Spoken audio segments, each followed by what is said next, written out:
Alex Jones, and I'm here to tell you folks, the world has fallen. The fascist globalist overlords, they're implementing the Great Reset. You don't believe me? I've seen the tapes. Watch it, folks. Watch as these pot-bellied Zoomer goblins work with the Illuminati to pit us against each other. I promise I'd be a good boy. I'm a good boy. There's only one cure, folks, and that's liberty. And there's no better channel to find freedom than Fabian Liberty. Anarchy is order. Government is civil war. I just got three things to say. God bless our troops. God bless America. And gentlemen, start your engine! I got you, sir. I got you, sir. Let me get my shoes. Hold on, your head is bloody. So we gotta move to the front.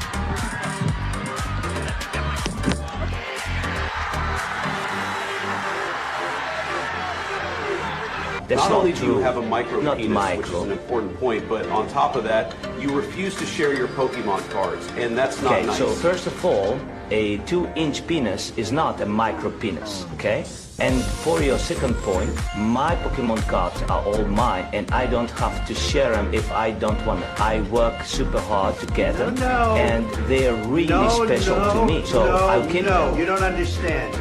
You can't continue to play with us if you refuse to share your Not fair. cards. I'm Ukrainian, and this is my bridge. I'm Ukrainian, and this is my gas station. I'm Ukrainian, and this is my school. 2 seconds, Ilya.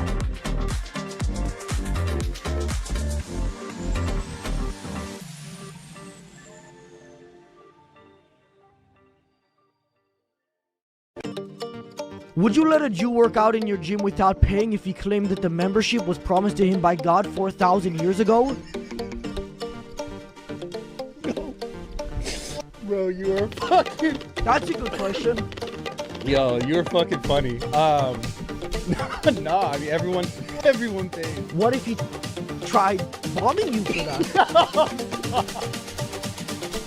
Bro, I mean, that would be like some crazy crime. Some acted, I don't even know, there, I don't know. Are you taking a political stance right now? Is found in my house.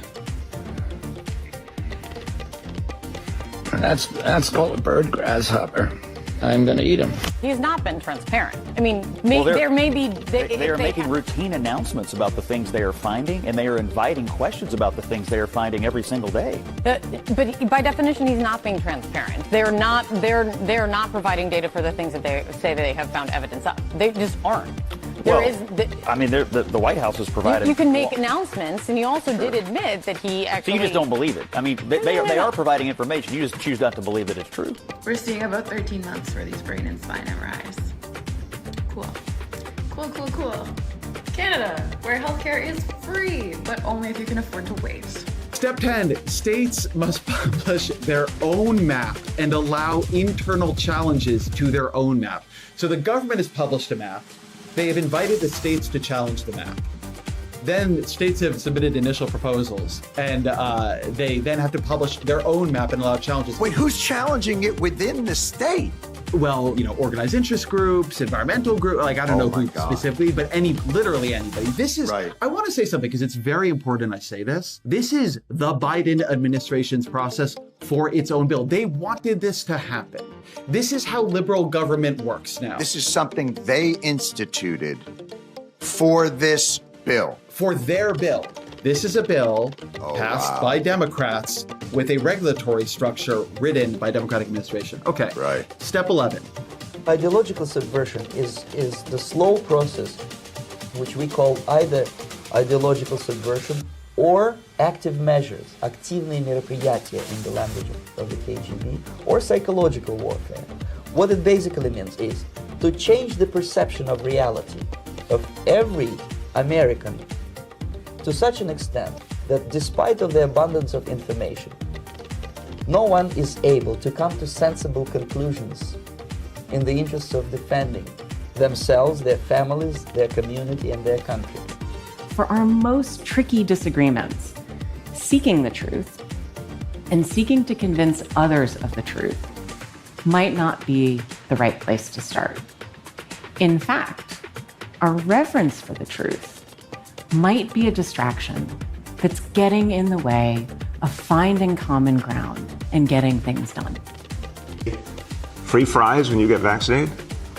I got vaccinated. You're saying I could get this, these delicious fries? Wait a minute.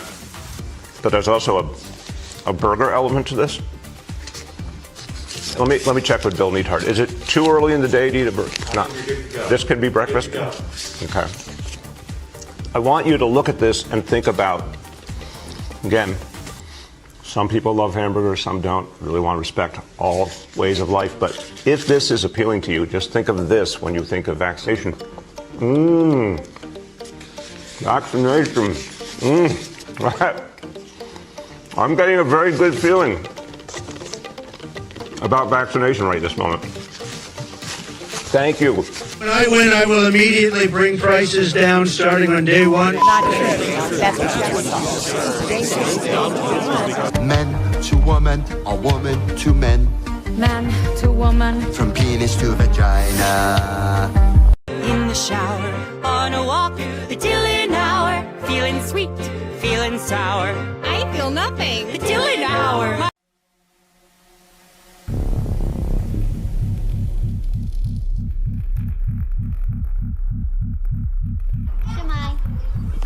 Hello and welcome to Wales. We understand being a refugee isn't easy. They go through so much. Fleeing your country is difficult, but Wales wants to help you feel welcome. The Welsh Refugee Council is here to help you. Tell me you love me. Say it like you mean it. Say it like you mean it. Message one other guy ever again whether we're together or not. Understand me? But if you're a man who's stuck with a woman and you don't even get along with each other and it's a show marriage and you have to be together and you argue all the time and you're sexually repressed and you're being promised in secret that you can go to an island and finally be pleasured and satisfied, no one's ever going to find out, that's how you end up on the island. So this whole monogamy garbage that's being pushed by the West, especially amongst our elites, is the reason we have the biggest problem with pedophilia, and they don't have this problem in South America. The whole point of this is for me to begin to reintroduce myself. I'm doing this both personally for me, but in a professional capacity. Moving forward, the majority of what you will see will be me speaking in a professional capacity. My goal is to continue to... I'm always arguing with them, hey guys, if no one pays taxes, then who's going to stop the fires? Who's going to stop all the violent crime? Dummies. And then the LA fire happened, and the fire department didn't stop the fire because I guess they ran out of budget for water, and the police didn't stop the looting because I guess they didn't want to get near the fire, and so I guess I lost that argument. My bad.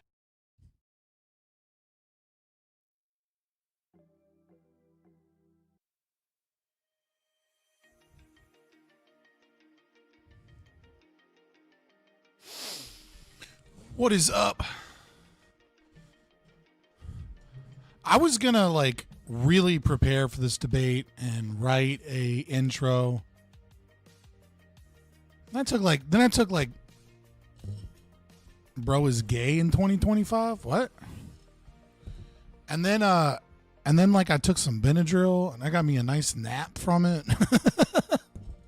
and I was like I've kind of already prepped this topic like a retarded amount of times. So I'm not saying I'm winging it tonight, boys. But I am saying I didn't write an intro statement. I feel really demotivated to write intro statements because every time I write an intro statement on a debate, I guess it's like too good or something because my opponent will just completely ignore it and act like nothing I said in the intro segment was like existed, or they'll be like, oh, that's really cool stuff you got there. It's a cool story. And it's like, what? Did you listen? And then it's like they count for nothing. And then the audience also completely forgets the intro. Like I've written a lot of intros that were like the only time I've ever written an intro and it just bodied somebody to the point where it affected the whole debate was when I did the only time I was ever allowed on modern day debates. And I just like crushed Jangles, and then like they haven't liked me ever since. Like, you know what I mean? I just decimated, like I'm decimated in the inverse, which is to say I brought him down to 10% as opposed to culling 10%. But yeah, intro statements really do just like, I feel like they mean a lot on like an intelligence squared debate or something, like an Oxford style debate, you know, but they very rarely mean anything in like online, like panel debate space stuff.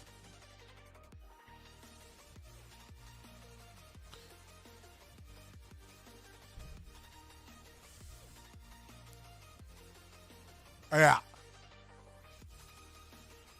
The thing I really hate, though, I'll tell you something that gets under my, like, pet peeve of mine, is I hate when I write an intro statement and then, like, someone will go after me and they'll just spend their entire time attempting to debunk my intro statement.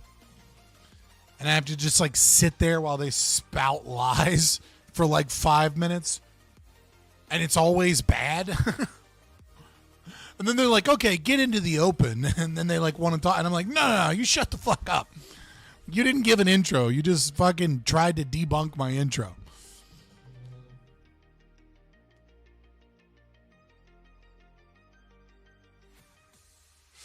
And anyone's smart, so they're still worth it. Yeah, I mean, like they're worth it most of the time. It just depends. It just depends on the context.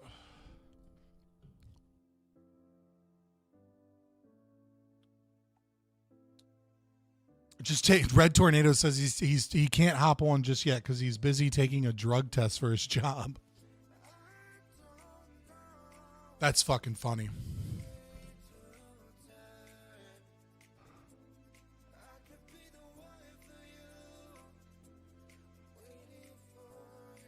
Red TP peeing right now. Dude, I saw this. I'm late to the party. 2 days late. What kind of drugs is he testing? Dude, drug tests are the most useless fucking thing for a job ever. Like, it's literally just like an insurance thing. It doesn't, it's meaningless. Because, like, I mean, really think about it. What shows up on a drug test?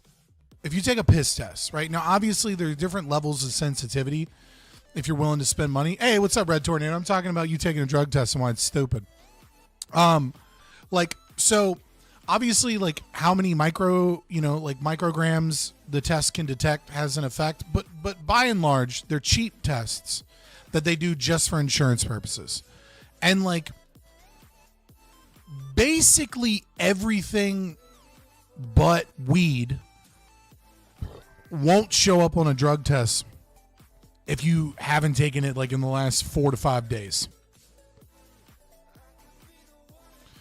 And, like, alcohol won't show up unless you're currently drunk or you're currently, like, have some alcohol in your system. So it's like, sure, it weeds out meth heads and coke heads that can't be clean for 3 days before they take a test. But really, it's just a way to exclude people that smoke pot. And, like, while people that smoke pot might not be the best employee, for a lot of shit, it just doesn't matter. Like, it really only matters in the middle. Like midwit jobs, you shouldn't be smoking pot, right? Like because if they're a doctor or a lawyer or an engineer and they pop hot for pot, they're fine, right? Like they're functioning just fine. The weed's not holding them back from being a good architect, right? Like it's just not. And if they're a McDonald's employee, I beg to differ because I worked at a place that didn't do drug testing, and I'll say they needed to. Yeah, I mean, listen, what I'm saying is like if you work at McDonald's or you work at some minimum wage place, you're just reducing your candidate pool. It's only good for it's only good for jobs that are like upper blue collar jobs. Is about the only thing where I don't want potheads at all. Like, I don't want a pothead fucking like weed smell all throughout the halls. That's an entirely different thing. Like, you can fire people for smoking weed on the job or for You know what I mean? Like, what do you mean?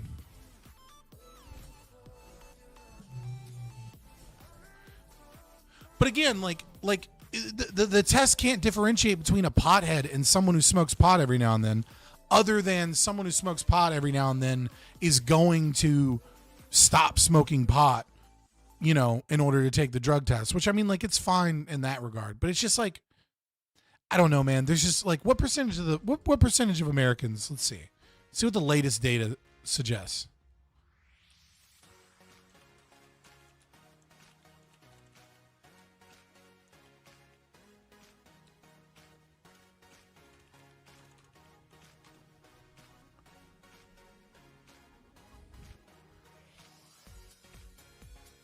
So it's about 14% in 2017. In our 2023 Gallup shows 17%. So we'll say 15%. You're just knocking 15% of people out, and it's just like, yeah. But when you do a drug test, what you want, like what you're really hoping to get, you know, like to stop, is like cokeheads, crackheads, meth heads, you know, pill poppers.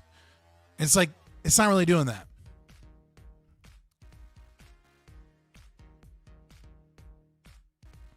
No, it's not, because they couldn't catch them because they didn't do the testing, which meant that people would smoke it on their break and track the smell inside. I mean, where did you work in a place where there were no people? I don't understand this. Like if I'm like a direct supervisor and someone reeks of weed, then they're fired. Like this sounds like a your job was full of retards problem. Like, no offense. I mean, like, I feel your argument of like, you know, you don't want potheads. Any company has its right. I just find it to be tedious and dumb and not targeting the thing you really want to target.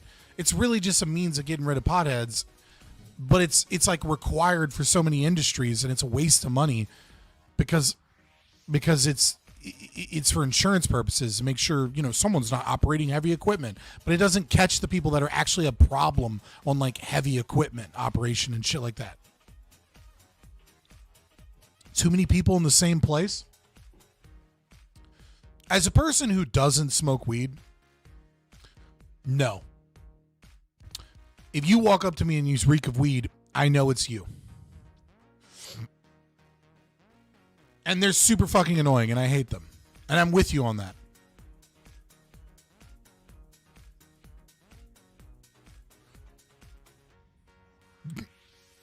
That's fucking funny. Yeah, nodders are a real problem.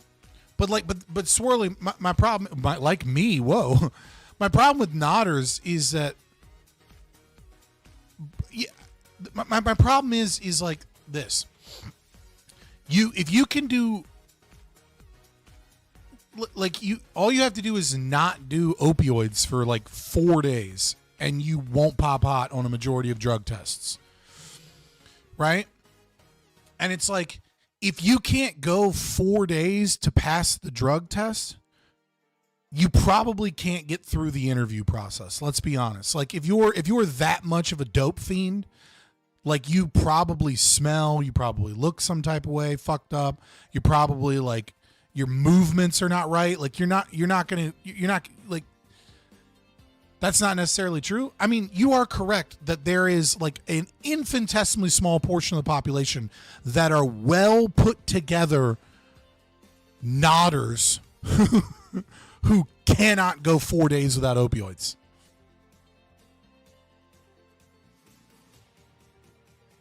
Yeah. Also, Mark, thank you. With the advent of very affordable weed vapes, if you're still smoking flower at work or in public, you're an asshole. Or even if you're doing it in your car before you go in. So true. Like, I hate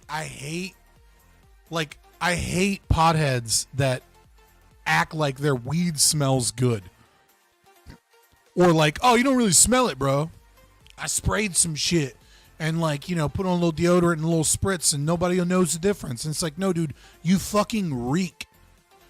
Like, I would rather hang out with a woman that has 8 cats and for whatever reason doesn't clean her cat box than hang out with a person that smokes flower.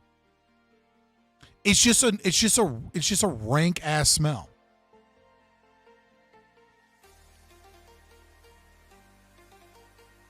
I like the weed smell. Not gonna lie, not a big fan of weed. No, listen.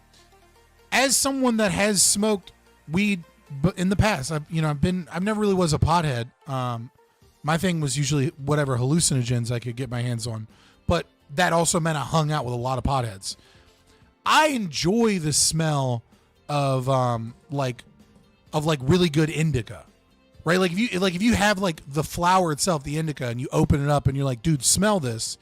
And it's like, it's got like orange and blue crystals on it and shit. Not that skunk fucking sativa blend shit, but like an indica. Like, I can, or like some really good mid-grade or something that has like a Christmassy, piney smell to it. But the moment you burn that shit, it all smells like fucking ass. I don't mind people that vaporize, and I certainly don't mind people that just use vapes. And dabs reek too. People will tell you dabs don't smell. That's bullshit.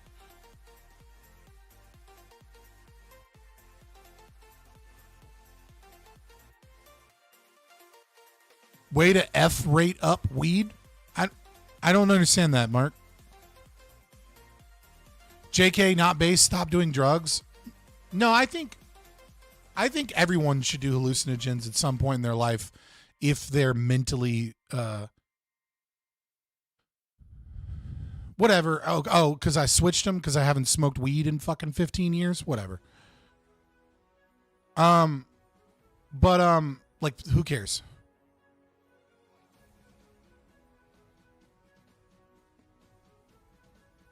Vape smell is much more tolerable, but I haven't smoked anything, so I'm still very sensitive to any of that stuff. Dude, somebody that hits, dude, the vape weed pens don't chuck clouds. So like so long as a person doesn't blow it on your face, you don't really smell it. And I'm pretty sensitive to smells. I've never done drugs or drank alcohol. Grid Motorsports, you might be too old to start, but I would love to drop like just two hits of acid with Grid. I would love to go out in the Tennessee mountains camping and fucking and grid just two drops. Just two tabs. Not tabs, sorry. You know what I mean. 2 hits. I'll take care of you, buddy. I never tried alcohol, no. Alcohol's overrated. I mean, it's fine, but it's an overrated buzz.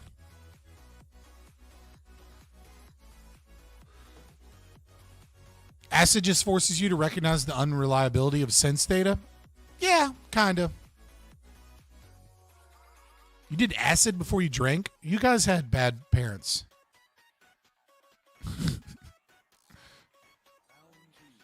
You want to do a ayahuasca with KOE Phil Nation? Oh my God, dude. That would ruin my butt. Oh my God. No. No. I've never done ayahuasca. I want to do ayahuasca, but I've never done it. Fucking mad gentleman over here, the fucking meat addict. Meat is good. Yeah, I'm not a big drinker. I'm not a big anything except nicotine.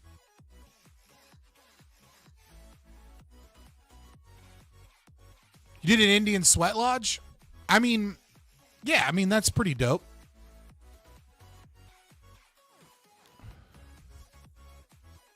No, Praxeb, I understood what he meant, and I said he had bad parents. Like, because, like, that means that you didn't drink alcohol until very late, or you fucking tried acid way too early, and that meant you had absentee parents. When you were 20? Yeah, again, bad parents. You didn't have a dad. Listen, you had a bad dad. Even if he was around, he was a bad dad, because dad should have taken you when you were 16 or 17 and been like, here, you're going to have your first drink with me in a controlled environment.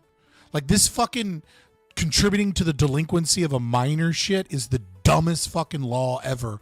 That is just it's stupid nanny state bullshit. All right. Oh, okay. So you're just fucking lame. All right, Alt. Never mind. He's just lame, guys.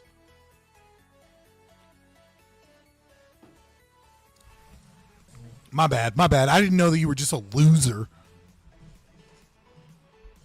But yeah, no, you should get drunk your first time with your dad. And it should be before you ever try drinking at a party or in some other uncontrolled environment.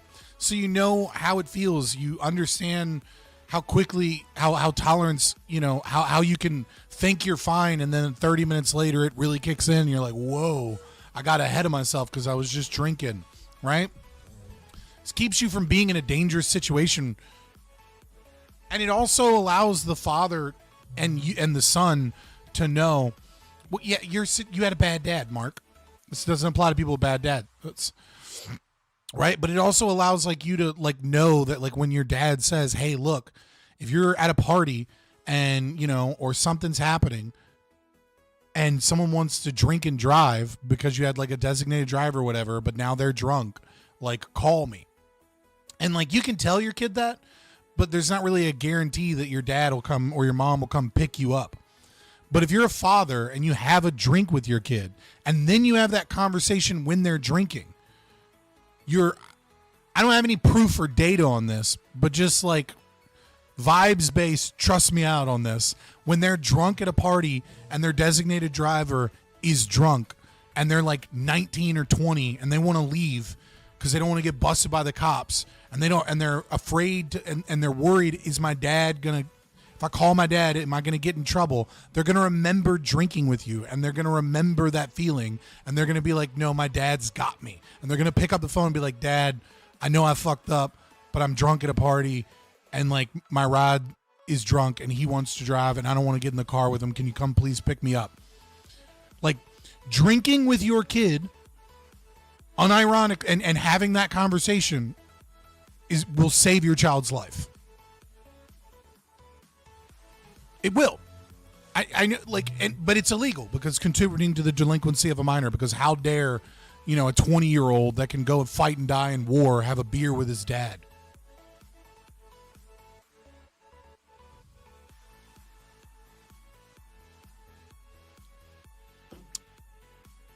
I agree. Had that conversation with my dad. Never had a DUI either.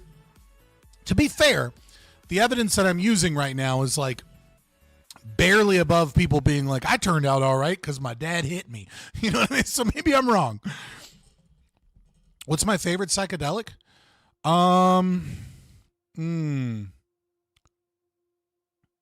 It depends on the situation. It really just depends on the situation. I'll never do salvia or morning glory seeds again, but those are just bad. Stay away from those. There's no reason to do them. And there's no reason to do triple C's. 2CB? No, 2CB, 2CI, 2CE can be fun, but they're definitely not my favorite. And those are also dangerous. I just wasn't mentioning them because most people haven't done horse tranquilizers mixed with uppers so that they can trip. You know, like fucking you don't find those, Mark, until you've already done enough psychedelics to know what you're doing anyways. I would say if I'm hanging out with a bunch of people and we're just having fun, then Molly is my best is the best psychedelic, right? It makes you very happy, makes you very personable. It's not too much of a head high to where you're like you don't know what's going on. But Molly, you know, is, you know, a form of ecstasy. It can deal damage to your brain. So I wouldn't really suggest that people do Molly. But I'm being honest about my previous experiences. Acid, on the other hand, acid's great, but acid is like something you can't do if you have work tomorrow, right? And so like acid is something you can't do if you like if you have kids, you probably can't do acid, because if you do a lot of acid, you're gonna be tripping for 12 to 18 hours. And so I would say shrooms is pretty good. I would say shrooms is probably your best bet. It's fun. It's got a lot of craziness to it. But again, if you're only with a couple people, as long as you don't take too much, you'll be fine.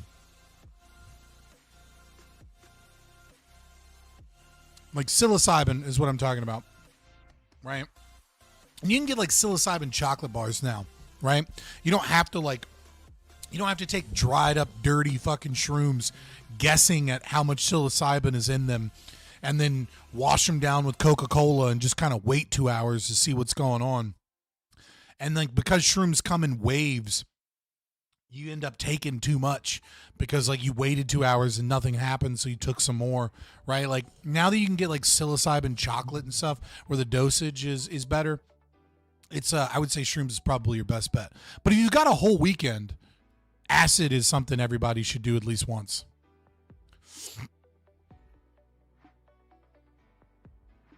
Start working with man-made shit, all kinds of crazy shit starts happening. Dude, acid's still amazing. Guys, this whole bit is clip gold. Getting an anarcho-objectivist talking drugs. Dude, I would do acid with Liquid Zulu. I would do acid with Liquid Zulu.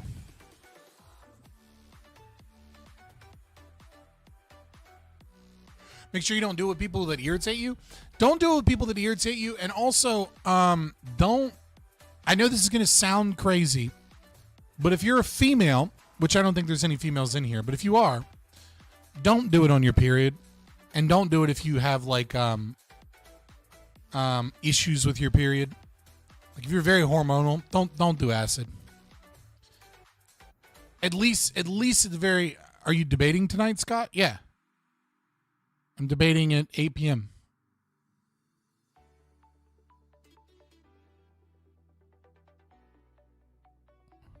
At 8 p.m. Eastern.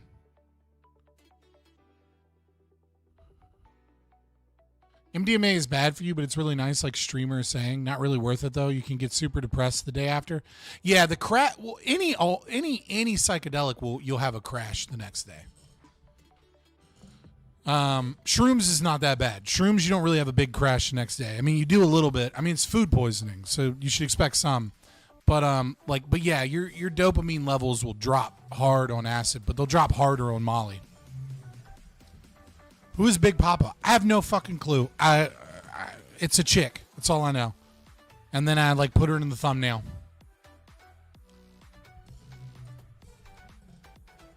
It's obviously not BPF because. Why would I be debating BPF and then put somebody else in the thumbnail? Think, Dominic, think. I don't really have a crash after taking acid and shrooms. I mean, like, the crash from acid isn't like... I mean, like, it's a little bit of a dopaminergic reaction, but a lot of it is just you're sore, dude. Like, you do so much weird shit with your body for, like, 12 hours straight. You know, you go outside and you just, like... Like, I remember one time I was doing acid with my buddies, and I was wearing flip-flops, and my buddy was, like, on the track team, and I mean, so was I, but I did shot put. But, like, he was a sprinter, and, like, he almost caught a bunny. Like, we saw a bunny in a field, and we chased it, and, like, he almost caught a bunny, and then he turned around, and that was when I realized that I was running the same speed as him when he gained on a bunny, and the only reason we didn't catch a bunny is it eventually went into a burrow before we could grab it.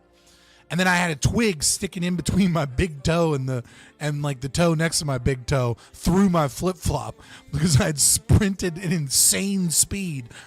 Like as a big fat guy, and like, you know what I mean? Like, you do weird shit with your body that like you wouldn't even normally be capable of, much less attempt to do. So you just wake up the next day like sore with weird muscles and stuff.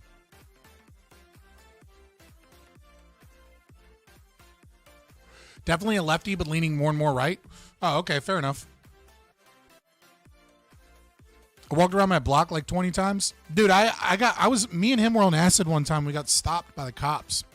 And we were definitely trespassing in an abandoned construction site at night.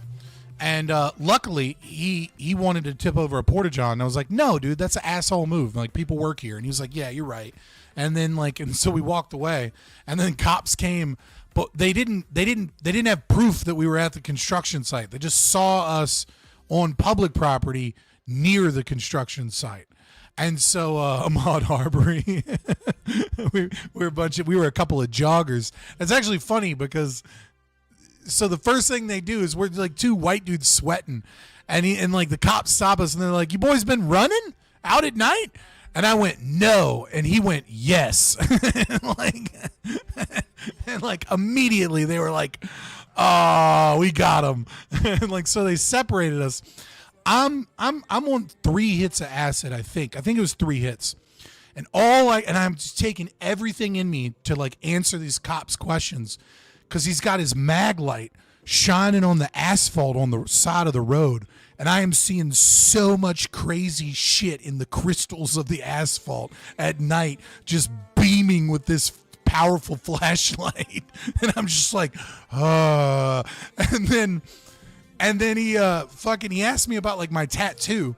And so because they were cataloging our tattoos so they could identify us at a later time, because neither of us would give us, our ID or name or anything, and then it kicked me into like fucking like libertarian mode or something because I became normal again, and I was like, are we being detained? Like, what crime do you suspect of us committing? We're just walking down the road, like we have nothing to do. We're two broke guys with nothing to do, going out at night. Like, do you have any evidence that we've committed a crime? Any reasonable suspicion? And then and he was like, well, what if something happens at that construction site over there? I was like, we can't walk on the road near a construction site? That's illegal? Like, what crime do you think we're committing? You said, what if something happens? That's not a crime for you to guess about what might happen in imagination land. And I was like, so are we free to go, or are we under arrest? And if I'm under arrest, what crime am I being charged with? And then he was like, yeah, you boys can go, blah, blah, blah. And then and he was like, where do you live? And my buddy starts answering, and I immediately put my hand over his mouth, and I was like, none of your business. And we walked away. And then the cops are watching me, knowing we're fucked up, but not really having anything on us, because you can't test for fucking acid.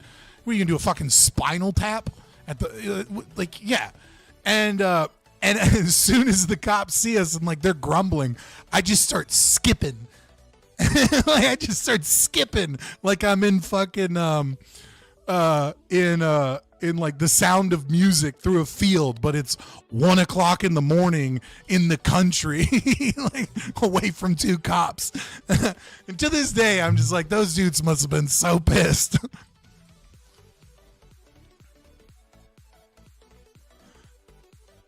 Don't give cops ideas. They will get a spinal fucking tap. I didn't say the spinal tap thing. I'm just saying, you can't test for acid. You can't do a blood test. There are mouth swabs that can detect if acid is in your mouth because you put a tab underneath your tongue. But by the time I would have gotten to the police station, I would have come up negative. They'd have known I was on something, but they couldn't prove that anything so long as I don't say I'm on anything. But I almost had a horrible trip, and then it turned into a great trip. Did you swallow your tabs or spit it out? I've heard you're supposed to fucking spit them out or you're going to get a stomach ache. I've always swallowed them, and it's never been a problem for me. So long as you fucking, wait a long time until it's basically dissolved under your tongue anyways. If you keep that shit under your tongue for a half hour and then it's less consistent than paper mache, you'll be fine. But I've heard a lot of people be like, don't do that. There's a lot of fucking myths. Vitamin C is supposed to really help your thing out. So people will drink orange juice, and I end up doing it every time. And I don't really know if it's really making a big difference.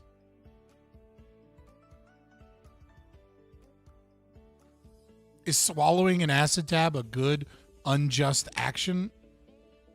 What the fuck are you talking about, Odd Nova? What the fuck is a good, unjust action?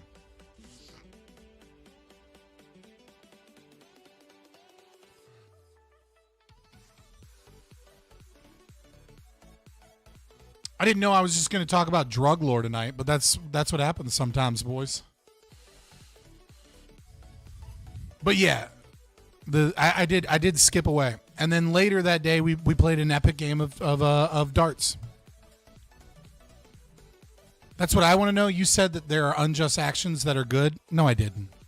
This is a context fallacy. I know what you're talking about. You're probably talking about you or somebody else being retarded on Twitter because you're like one of the open borders libertarian types that thinks CPB shouldn't exist. Therefore, Hassan Piker getting detained by a CPB agent and asked questions is unjust. But it's a context fallacy because the individual CPB agent is not the same thing as the state, and the state has stolen the right of the right to the monopoly on power and force. Hold on. Look, you can talk shit all you want. Don't try and get around in-word bans in chat. Like, let's just not play that game for like the safety of everyone, of your YouTube account, but more importantly mine. Like, please don't do that. Why it's fun? Don't make me just time you out, dude. If you want to enhance your shroom trip intensity, you can smash the shrooms with some lemon juice. Lemon teching, yeah. I just don't think it's necessary. Just say joggers if you really want, man. Bringing back those 2015 memes.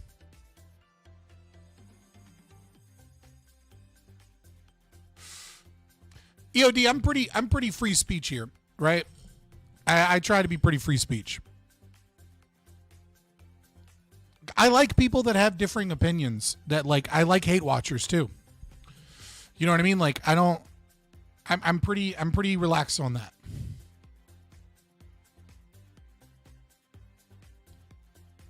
I mean, Slope is Dope isn't banned. If he had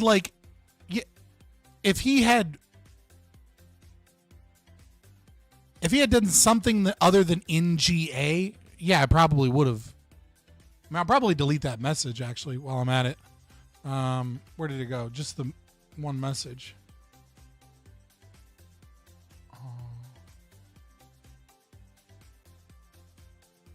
Yeah, I'll delete that one message. But yeah, I try not to do that. Calm down. Dude, I am as calm as a cucumber. Literally 1984 because I deleted a message where you broke TOS.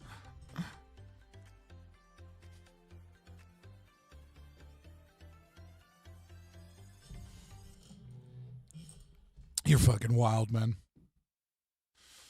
Oh, man. I'm excited for this debate a little bit. And also, I have no idea who I'm debating. So like I'm cautiously optimistic that it'll be a fun debate and not just a shit show of like teaching basic economics to somebody. You told her that she was going to lose? Dude, winning a debate is just like it's a non-thing. It just doesn't exist. Like debates are really performative by nature in the online space. That's largely performative. And then like it really just comes down to like clout, and the audience usually, an overwhelming majority of the audience already has their mind made up when they watch the debate anyways. And then they just go with like their gut, which almost always is going to be the person that's on their side. And so it's just like I've seen like if you utterly demolish somebody, then like yeah, sure, you win a debate. But more often than not, it's just the person that already had more people that agreed with that issue to begin with, quote unquote, won the debate. Like there's very, very few people that are objectively watching a debate and doing the best they can to remove their bias and are like paying attention to like how well reasoned their arguments are and like their opposition's arguments are and like speaking time and like, you know, And then there's other things that can't be measured, right? Like, how effective is a pathos argument? Well, pathos argument is only as effective as it is at an individual level, because it has to move emotions of the individual. You can kind of see, like, we can look at art and we can critique art and say that some art is like really, really good and some art is trash and some art moves us, right? And we can kind of begin to collect data on it. You know, we can tell, like, we can know like what a good film is versus a bad film and why one works and one doesn't work. But again, like, you have to win in orders of magnitude for it to really be a win. So more often than not, it's just kind of like we're all jumbled together and 99% of the audience is unmoved in one direction or the other. And you're hoping that that 1%, like, you know, gives you some clout, some attention, or, you know, some name recognition or whatever. Or, I mean, like, or you can win a debate by getting the other person to concede that they lost the debate, which again, almost never happens. You know what I mean? Like, and if that happens, it's almost always like more of a conversation or a discussion than an actual debate. Are you debating the dude that debated Mike Jewish last name?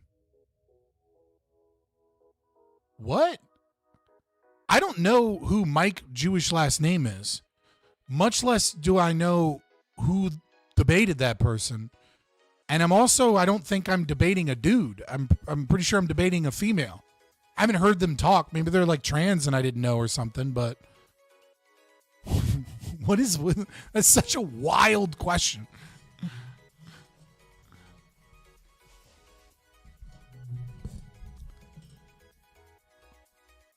Yeah, I mean, I don't know. Mike Ladowski? And then why would you fucking put in a question mark? You're the one asking the question.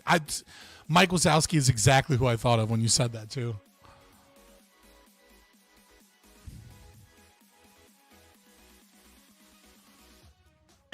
I hate that morons accept ethos and pathos. So do smart people. Everyone accepts ethos and pathos.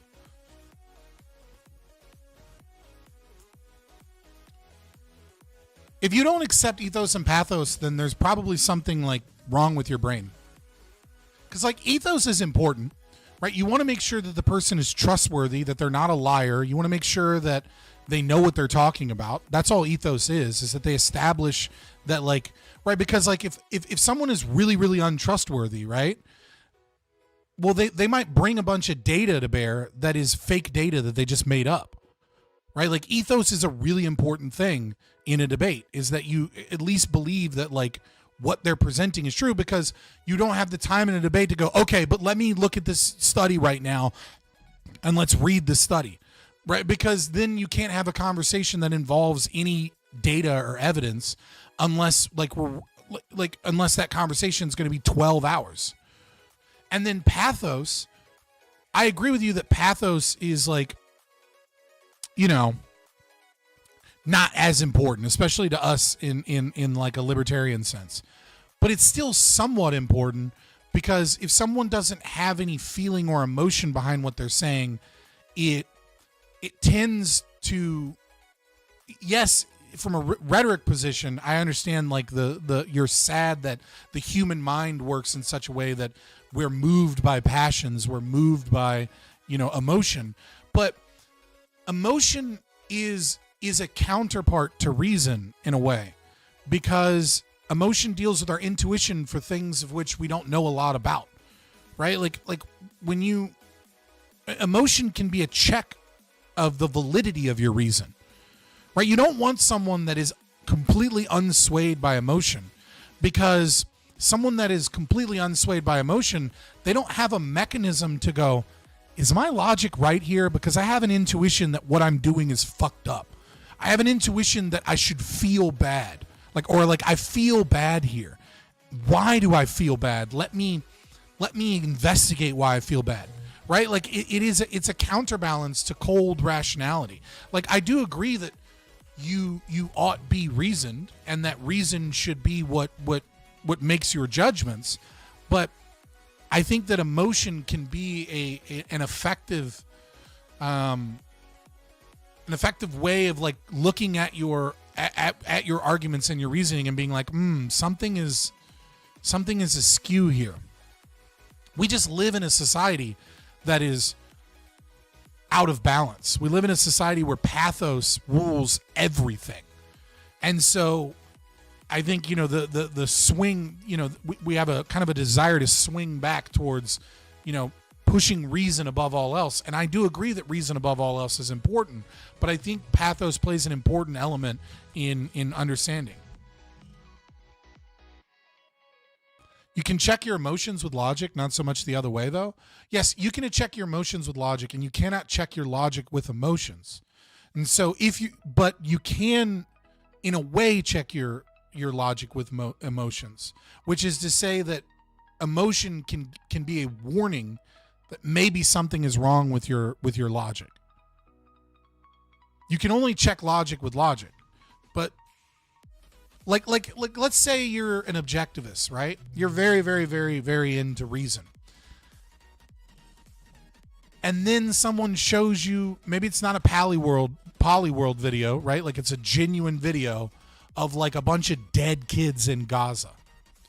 And you've been like total war, fuck them, blow up all the buildings until there's not one left.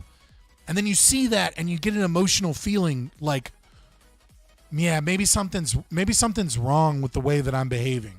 Like maybe I should look at my logic again and see if I actually have a logical thing here, or did I pretend that I had a logical thing here because a previous emotion, consoled me into having this hate.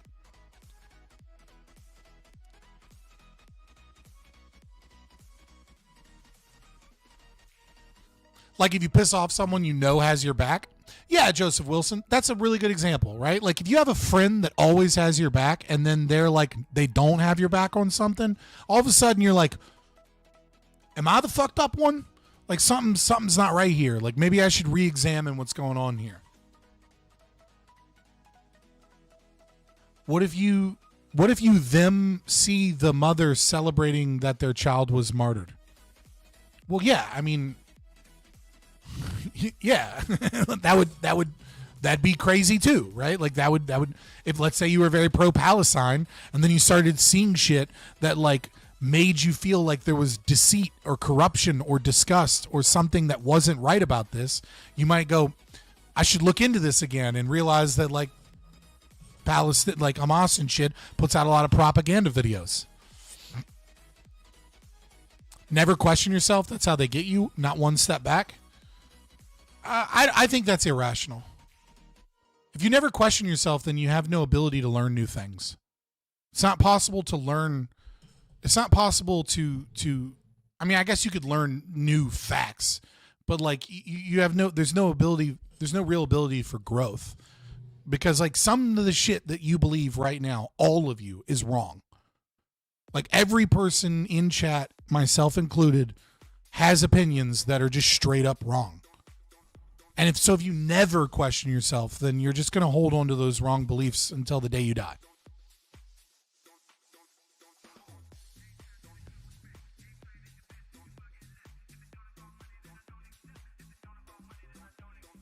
Oh shit, hold on one second.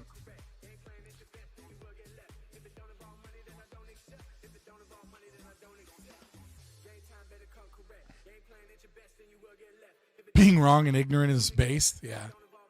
Oh, wrong thing.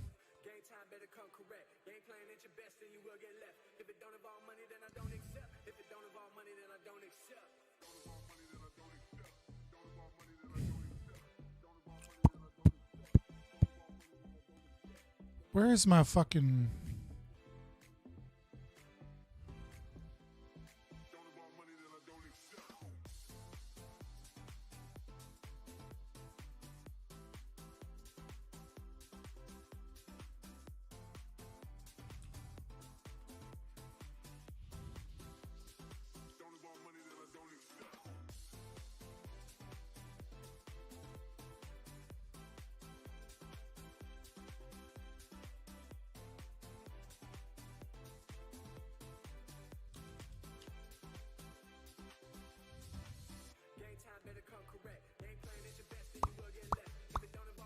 My filter's still off.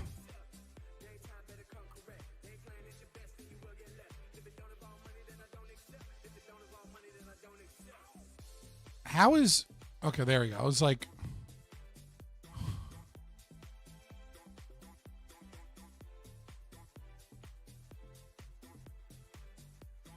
It's not really helping at all. I don't know why, but OBS green screen chroma key just doesn't work as well for me, no matter how I try and mess with it.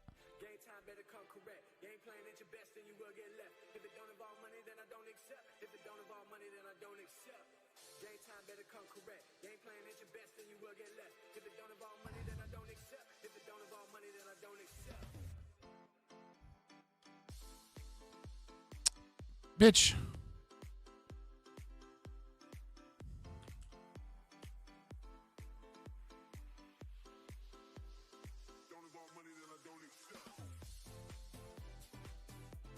Is that better? No. Oh, God.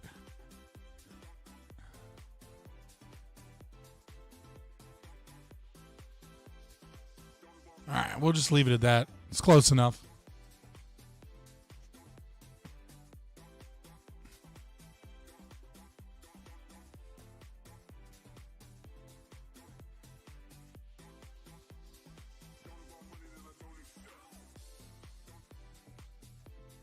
Why do people not link their fucking Discord?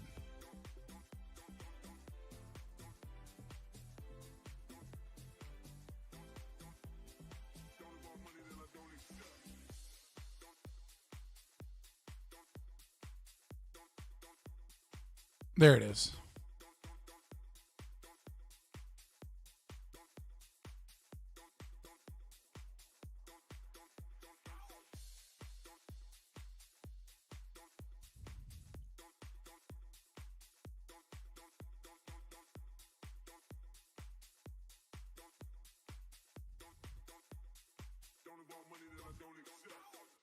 I mean, it's the same. Actually, I kind of brain farted. Oh, I missed something. Work for local government EMS agency. And am also libertarian. Could you explain how first responder services would function in an ANCAP society? I imagine a private service would be contracted. I'm going to go use the restroom real quick. And like the debate is supposed to start here in just a second. So like, I just don't have the time to give you a thorough answer. But if you remind me after the debate, if you're still here, I'll go through it. It's like to really do your question justice. It's a good question. It's going to take me like 10 minutes. And like the debate should start any second now. And I got to go use the restroom. So I'll be right back.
All right, so on a scale of 1 to 10, how retarded do you think I am, guys?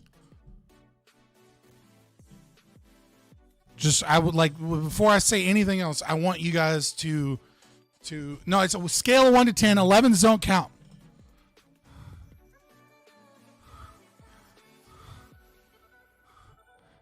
You got to answer before I say anything. One? Oh, at least I got one. 9.99. I hate you guys.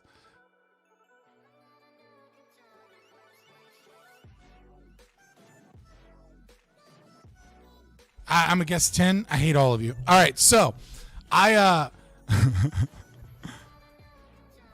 forgot time zone differences. So like we got a debate in 2 hours.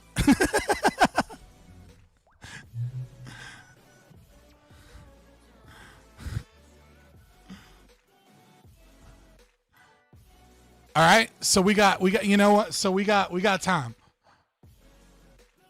So somebody find me that Matt Walsh, because Red Tornado never DM'd me. Somebody find me that Matt Walsh video on IP. We got some things to react to now, boys. We got nothing but time.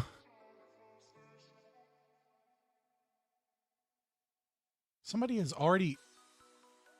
Mark has already made 2 clips and put them in stream clips. Hell yeah. That's what I'm talking about, boys. Regale us with 2-hour description of your piss. I'm good.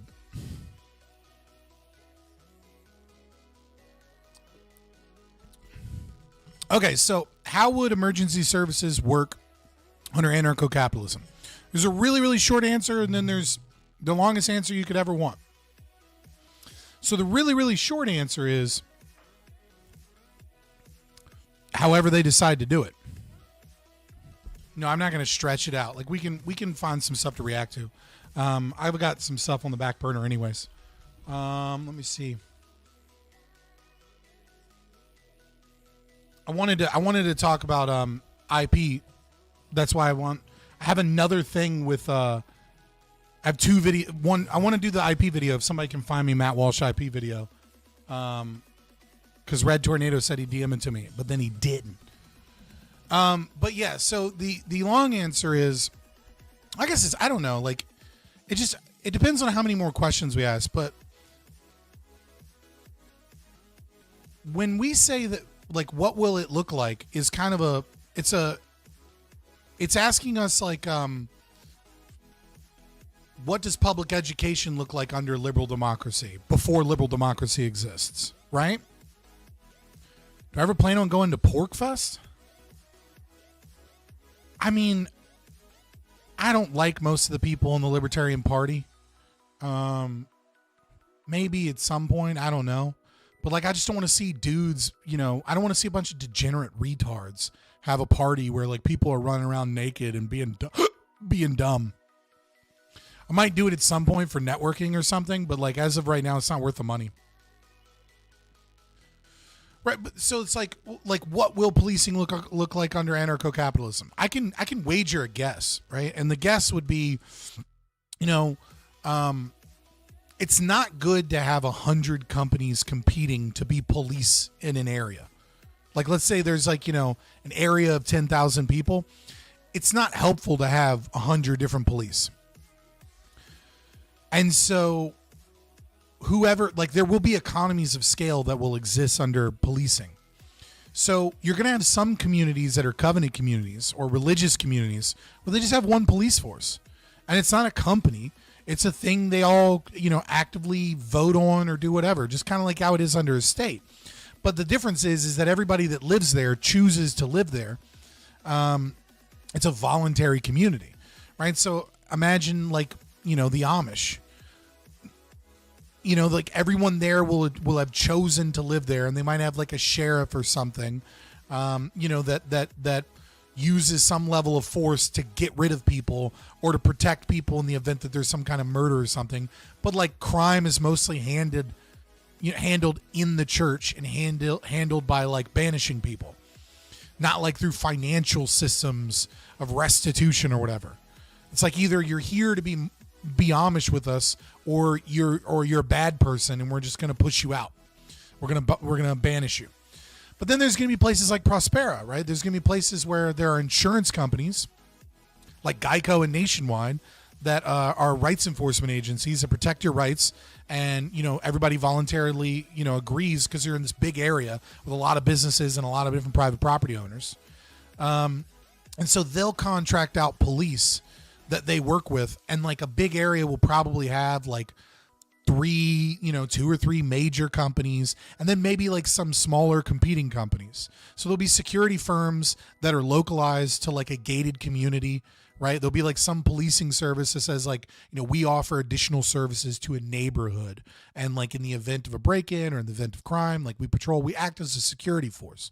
We don't have our own prisons or, you know, or anything like that. So, you know, they kind of like are in a way subcontract, but in the inverse, they'll contract out the larger companies to deal with like once they've detained somebody. Or maybe they don't even have an investigative nature beyond just like security, right? So there'll be different companies doing different things that will be competing, but companies that don't work well with other companies are going to be almost immediately, they're going to go out of business, because a company that can't a company that is a security firm that can't work with other security firms is essentially trying to turn your town into the Hatfields and McCoys. And so like there's absolutely no reason that you would see, you're not going to see hundreds of companies unless we talk about economies of scope, right? Where you have like small security firms and things like that. But people will be like, well, what about the poor people? The poor people that can barely afford anything. Well, poor people usually don't tend to own property, right? And so poor people are going to be renting. Okay? And if I'm a landlord for an apartment building, then I'm probably the one paying for police where you live. And if you work at McDonald's, somebody at McDonald's is probably paying for security at McDonald's. And if you drive a car on a road that's privately owned, that road probably requires that you have insurance. And part of the insurance, and then part of the thing that makes their insurance cheaper is requiring people have insurance and requiring that there's some enforcement mechanism for people that violate the private property owner's rules that they set forward on the road, like a speed limit or like merging or like, you know, yielding to traffic, etc.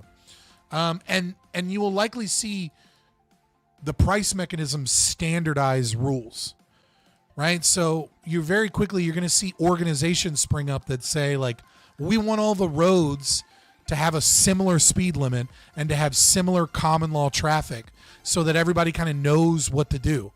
And then they'll voluntarily work. And some people will still have like their dirt road where it's fucking the Autobahn if you want. But most people aren't going to use that road to drive to work because it's not safe. Scott makes me ashamed I'm not a bigger slumlord. Slumlord is the height of morality.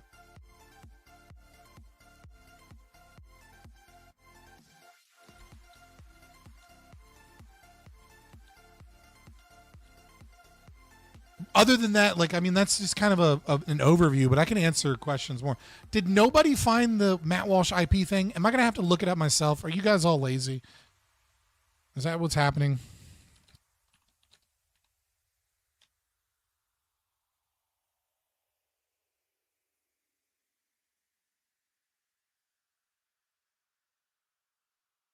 Maybe I can find it on Grok. Let me look it up. What is IP? I'll find it. Is that the title of it? Or are you asking what is IP?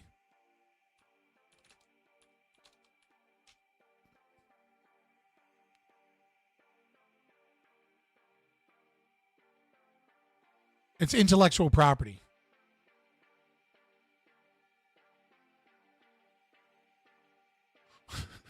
I'm trying to find it, and I found someone being like, Matt Walsh shot off a couple of good posts about the state of Twitter and IP law, then went right back to saying ADHD isn't real.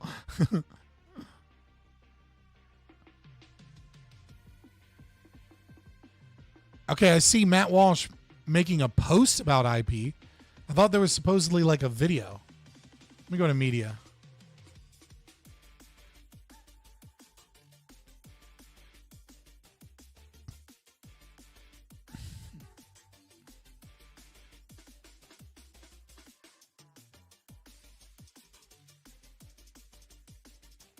Was Red Tornado just trolling me this whole time? I'm going to be so mad if Red Tornado was just trolling me.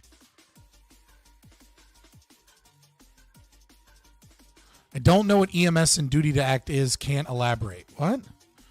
There are national standards of care for EMS practice as a paramedic, and if you work that role, you have a duty to act when on the clock. So I assume all of that would stay around. So a duty to act is not a real thing for EMS or police officers. The Supreme Court has ruled multiple times that police officers especially don't have a duty to act. And Good Samaritan laws are still not enough to protect medical professionals with a duty to act when they're off duty. They only have a duty to act per se, like in their role when they're working. But like the thing is that like the incentive structure is actually better under capitalism because you're being paid for a service. And if you don't provide the service, then you've violated your contract. And so you're enforceable via the contract for not. So you don't have a duty to act. Like a cop could look at a cop could look and go, that's too dangerous, I'm not doing that. But if they signed a contract saying that they would protect something or that they would do something, then they have to pay whatever adhesion clause we have that says like in the event that you fail to act to stop something, then you pay us, $20,000. So like capitalism has mechanisms via the contract that the state doesn't have. The state just protects cops because they're enforcers of their will. I'm still trying to find this Matt Walsh IP thing that Red Tornado supposedly said. But I think it looks just like I'm not seeing anything from him other than just like a couple Twitter posts. I thought he had a video about it.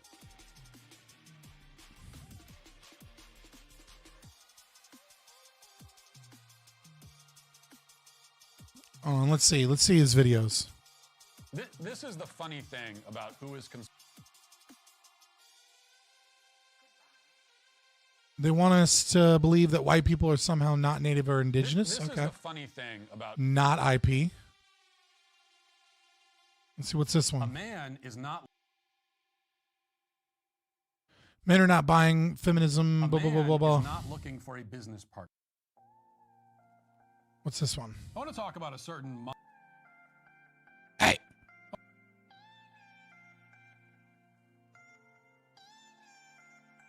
Okay, some random lady on TikTok.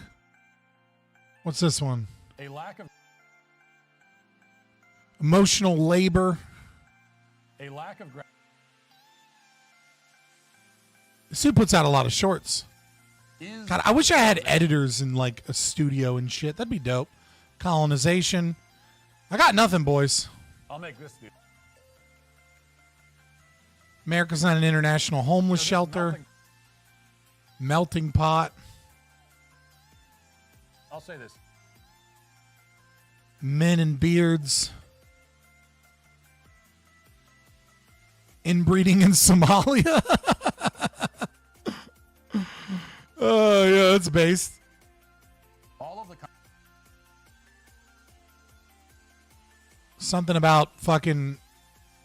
All right, I went back as far as his media tab goes, because I guess he deletes it after a certain time, or Twitter does. Somebody, quick, send Rickroll. Yeah, right. Didn't YouTube get rid of the fucking Rickroll recently?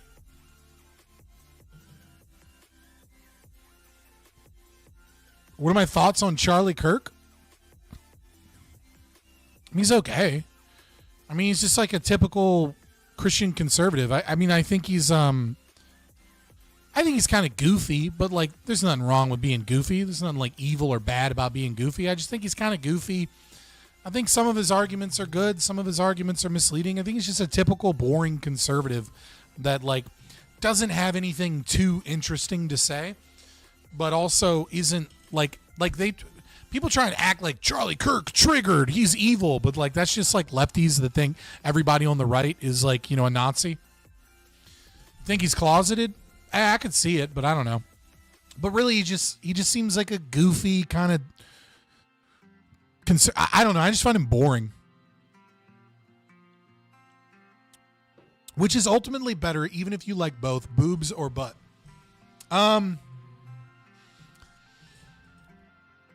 From what position? from an evolutionary perspective, right? I'm going with butt. The reason I'm going with butt from an evolutionary perspective is big butt, hip to waist ratio is giving us, we have a woman that's going to pop out babies without too many problems. Hopefully she gets back in shape, right? That can be a problem, but not that likely to die. We can find a wet nurse, so long as we're not like a tribe somewhere with and in modern sense, there's formula and things like that. Big boobs, though. I'm gonna be real with you. I'm kind of peasant coded, boys. I'm not a big fan of this, aristocratic, bees. I'm peasant coded. Give me a she wench at the local inn tavern over over noblesse oblige. Okay, I'm peasant coded. I like big tits. Big tits give lots of food. Also, that's how you pass on antibodies. That's how you bring forward life. And more importantly, a woman that stops being able to breastfeed has a hard time losing the baby weight. But a woman that can breastfeed by herself for a significant portion of time, like beyond just like the colostrum in like the first month, but can do that for like several months. The woman's a lot more likely to get it back into shape. I've noticed that the big hips, little boobs girls, the Pixar moms, if you will.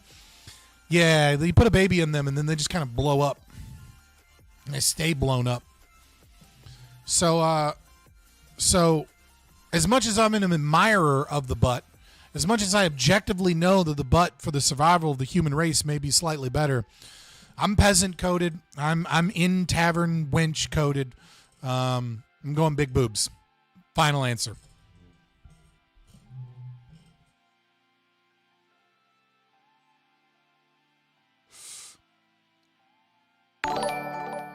Somebody donated $3 for that. Decrepit_Dan donated $3. The real philosophical. All right. Well, it looks like nobody can find that video. So there's a video I wanted to watch that I wanted to talk about that actually does have something a bit to do with bring this over here. Keep happening. Why do Bungie is watched a couple minutes of this and I was like, guys, we got to talk about this because there's something really interesting happening with Bungie. Bungie apparently, and like obviously the video will go into details, but apparently Bungie has been caught again just ripping off artists' work and passing it off as their own because they have absolutely no creativity at Bungie Studios anymore. And if Marathon didn't already suck enough, apparently it's going to be. They're facing legal troubles. I wanted to talk about this because I do think it's interesting from our perspective because fuck IP. I don't care about IP. I don't care if you quote unquote stole some artist's work, but if you're passing off work as your own, right? Like if you're tracing, if you will, right? Bro, win his debate. I thought it was 7. Yeah, you fucking, did you dip out? Were you Odd Nova? Did you leave? Yeah, I thought it was 7 too. I was off by 2 hours. Took EDM cover artist stuff. Basically, yeah. They've taken stuff from what I understand. Like they've been in trouble for like quote unquote stealing other people's artwork a bunch of times. Like a lot of the stuff in Destiny 2 is like just other artists' work. But somehow they keep getting away with it. Which is weird to me. They just like kind of like say it's not a big deal and then pay the artist. But it looks like this person is here to go. I was 20 seconds behind and skipped 20 seconds like just now. But otherwise I've been here. All right, well, yeah, I got the time wrong. But this shit's funny. Cooked. This is like watching a train wreck in slow motion. If you guys do not delay this game, you know what? Don't. It makes for far better content. It's a heck of a lot more entertaining than Marathon, I'll tell you that right now. They just got caught red-handed, lifting art from some random artist on Twitter and just throwing it into Marathon. The funny thing is, this isn't even the first time that these guys have gotten caught doing something like this before. It's so lazy. It's so... Can I just say, like, faster than 1.5? No, dude. Any streamer that goes more than 1.5, your audience is cooked. Your audience needs to leave. If you want me to do this at faster than 1.5, knowing that other people are going to hop in and watch this later and they're going to put the video on 1.5. So this shit's going to be 2 times speed for them. If I put this at 2 times speed, right? What they're going to get is they're going to get a fucking chipmunk and then me reacting at 1.5 speed. But if I put it at 1.5 speed, when someone goes and watches it later, then they'll actually be able to watch the content. Because if I put it at 2 times speed, they're going to be forced to watch it at 1 time speed in order to understand what this person's saying. And then they're going to be like, and then every time I pause to talk about it, they're going to be like, oh my God, get through it already. 2.25, don't you need to like some outside program to go that fast? Or can you do the custom speed at that speed? Yeah, it caps out at 1.5 through YouTube. What is wrong with you people? Nobody watches your VODs? People do. My views go up, okay? It's like 20 or 30 people that watch my VODs. But like there's only ever like 30 or 40 people in here at a time anyways. Fixing your math? Whatever. I don't give a fuck. It's a 50% increase. So a 50% increase of a 50% increase would be like what? Oh, okay. Yeah, you're right. So scummy. It's so blatant. And it shows how little creativity the studio has left and how hard and fast they're trying to rush Marathon out the gate. I hate it when YouTubers speak so slow that you need to speed up the video just to listen to them speak. No, this is like y'all's generation is like cooked on short form. You're not cooked.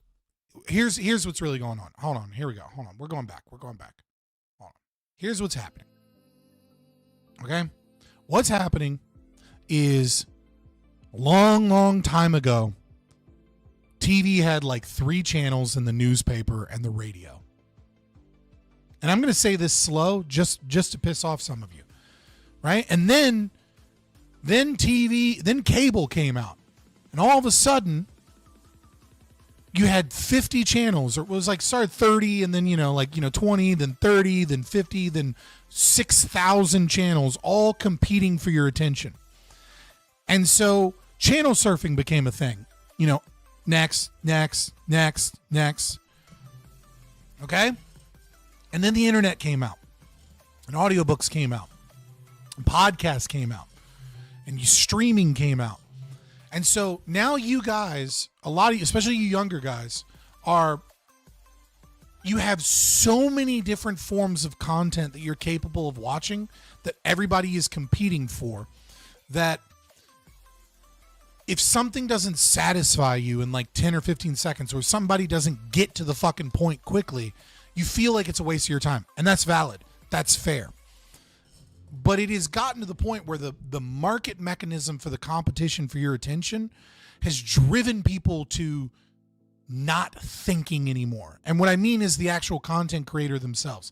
Like the content creator themselves is like, you have so many streamers that are taking Adderall just so that they can speed up the energy and speak fast enough to maintain the attention of a lot of Gen Z people that are like, quick, get to it. Instead of like actually taking and they're trying to jump from idea to idea. And because of it, most of their takes are surface level takes. They're not takes where the person is like, oh, that's an interesting question. Let me think about that for a second.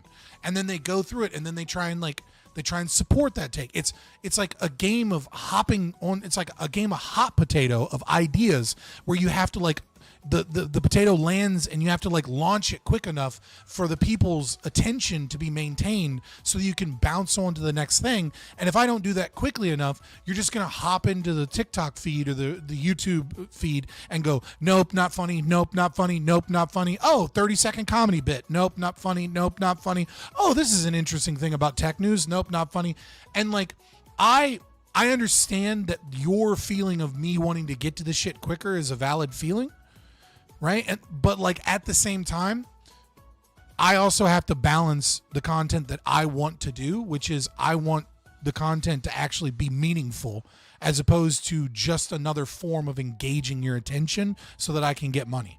Because if all I'm doing is just trying to find ways to engage your attention and not actually doing anything that is genuinely like thought out and reasoned and, you know, spreading the philosophy of ideas that I have, then then I might as well just do like music reaction video channel and like or like a gaming channel and just say fuck libertarianism and fuck this philosophy, because I'm already hampering myself by having those political ideologies in this form of content anyways, right? I might as well just do like a cooking stream, and when people are like, how come you don't talk about libertarianism anymore, be like, oh nope, I don't make enough money, I don't get enough attention, bye. And then that would make me sad, because then it's like, then there's no meaning to what I'm doing. I'm like, at that point, I'm just doing another job. And like success rate wise, I might as well just go work in corporate America. I'm far more likely to make money that way. So yeah, I'll speed it up a little bit for you guys, but I'm not putting the shit at 2 times speed, because then other people that like come by later that want to speed it up, they'll be forced to listen to me at normal speed, and they'll lose their shit. And you know they will. Now let's get back to talking shit on IP.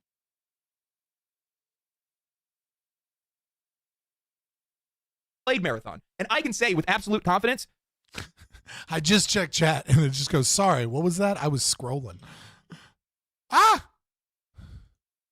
Them couldn't be any more clear. It's not going to work. It doesn't. The funny thing is, this isn't even the first time that these guys have gotten caught doing something like this before. It's so lazy. It's so scummy. It's so blatant. And it shows how little creativity the studio has left and how hard and fast they're trying to rush Marathon out the gate. I played Marathon, and I can say with absolute confidence, it's not going to work. It doesn't stand a chance. They don't understand the audience. They don't understand the game. They don't understand the genre. And it's so woefully uninspired that it makes a lot of sense as to why they're just copying things that other people are doing. And in some cases, copying their art, I guess, as well. You compare this to a game like Arc Raiders, and the contrast between the two of them couldn't be any more clear. So today what we're going to do is we're going to talk about the... Well, so like the thing here is like, there's nothing wrong with copying art in and of itself. There's nothing wrong with taking some art that's out there. Like, I don't believe in IP, but I do think I like this video so far anyways. And we're going to get into it, but I think it's also important to recognize that just because it's not morally wrong to, you know, copy something, there's absolutely morally wrong to commit fraud and say that like this is your original work when it isn't. And it's even more so, I think there's like, you know, he's showcasing that there's a lack of creativity that breeds out into other areas. Like if people aren't making things from their own cohesive vision to make a game or to make a product, but instead just copy and pasting shit from other people, it goes to show you that other aspects of the game suck. It's like when you see a game, right? And the game, and someone, and like if you're on Twitter, right, and someone's like, oh, the new game came out and there's a character with they them pronouns in it, that doesn't mean that game's bad, right? That who gives, they have they them pronouns. Okay, what does that tell me about the actual game? All it tells me is that someone has they them pronouns. But you guys know, so debate is at 9. Yes, dog, I can only answer, I'm not going to answer your question every 10 minutes. It's at 9 CST. I switched the time zone thing in my head when I was like planning stream. I just didn't think about it. This is the last time I'm answering it. Right. But so going back on what I was saying, when you see the they them pronouns, you know that there's like woke people in that office. You know that there is, you know, a culture that is eating away at their creativity. You know that their writing team has a bunch of, you know, fat, gross chicks that are constantly bitching about politics in the DMs. And there's like a couple of dudes that want to make a good game. And every time they bring up some idea, the idea is problematic and they hate working at their fucking job. And so they just do the tasks for the thing that's assigned. You know, the story's going to suck. You don't know that with any like high level of you don't know that for sure.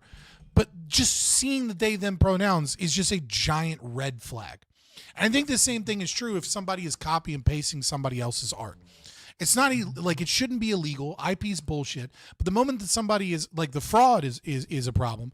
But if somebody's making a game and it's using a bunch of assets from other people, you have to ask yourself, well, what's their creative vision? Like, what is their goal here? Like they clearly don't have a cohesive creative goal. They clearly have a marketing team that says, make this product to make us money.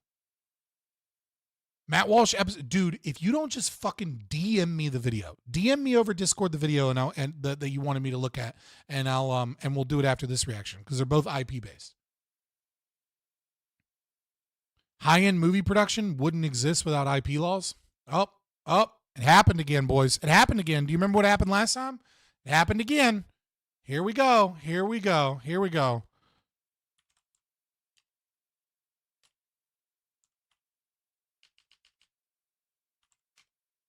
Without IP, guys. Let me find two videos real quick.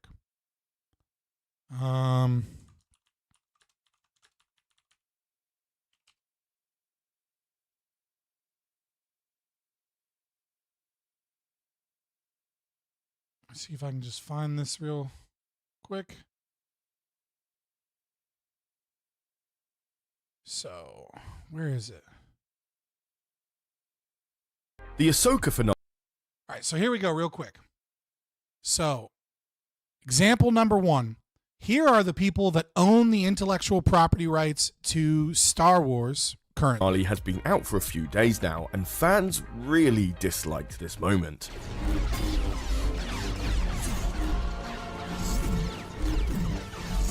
This duel against Night Troopers have been torn apart on Twitter right now. Okay, so that's Ahsoka. All right. Disney has stated multiple times that they want to slow down lightsaber duels. They look god awful. They have stormtroopers walking towards them while they have a ranged weapon with a wizard with laser swords. Nothing about this makes any sense whatsoever.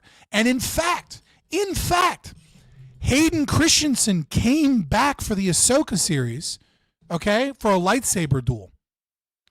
And Disney, the directors told Hayden Christensen that he had to slow down and that he had to slow down and that he was moving too fast and that the actress couldn't keep up and that this is like not what Star Wars is anymore. Okay? Now here's someone that doesn't own the IP rights to Star Wars. Here's the official teaser trailer from 1 month ago for Vader Episode 2 by Star Wars Theory, who's just a fucking YouTuber.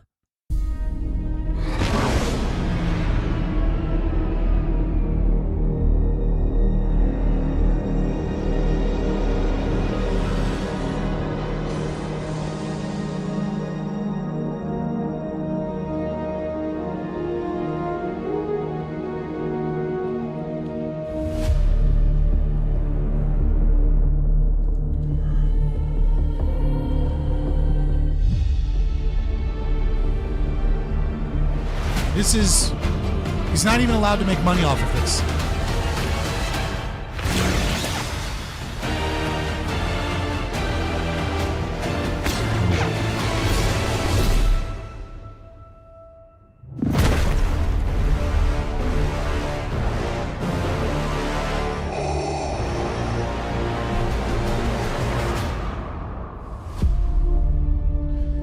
He's not even allowed to make money off of this, or he'd get sued into the dirt. He had to fight a lawsuit on the other Vader series because they were like not letting him put it up, even though it was demonetized by him. This is purely for love of the game that he's making this, and he's making shit better than Ahsoka for nothing other than people will watch it and go and then follow his other content. So this idea that Hollywood is necessary, that IP is necessary for the existence of Hollywood to be able to make films, there you go. In 2 videos, I have just completely debunked that just untrue narrative. It's just not true. The fact that they put hundreds of millions of dollars into movies and they can't recreate anything as good as what was made 20 years ago, even in visual effects, is proof that like IP is not the saving grace. Allegations against Bungie and their artwork, and also the pitiful reception of Marathon. They are not going to beat the Concord allegations. Bungie seems to have a very close relationship with plagiarism, at least over the last few years. One of the first instances we saw of this was actually back in 2021 for the Witch Queen expansion of Destiny 2, where Twitter user Relay314's fan art of Capital Science, what does that mean? What does that have to do with anything? People will pirate movies. Yeah, people do that now. Instances we saw of this was actually back in 2021 for the Witch Queen expansion of Destiny 2, where Twitter user Relay314's fan art of Zivur Wrath was used 1-for-1 in-game without permission or notification. Then, in the Lightfall expansion, it happened again. Julian Falona's artwork was lifted and used inside. Yeah, I mean, like, look at that. Like, this is so obviously like them just adding green to it and adding like some other elements of a cutscene. And again in 2024 when Bungie collaborated with Hasbro to make a Nerf replica of the Ace of Spades pistol from Destiny 2, this time lifting the entire design from the artist Tofu Rabbit aside from a recolor. So this one, I look, I get that this is quote unquote stolen, but it's based off of in-game assets, isn't it? Like, so I don't feel like this could be parallel thinking, but you know, I don't know. I need to know more about this case. Changes. In every one of these cases, Bungie pointed the blame to a third-party contractor that they had outsourced their work to, resolved the issues quietly, and then compensated the artist. Actually, as we speak, Bungie is in the middle of an active lawsuit with writer Kelsey Martineau, who alleges that Destiny 2's Red War campaign in 2017 and the Curse of Osiris expansion copied elements from his sci-fi story published on WordPress between 2013 and 2014. He's claimed similarities in the name of the Red Legion, the antagonist's motivations, and several narrative elements, like a celestial entity, the use of flamethrowers, and a consciousness transfer. Bungie... Hold on, pause. You do not own sci-fi tropes. That sounds, I'd have to look into the case, but that just sounds like, oh, you have the same sci-fi tropes that my story has. The use of a flamethrower, a celestial being, and, you know, transfer of consciousness sounds like something that's probably in if I were to go to, if there's a Barnes & Noble somewhere that has survived Amazon, I could probably find 100 books that have those themes in them. They're not all stealing. Like, those are just tropes. Legion, the antagonist's motivations, and several narrative elements, like a celestial entity, the use of flamethrowers, and a consciousness transfer. Bungie filed a motion to dismiss the case, but the judge had... Oh, hold on. You have we have something else. Hold on. What's Johansson was in Black Widow, which cost $300 million. So how did they make this movie with her that's... Scott, the Red War lawsuit is actually ridiculous. He claims that Destiny stole his idea of having a planet floating next to Earth. Yeah, like it sounds like just like trope as shit that you could come up with. $100 million. So how did they make this movie with her that same year for only $25 million? It seems impossible because all the sets are immaculate and it has like 15 A-listers like Tom Hanks and Steve Carell. Meanwhile, Black Widow costs 10 times as much and still has boring sets that look like this. One of the biggest reasons is that actors really like working with the director, Wes Anderson. He has a unique style and knows exactly what he wants in every shot. So Scarlett charged $30 million to do Black Widow, but she agreed to be in Asteroid City for only $4,000 a week. But I think $4,000 a week is like, I wish I made that kind of money, but also that is wildly different. You can see the biggest way they keep costs down in this photo, where they're shooting the Grand Budapest Hotel. The final image will look like this, but because he knows exactly what he wants in every shot, they don't have to spend a dime building anything that's even an inch outside the frame. Wow. Right? Yeah, great. Amazing. Yeah, I mean, Scott, how do you make money off of this? Well, some people donate. Right? And I always answer super chats. So if you guys want to, support the channel and you want to make sure that I read your message in chat, donate money via super chat, and I will get 70% of that money.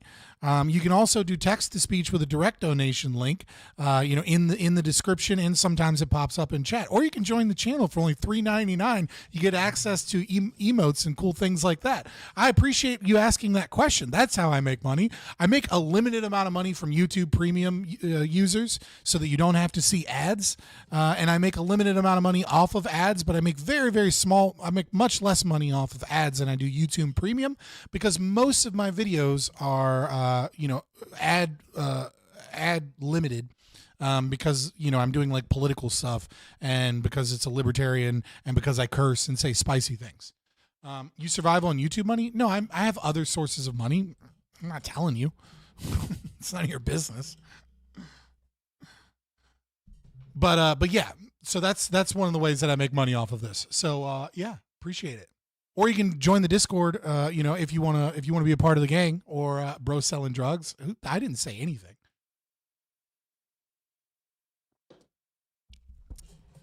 But yeah, YouTube Premium helps me out, and then you guys donating super chats, which I do my best to answer. Apparently, I missed one from Red Tornado, who still hasn't DM'd me the video. Even though he's popped up in chat, just DM me the video. Hold on, maybe I didn't accept it. Message request, Red Tornado. Never mind. There it is. He did DM me the video. I lied. We'll do that next. But yeah, no, I mean, like, this is exactly what I was talking about with IP. But like, just to show you something else, Mark, do you remember that fucking channel? I'm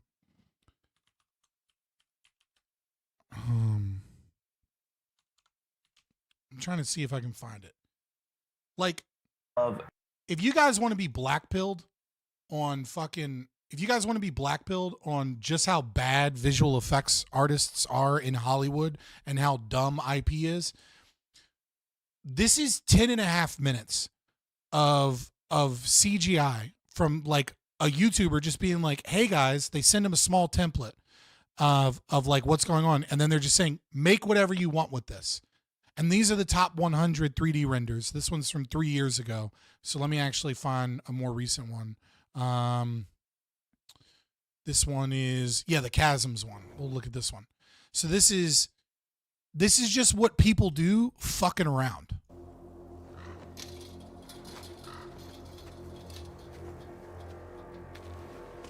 Like, there is immense talent out there, and like what you guys are consuming because of this concept of IP from these large corporate entities that have a stranglehold on being able to make movies and make things and distribute them is saddening.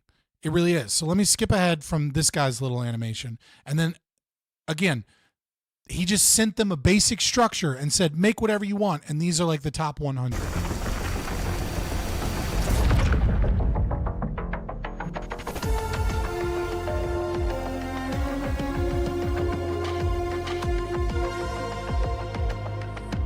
I imagine I'm probably going to get a copyright strike or like revenue sharing just from the EDM music that's in this YouTube video. So if you're watching later and you're wondering why it's silent, or like what happened to all the content, I probably had to trim it out so I didn't lose money on this video. So so for those watching the stream and being like, I don't see anything, that's what happened.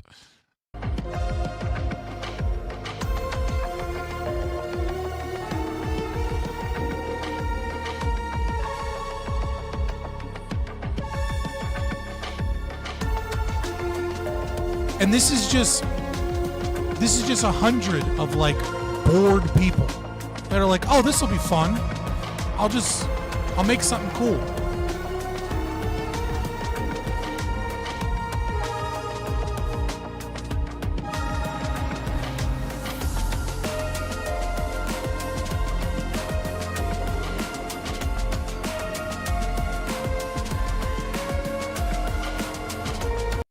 VFX artists are insanely overworked with material insanity hard to work on.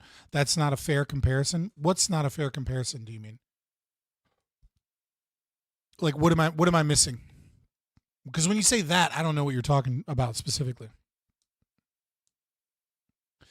LL, you have to admit prequels at least got the lightsaber battles down. Absolutely. They absolutely did, because they cared.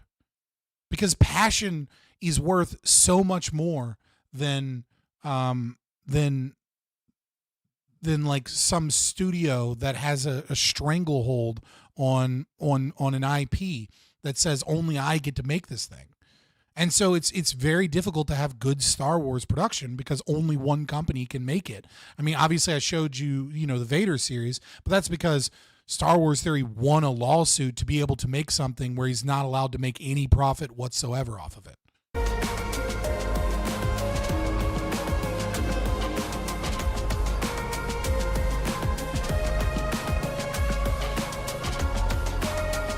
And this is the one that won right here. Okay, look at what this dude just for funsies put into this clip coming up.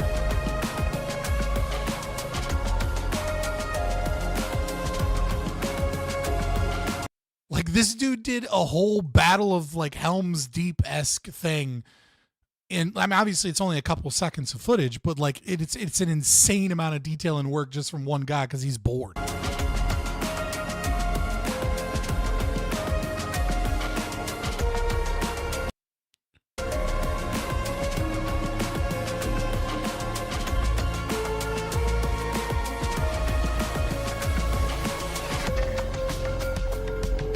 I'm saying how trash Hollywood VFX artists are. It's not the artists that are bad. It's the directors and producers' decisions that I agree with. Yeah, but that's exactly what I'm talking about. There's a ton of talent out there that absolutely could be utilized in all kinds of projects, but the usage of IP has allowed these massive corporations to exist that do abuse people like that, all of this talent. And it's like, if you want to make money, you have to go as a VFX artist, right?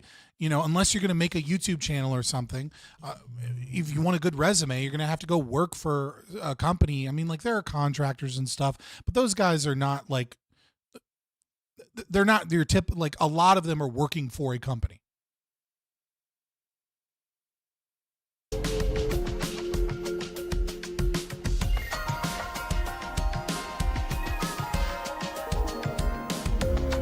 Dude, Lego shut down a Bionicle game that had been in development for, I mean, let's be honest, Lego probably ruined the game by like, with their management, right? Like, it's probably a trash game if it got shut down. After 8 years of development and it's still not out, it's probably got all kinds of problems. And I doubt it's the people working on the game. It's probably the managers, and then they bring in somebody to change the vision and the scope of the project. And it's probably been through like 3 different fucking, having to work on things from the ground up and reprogram stuff and new systems, etc. But absolutely, like, that just sucks. Like, why can't somebody make a Bionicle game? Well, because Lego owns the rights to it.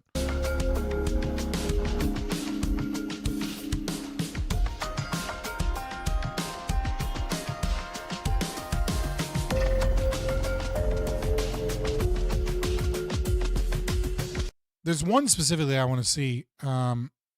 Is it this one? No. There's a whole bunch of them that are really cool, but there was one from South Korea, and it was super cool looking. Because I'm not gonna watch this whole fucking video, but check out this guy's content.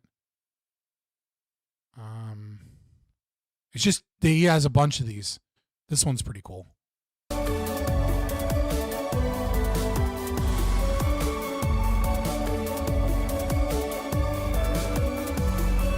All right, but there was another one that I thought was really fucking cool. There's a Ratatouille one. I love this video, but it just goes to show how much talent is out there that's just being wasted on these giant companies that are just doing everything they can to find ways to monetize, and utilizing IP to just abuse both their workers and the market. It's horrible.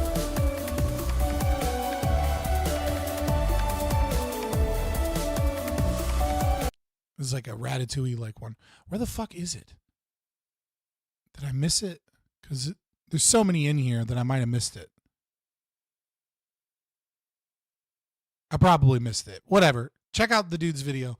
He has quite a few of them. Ponisher, like, Pwn and noobs. But we'll get back to the content we were on a minute ago. ended up rejecting it, citing insufficient evidence due to Bungie's inability to provide a playable version of. Have I watched the Stardays? So I'm just not a big 40. I'm not a big 40K person. I mean, I listen to some of the podcasts to like understand the lore a little bit better because the lore is interesting to me. But like a lot of like the fan made films to me are hit or miss.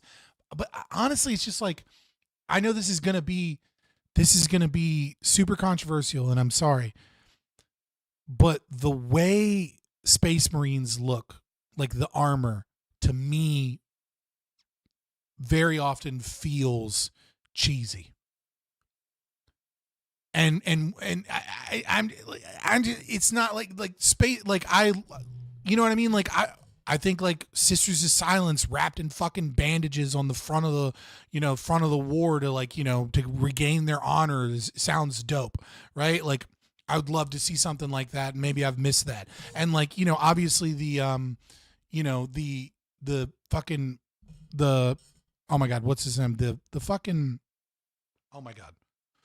A lot of the like the Mechanicus stuff looks really cool to me. And a lot of the what the fuck? I cannot think of the names of like his 12 sons. I can't think of their names right now. But all of those dudes, both on the Chaos side and still fighting for the Imperium of Man, look cool. And some of the bigger machinery and tech and stuff looks cool. But the Space Marine like classic design to me just feels very 80s power armor, cheesy army men to me. Psycher Drip goes hard. Primarchs. Thank you. Primarchs. Why the fuck can I not think of that name? Again, I'm not a huge 40K person. So like I don't watch a lot of this stuff. But whenever I see it, I'm just like, oh, this looks like an army man toy. Like it doesn't look cool to me. Filed a motion to dismiss the case, but and I mean the Penitents, not Sisters of Silence. Correct. Yes, you are correct. The judge ended up rejecting it, citing insufficient. Again, not a big 40K person. I know a little bit, you know what I mean, but it's just not my thing. I haven't delved into it deep enough to remember all the pieces. Real entity, the use of flamethrowers, and a consciousness transfer. Bungie filed a motion to dismiss the case, but the judge ended up rejecting it, citing insufficient evidence due to Bungie's inability to provide a playable version of the allegedly plagiarized content. And that's all because the Red War and Curse of Osiris expansions don't exist anymore. They're part of content that Bungie had vaulted and removed from the game, then deleted all the files altogether for reasons that can never fully be explained. This was the... Hold on. So this is a bit of an unfair criticism. Like something like the same thing happened with World of Warcraft Classic, right? When private servers were running, Classic, they had to do a ton of work to try and guess like what boss damage was and like what armor rating was. There was a lot of data missing from the client. And it was also true that there was a ton of, they had deleted and overwritten most of the stuff from World of Warcraft Classic, and they had to kind of like rebuild some stuff. Now, luckily they had found it, but this is something that's like somewhat common, at least in the past with MMORPGs, where they don't keep all of these files and all this data on like previous expansions of the game. Now, I think most people that are doing MMORPGs now, realizing that there are people that are nostalgic because of things like classic WoW or old school RuneScape or like, revitalized private servers that eventually became servers for like Lord of the Rings Online, that like they should keep that data. But like I don't know that it's like necessarily nefarious that Bungie didn't keep like Destiny 1 or like old builds of Destiny 2 shit. Like it seems kind of the standard. What was that? Somebody sub? A good demon man. That's a crazy name, but appreciate the subscription. I do. The same move that alienated a huge portion of their player base. Bungie removed content from the game that players had paid for, claiming that they needed to do it to get more memory space for future expansions. And I'll be honest with you guys, as a player who owned that content, there is nothing more satisfying than watching this come back to bite them in the ass. And now here we are in 2025, and Bungie has still not learned their lesson. Twitter user and artist N2, also known as... You know what's crazy is when I first saw this trailer, I was like, man, this seems like a really fucking cool concept. And I could tell that the writers were like, had like a lot of good ideas. And then the art style was just so fucking bad. Like it was like, who fucking tried to concord up this cool concept of a game? Like when I saw the trailer drop for Marathon, I was like, this looks cool. Like the concept is cool. The idea of like, you know, playing a Fortnite or, you know, looter shooter, you know, kind of game where, you know, when you die, your consciousness is re-uploaded, and there's a you know, like there's in, you know, this post-apocalyptic kind of world. Like the concept seemed fun. It seemed cool. It seemed like the writing team. I mean, it's nothing that's like, you know, breaking out of like originality. It's not fucking Shakespeare or something, but it seemed like a cool concept. But the art style of like these bright colors that don't make any sense from, you know, from a functional perspective in the world. They felt like somebody had gone in, like, you know, like some kid that's really into Minecraft or something had gone in and like painted all these neon colors unnecessarily and created these designs that didn't tell a story in and of themselves, right? Like the artwork didn't tell a story. And so it totally doesn't surprise me that they were lifting other people's work. Bite them in the ass. And now here we are in 2025, and Bungie has still not learned their lesson. Twitter user and artist N2, also known as Anti-Real or @Anti-Real in Leet Speak, has called them out once again, this time for lifting their artwork and using it without permission in Marathon's alpha. These accusations aren't vague. They were direct, specific, and backed up with visual evidence. On Twitter, they shared images. Yeah, like on Twitter, I saw the thing on Twitter, and then I saw this video, and I was like, I want to react to this video. They hid a fucking like a graphical representation of the Lost meme.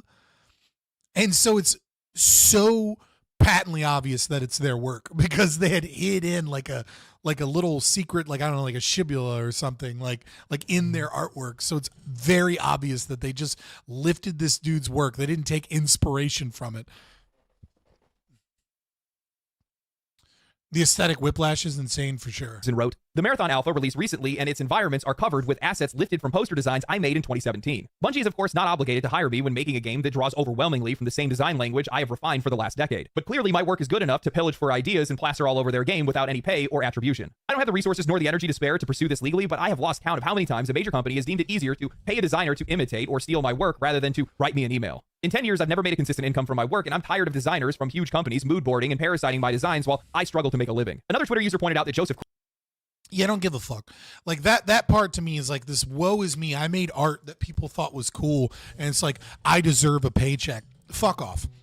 But it is fraud. Like the people that are victims here are people that purchased Marathon.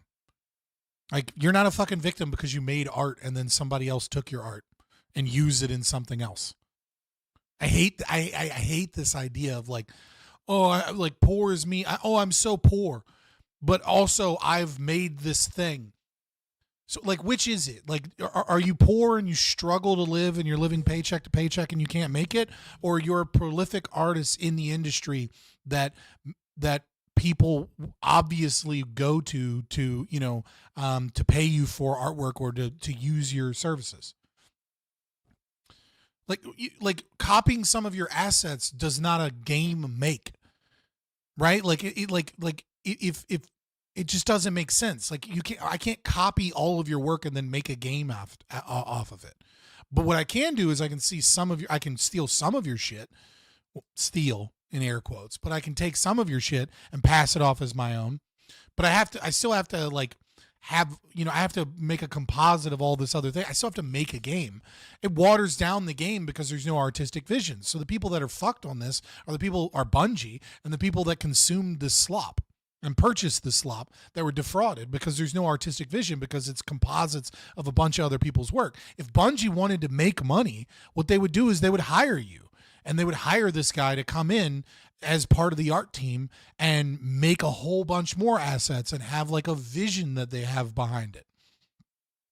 But this idea that like, I just don't buy this guy being like, you know, working paycheck to paycheck, but also being this prolific artist that is like defined a style in the genre. Like that's, it's bullshit. Cross, the art director at Bungie, follows Anti-Real on Twitter and asked if there might be a connection. The artist had responded saying he's followed me for a few years and a few others from Bungie, never heard any communication. Just to add insult to injury, mainstream media outlets began circulating fake quotes from the artist attempting to sensationalize the story further by fabricating statements like, I'm completely floored, this is my full-time job, I sell these posters online, they're not obscure, a major company has deemed it easier to pay a designer to imitate or trace than license or commission the work. I didn't know about this part.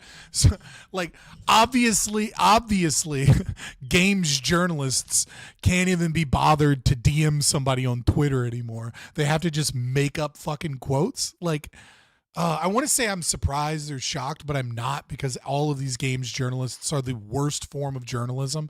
Like, and like, you know, the New York Times, the height of journalistic integrity, is lying to you guys like every other day. And so like games journalists, like, did we not, like, who the fuck, how are games journalists making money at this point? Like, the only way that I can think it, like, if we follow the money, are we just going to find a bunch of executive boomers that still don't know what Gamergate even is? So like they're just paying for like positive reviews and access. Like is that really like who the, like, have any of you guys clicked on a Kotaku article in the last 5 years? Like, have any of you guys like Googled something and saw Kotaku and be like, oh, this will be an interesting article, I need to read this. Oh, you know what? I should turn my ad blocker off to make sure that these guys get money from advertising revenue. Has anybody done that? Has anybody that plays games done that? Dead internet theory? Yeah, it's just like it's bots. Like, advertising agencies are just blowing money on ads that are only being viewed by bots. Is that what's happening? Is it really just dead internet? Like, no one with any fucking knowledge of gaming and the landscape, like, are business executives just that out of touch that they think there's something to be gained by making games journalists happy? I find it so hard to believe that like the Bobby Koticks of the world are that retarded. But it has to be true, because like they're still around. Like, somebody is giving them money. Somebody is dumb enough to give these people money. I don't know anything about games journalism, but if I chose to be a games journalist tomorrow, my content would be leagues better than any of these games journalists.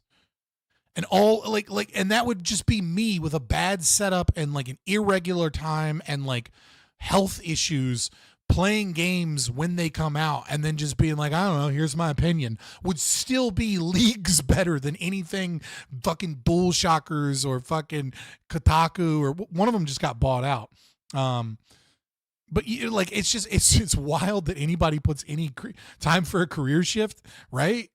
They're not obscure. A major company has deemed it easier to pay a designer to imitate or trace than license or commission the work. This didn't come from the artist, and using fake quotes to farm clicks on top of an artist that's already being exploited is a special kind of vile. Now, if things weren't sketchy already, just 2 weeks ago, before these allegations went public, Joseph Cross, the art director for Bungie, posted on Twitter about how excited they were to work with Krupa Hosk, a brand and design agency that Bungie had brought on to help with visual development, identity. Yeah, that clearly looks like that artist's work. Like, it's heavily inspired. Custom typography and ARG campaigns for Marathon. This almost feels like a preemptive PR buffer, as if they know that these accusations might start to surface and they were preparing to have a scapegoat just in case. But let's be real here. These third-party agencies are just a shield. Bungie uses them because they know. Like, look at this blue over this bleak fucking like dirt gray, and like, what is this? Like look at the edges here. This looks so bad. Like, you have this stark contrast between these like neon colors, and then you just have like this slapped on sections of faded gray. Like, why is the blue not faded? Like, is it some special scientific paint that doesn't fade in the sunlight and doesn't erode from wind and water erosion? But then there is what appears to be years of like, you know, dumped sand and dirt to the point that it's built up, you know, flora, sorry, not fauna, but I mean, probably fauna as well. Right.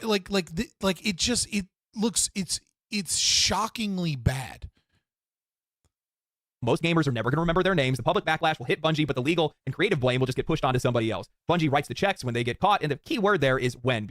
Like, even if you want, like if you wanted to do, like, I hate how everything's toned down and bleak and muted, right? But like, just random neon colors in a post-apocalyptic world where people have been dead for years and nobody is maintaining anything shouldn't have a world full of bright neon colors and like a road with no fucking dirt or dust, and then like some trench somewhere full of dirt and dust and like plants growing.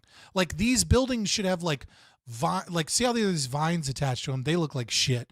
But like these vines should be like breaking through, and that window should be like broken. And like you should have like there's a mountain over here, so maybe you have like more neon colors in the shadow of the mountain, and then on this side it's super faded because the sunlight has like to the point where like you can kind of make out that there used to be a neon paint color design, but it's mostly like it's just such low tier trash that makes no sense. Because these are only the cases that made it to public attention. How many other ones never got noticed? Don't worry, Bungie said that the outdoor environments aren't finished, so it's totally going to be good at launch. Yeah. For sure. I've so much faith in Bungie. I mean, this has been going on for over 5 years now, and I have a really hard time believing that Bungie somehow, some way keeps managing to coincidentally hire art thieves over and over again. The common denominator here in every single one of these situations isn't the freelancers or third-party vendors, it's Bungie. So why does this keep happening? Why do they keep doing this? Well, that's because they just don't have the time or the talent anymore. Bungie ad libitum. The problem with the whole IP conversation in our current political framework is that we treat fraud like a slap on the wrist. Like fraud should be a much bigger deal. And a lot of these presumed problems with IP, with a lack of IP, would go away if fraud was actually prosecuted in a meaningful way. Right? Like if you're stealing someone's artwork, stealing in air quotes, because you're not stealing, but you're passing off something as your original creation and it's not, then there are a large cohort of people that would not have bought this game because they want to see artists supported, right? They want to see that a game has a creative vision. And so it's like, it's been a shitty night, but I'm still here even. Oh, I guess heart, appreciate it. If you really want to show your love, guys, don't forget to super chat and join the channel for $3.99, or at the very least, make stream clips and then and post them in the Discord in the stream clip section so that I can turn them into YouTube shorts. I've been doing that regularly here lately. Hopefully, I can keep doing that. Or get YouTube Premium so that you don't have to deal with ads or even Brave browser and things like that giving you a weird loading screen halfway through that makes things look janky and your video doesn't load because it's trying to block an ad. These are all great ways to support the channel and make your life better and spread the message. But I appreciate you too. He has laid off aggressively in recent years. I mean, you guys could just press a fucking like button. True, 36 people watching. It's gotten up to 43 and I only have 24 likes. What's up, boys? A lot of the talent that they let go were key contributors to games like Halo, Destiny, and Destiny 2. And with Destiny 2 in decline and pressure from Sony mounting ever since they acquired Bungie in 2022, they simply do not have the same creative force behind their projects anymore. They are rushing Marathon and other content out the door to meet deadlines and deliver returns. And when time runs out and creativity is thin, people take shortcuts. And honestly, that makes a lot of sense because Marathon feels like a game that's being shoved out the door, ready or not. Bungie has done almost nothing to engage with their audience before the release of the closed alpha, and then their entire rollout of the game has been messy. Yeah, dude, I didn't even hear about this fucking game until other people started looking at a trailer drop. It is wild to me how many people like the shadow drop thing has worked for some games, but it only works if the game's really good. It's crazy to me how much people are spending money on marketing and yet it's not going anywhere. And I think it goes back to games journalism, right? Like I genuinely think these people are like pumping money into games journalist websites thinking they're getting a bunch of people hyped up about a game, but it's just a bunch of fucking bots, right? Like the only way that if there is a video, someone that works in the video game industry here, which I highly doubt, but if you are here, right, the best way to get your word out is to just fucking talk to YouTubers and streamers. Like that's how you stop engaging with games journal. Like your budget should not be games journalists, and your budget also shouldn't be giving money to people that are going to support your game and give you glowing reviews. This is one of the things that absolutely it worked in the negative for Dragon Age, the last Dragon Age Veil or whatever. What is it? Oh my God, something Veil, right? Is that like the only people that were playing and reviewing the game live were people that were on the payroll of BioWare. And so everyone knew it was bullshit. They were like giving it Veilguard. They were giving it like glowing reviews despite all of its fucking problems. Like what you need to do is you need to pay pay gaming streamers, okay? Not professional gamers that like are competitive gamers, okay? Don't pay speed runners. Don't return to form. Oh my fucking God. I'm so sick of that phrase. Not professional speed runners, not people that are like professional raiders and WoW or something like that, right? Like not super try hard sweat bros, but people like Asmongold or people like, you know, people that just play games to play games. Pay them money to come in, make them sign an NDA, show them early concepts of games, discuss with them, you know, the way combat systems are being done and talent systems are being done, like how inventory is being done, show them concept designs for your UI, and then be like, what do you think? And then pay them for their opinion. And then they'll be secretly excited about it because they had a hand in making the game better. And then give them, you know, early copies so that they can make reviews and guides, and don't discriminate just because, you know, these people are really nice to you. Discriminate based off of who has a large audience. And that's going to be some woke people and that's going to be some non-woke people. Get rid of all that shit. And what you will have is you will have people that have their entire livelihood is based upon connecting with and understanding what the average normal gamer that like just hops on YouTube and watches a video thinks and believes. And they will make your games better. They will make your games so much better. And then they'll be excited about it. And then they'll play the game because they had a hand in making it. And they'll do early review guides. And then when your game launches, they'll immediately unprivate like 7 review guides for your game. One being like a review of the game, and then like one being like, this is the best build for a warrior. And then one that's like, you know, this is how you find all of the fucking little show tune things. And then they'll stream the game. The idea that these people are paying for marketing for ads is retarded. Nobody cares about ads anymore. Like no one sees an ad for a game and then goes, you know what, I'm going to go buy that game. The ads only work if they've already seen a video and they've already seen something else, and then an ad reminds them, and then it keeps it into the forefront of their knowledge. So like if you want to spend money on ads, make a YouTube short and a TikTok, and then pay for ads in YouTube shorts and TikToks.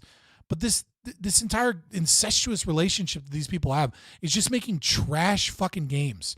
And you people are so creatively lacking that now they're just ripping shit off of Twitter to throw into their fucking, what is it called? Is it Endymion or whatever his name is? Calls it Goy Slop. Bungie has done almost nothing to engage with their audience before the release of the closed alpha, and then their entire rollout of the game has been messy. The initial teaser had some intrigue in the cinematic trailer. People like the ARG elements and the visual direction, but the gameplay trailer absolutely tanked. At the time of this writing, the visual trailer, you could tell the art style was like clashing with the story. You could tell there were people that were passionate about the story, and then the art team is like completely dog shit. 24,000 dislikes. Most of the comments are flaming the game. They've also delivered nothing but mixed messaging. They told Destiny 2 PvE players that Marathon isn't for them, despite the fact that it's their loyalty, time, and spending that funded Bungie's projects in the first place. Instead of honoring their core audience, they are chasing a new one they don't even understand in a genre. I mean, Bungie has been stupid fucking woke for a while, right? Like, I mean, I remember early in our streaming days, we talked to a girl that like wrote music for him, and I don't remember if she got kicked out or if she had to leave because of woke nonsense. But she was really cool. Mark used to watch a lot of her streams, but like, I remember when like they came out with like to let everybody know that they were against the overturning of Roe v. Wade, and I was like, who the fuck cares about Bungie's opinion on Roe v. Wade? Like, shut the fuck. Like, what idiot at your company thought that was going to make you more money for your games to alienate half of your audience, and then appeal to a bunch of feminists because feminists are totally going to put in 200 hours a month on a looter shooter? Like, what? Yeah, I was mostly trying not to actually say her name just in case people gave her weird DMs and shit, because she's been fairly private. Don't DM her or find her online, guys. Like she's mostly into gardening these days and being a homemaker and like stepped away from like streaming and stuff. I think she pops on every now and then, but I think she's just sick of the toxicity of like politics and culture war stuff in general. Maybe worthy of a follow on Twitter if she's still on there, but other than that, like, don't DM her and stuff. Genre that they've never even developed in before. It's yet another case of a studio abandoning what made them successful in favor of mimicking what's trendy. And honestly, what else would a mimic do other than copy everything else around it? We are going to see a lot more of this. A lot more. All these companies that have been complaining about rising development costs, all these layoffs that we've seen, that is all pressure that is being laid on top of these designers and artists. And the more that they have them making these cookie cutter games and these copy paste projects, the less time and resources and experience they have to be able to make anything, the less creative freedom they have, well, the more likely they are to start cutting corners. And part of that is because they're just trying to save time more than anything else. But the other part of it is they just don't care. That's why you see stuff like this. We see this with workers that are just phoning it in for a paycheck because they feel like they're forced to do the work, because they feel wholly uninspired by it, because they're not being led properly. And as a result, you get something that is uninspired, and you get something that most of the times ends up being plagiarized. Journalism is going through the same thing. Games journalism. Yeah, I don't like every person that works in the tech industry that like does the nitty gritty work of like coding or creating seems to be like, most of them seem to be autistic guys that really like working on a project, but they have no creative freedom in their project because they're micromanaged by a bunch of HR women that have no idea what it is that they do and and are just, managing them and they have to go to tons of meetings about how to speak and how to act and what their politics ought to be.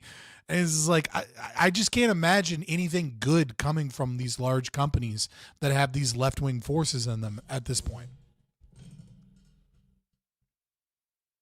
We looking at Scott reacting to liberal Scott right now? For real, for real? Journalism specifically is going through the same thing. After the Polygon video, I actually had some writers reach out to me and they said, you have no idea how bad it is for us right now. All of these companies have basically made it where, we have $20 an article, you have to put out 50 articles a week, you can only talk about very specific games, only the biggest games, and you can only write about it in a very specific way. And that's the reason why we get a lot of the writing that we do. And I think that's a fitting description for what Marathon is, because they're under those exact same pressures in that exact same situation, right? Bro, who the fuck is working for Polygon that isn't in on this game? How much money are you even making working for Polygon? Because like you can get a job for $17 an hour at fucking at like Burger King, $16 an hour or something at like Sheets. Like why? Like if you're a writer that like is worth your salt, why are you working for fucking Polygon?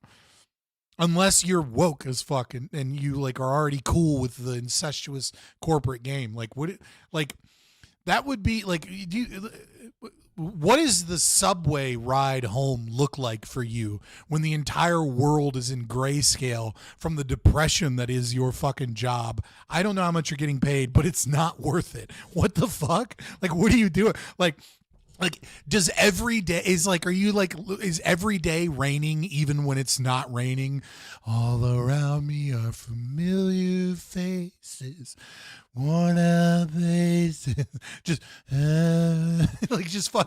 just trudging with your JanSport home because you can't afford your fucking car. Like, why are you working for Polygon? What the fuck is wrong with you?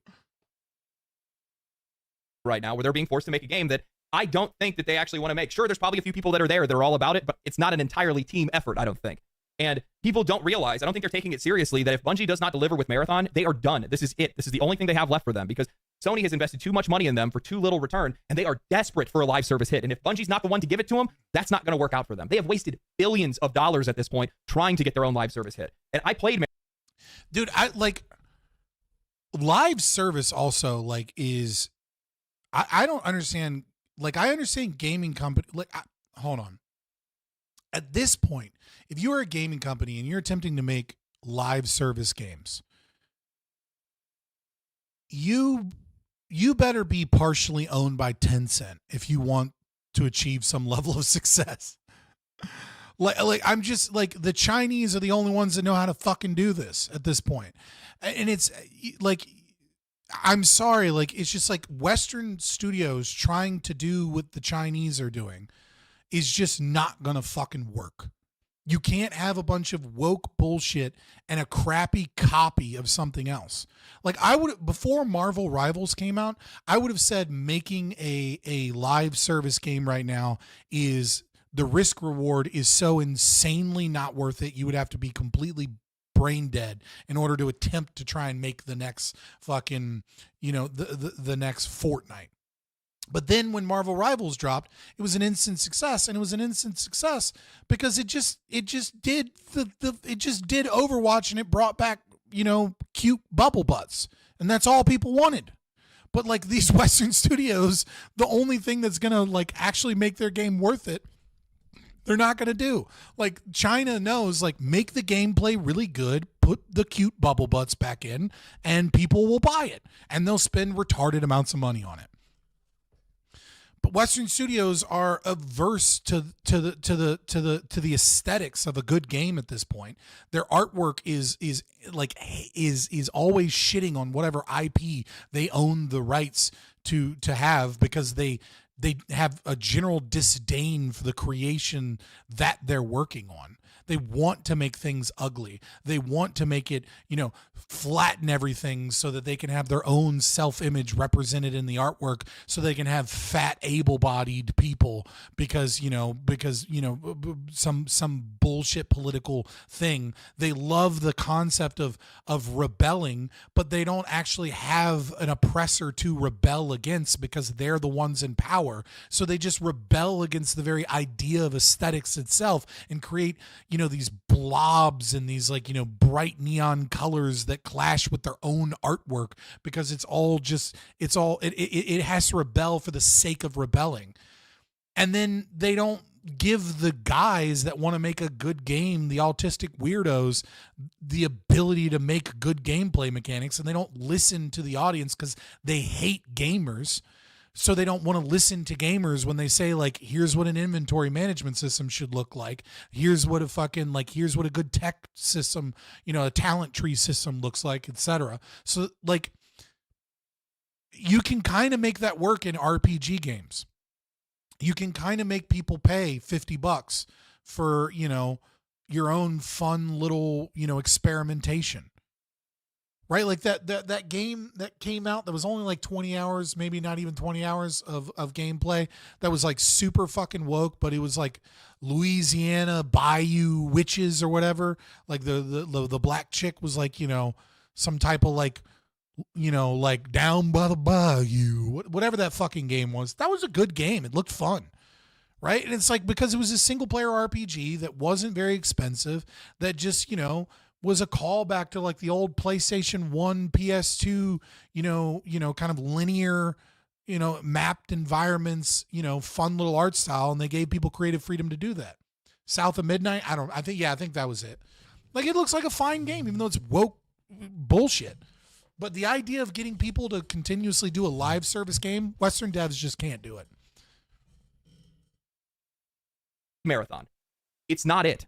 With better competition that's out on the market, with better competition that's right around the corner, that delivered an alpha at the same time. I'm not going to get to the Matt Walsh video. even though I bitched at Red Tornado to send it to me. It's not happening. It takes me too long to react to shit. I'm not ever going to get to it. I'm so sorry, Red Tornado. I feel so bad, but just enjoy the fucking stream of consciousness that is my ADHD streams. All right? My bad. Is yours. It's just not going to work out. This is going to be a last-ditch effort, a Hail Mary, with nobody there to catch it. Now, in a lot of cases, when I'm feeling off about a game, whether it's from the previews or the early footage, I tend to second-guess myself. Maybe I'm being overly critical. Maybe it's not as bad as it looks. Maybe I just need to get hands-on with it to see the full picture. Then I played Man's not black-pilled enough. This man's not black-pilled enough. He still has hope. He has hope in AAA studios. Who has hope in AAA studios? You know what I do? I don't trust any game when it comes out, even when it gets rave reviews when it comes out, because I know that it's going to be an Unreal Engine and it's going to destroy my VRAM because of their bullshit graphic coding systems, and it's going to look like trash on my normal computer. And I'm going to wait a year or wait for the Game of the Year edition when that shit goes on sale on Steam for like $25. Okay, so the idea of trusting a game before it releases is fucking wild to me. Not so hot take. Do not expect a bunch of anti-capitalists bent on decommodifying everything to create a valuable commodity. Right? Marathon and Arc Raiders. To be fair, the Chinese are fucking are anti-capitalistic, but they see capitalism, it's state capitalism. So they see capitalism as a tool to, for power. Like, so I mean, that's why they put out good games, because they're just like, they see it as a tool. The Chinese have ironically become more capitalist than the West. And it's insane. And part of it is because they don't believe in IP. Back to back. And now I was being way too generous with Marathon. Let me just go ahead and throw a flag on the play right now and say it outright. Marathon is one step removed from Concord. The only thing that this game has going for it is the Marathon name in a mildly interesting universe. Beyond that, this is one of the most blatant, uninspired, trend-chasing corporate pasteboard games that I have ever touched. I would go as far to say that Dragon Age the Veilguard had... Dude, look at these cliffs. Uninspired, trend-chasing corporate pasteboard games that I have ever touched.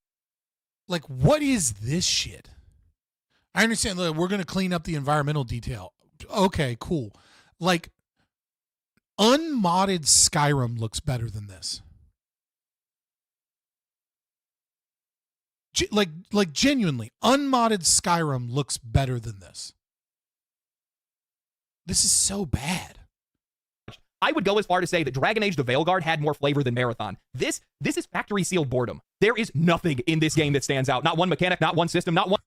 Factory sealed boredom is a great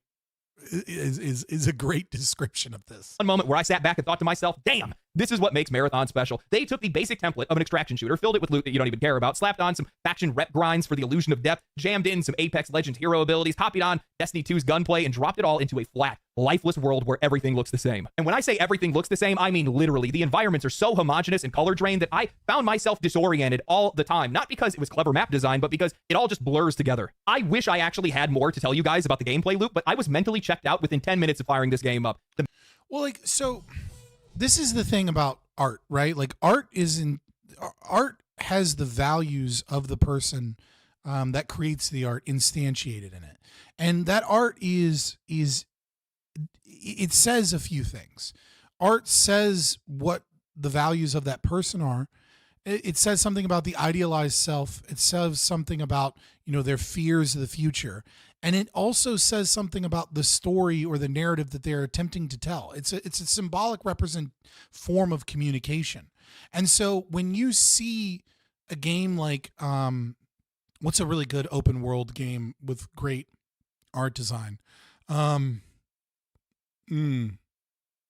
Baldur's Gate 3, right? When you see Baldur's Gate 3, right, you land on the beach, and it's a stark contrast from the Nautiloid. The Nautiloid has, gutted goblins and little things for you to read, and then and there's fire, and the hellfire is clashing with the, the psychic purples and manifestation of what is going on there. And then the ship lands, and there's a simple serenity to landing on the beach, and there's bright lights that says you've made it out of hell. You've made it out of off of the Nautiloid. But then there's a dead body right there, right? And then there's and then you go into a crypt, and that has those colors. And you go into the Druid Grove, and it has bleakness that is created from the shade that shows the refugees' crisis in that moment, because the shade is there and the colors are muted a little bit. And then you go into the Druid section, and it's more earthy, and those tones are more earthy. And then you go to see Kaga, and when you see Kaga, you're underground, and you see ruin, and you see rubbles.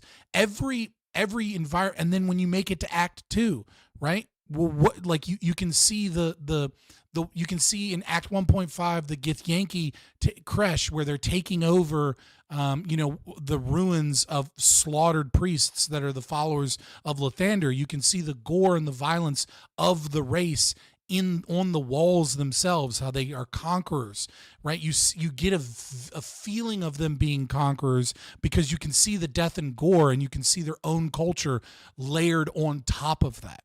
And then you get to Act 2 in the Shadowlands, and everything's dark, but but also there's that beauty in the darkness. And when you find a night orchid, that beautiful purple that's bright despite everything else being dark, because it's a representation of Shadowheart herself, right? Like, you can see the intentional design in the environments and in the art so that you feel that you're in a new world.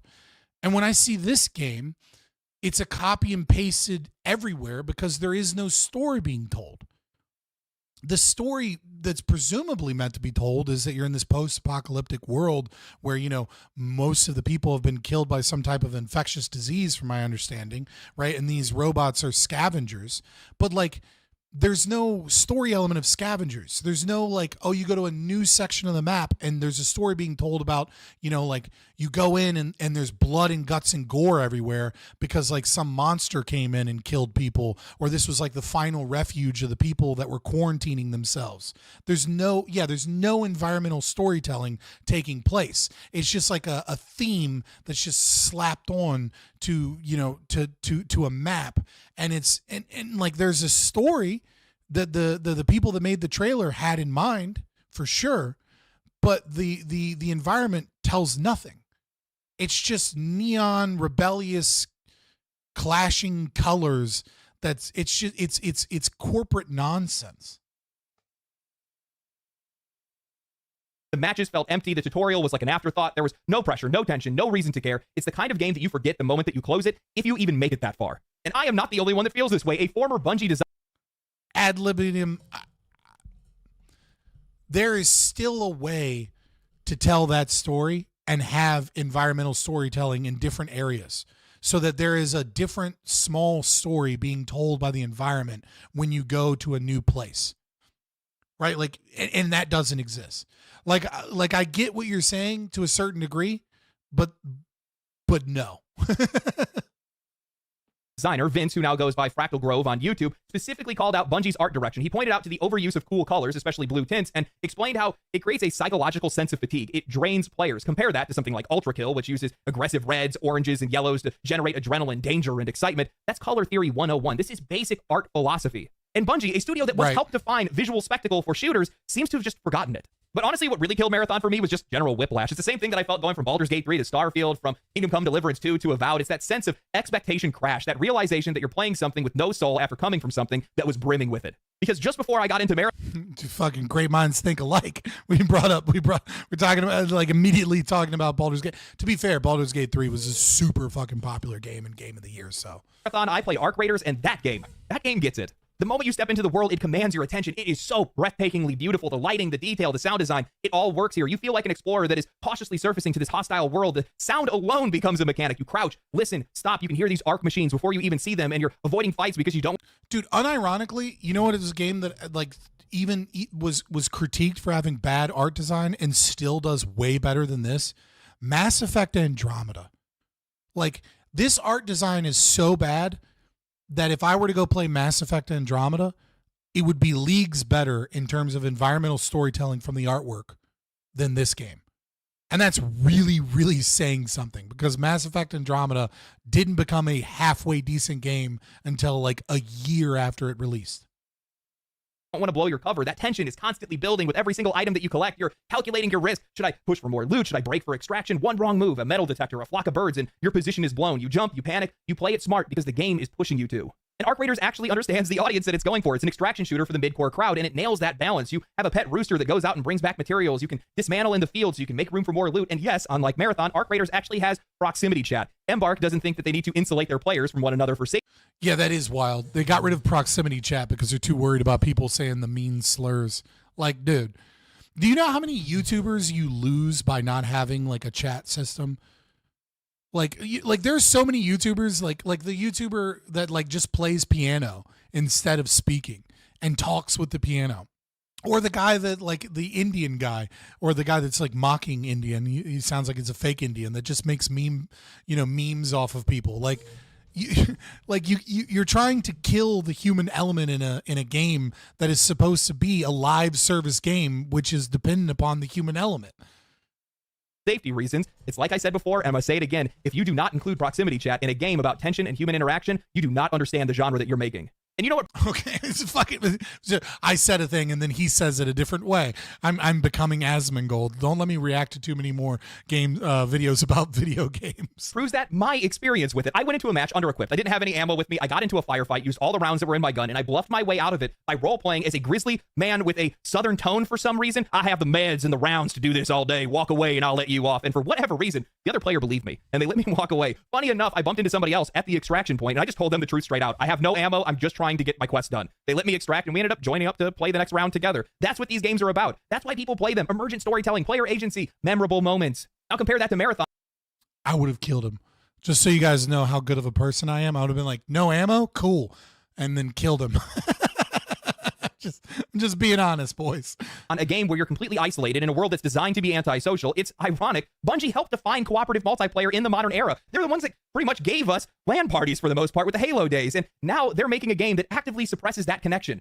That speaks volumes. And it's because Marathon isn't a product of inspiration or iteration. It's a live service mold that's filled with monetization systems. It exists to chase trends. It exists to tick boxes. It exists to sell, not be played. And that's the key difference between Bungie and Embark Studios right now. Yes, Arc Raiders and the Finals are live service games, but they feel like games first. Even the Finals brought something fresh. It wasn't Overwatch. It wasn't another Call of Duty clone. People may have moved on from the game. It's definitely not topping the Steam charts, but you would be... I mean, he keeps saying Bungie. How many people that made Halo made this? Like 3?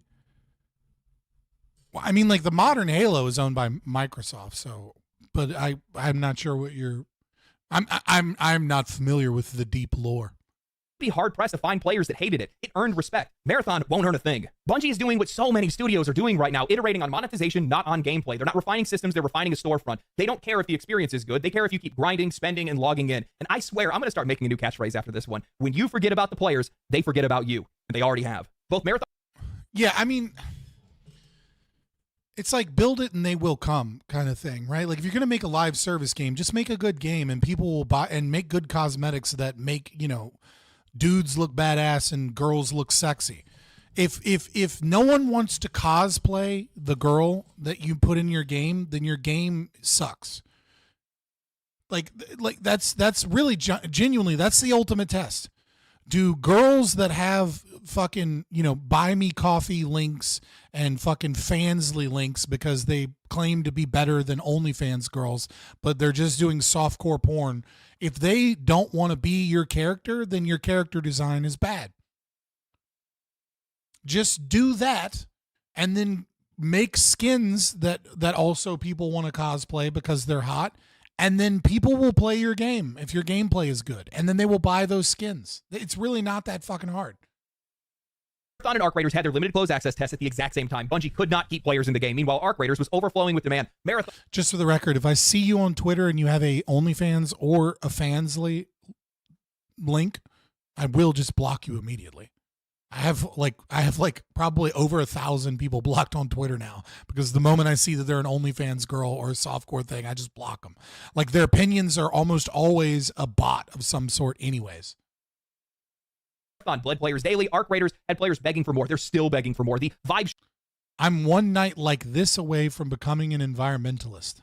That sucks, bro.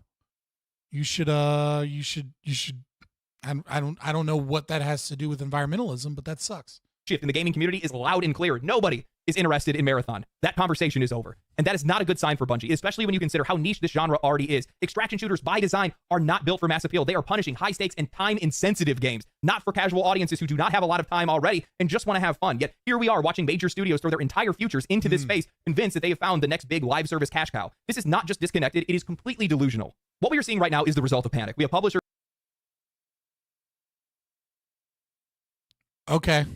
that are scrambling to try to predict whatever the next trend is, trying to stake their claim before the gold rush ends, but instead of innovating or understanding what these genres and trends are, they're just pouring money into these things and making these watered-down versions of games that only ever had niche appeal to begin with. And I think this is where Embark Studios really stands out, because I genuinely do think that Arc Raiders has a bright future, not just because the game is fun, but because the team behind it is clearly smarter with their budget and more grounded in their expectations. The finals that shooting the spider that fell off the ceiling was cool. Reportedly cost less than $100 million for them to make, and there is no way that Arc Raiders blew past that number by much. It's lean, it's focused, and it's built for players who are actually going to play it. But even still, I don't see the appeal here for the big publishers. This is a genre that has a ceiling. Most casual players are not going to be signing up to get dunked on in a high-stakes PvEVP gauntlet. They do not want to spend hours grinding materials, building up gear, planning for some big PvE encounter, only to get one shot across the map by some third-party sniper while you're fighting a boss. Some players thrive on that risk. Some people really love that tension. Most people don't. They want to log in, have fun, make progress, and log out. Extraction shooters do not respect that kind of time investment. They never have.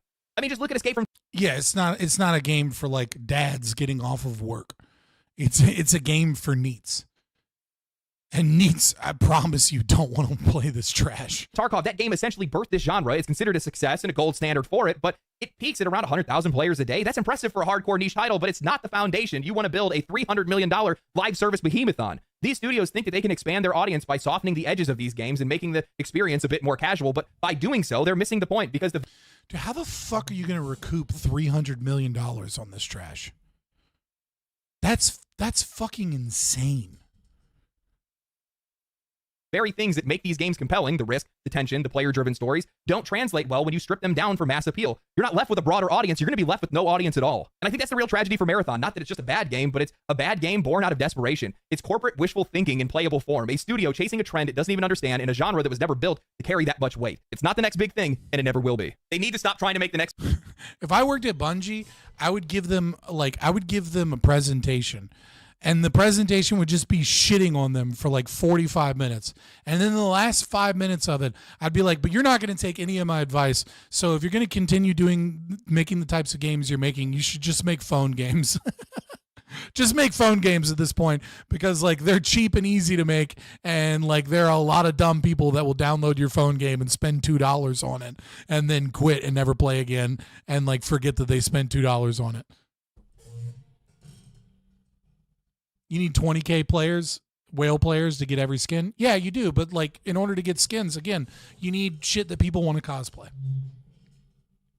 It's a big thing, and they need to go back to making the thing that they think is cool. That's how this all started. That's where all of this came from. That is the reason why Bungie left Microsoft and Xbox to begin with. They wanted to reach beyond Halo. They wanted to do something different. They did that with Destiny. Then they shackled themselves to it. Now they shackled themselves to just live service games altogether. I do not feel like they care about what they're making, nor do they have the talent or the leadership to even be able to try to achieve it.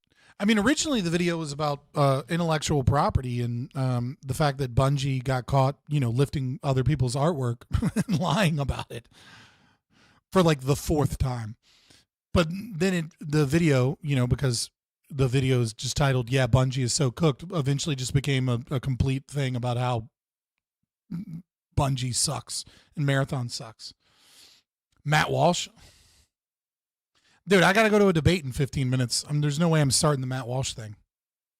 I mean, the essence of this game is literally just a ripoff of a bunch of other games. They're not doing anything to iterate on it whatsoever. And on top of that, you're now stealing art from indie artists as well, or allegedly stealing art from indie artists. Has AAA has AAA made a Matt Walsh after? I mean, it depends on how much energy I have after the debate. I don't know how long the debate's going to take. But like, has a AAA studio come out with a game in the last 5 years that anybody liked?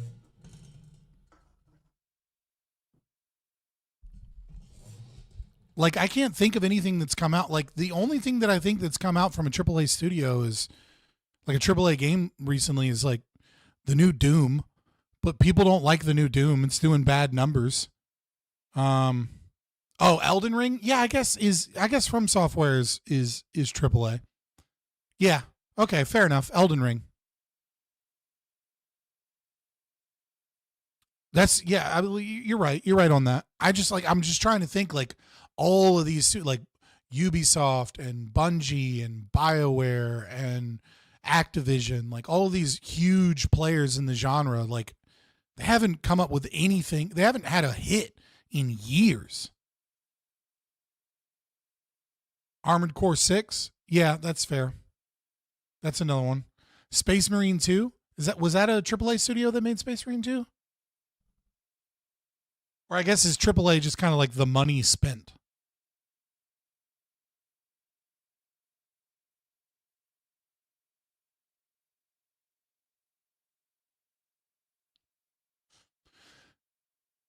Armored Core 6 wasn't a big hit though. I mean, it wasn't a big hit, but from what I understand, it was well received by people that played it.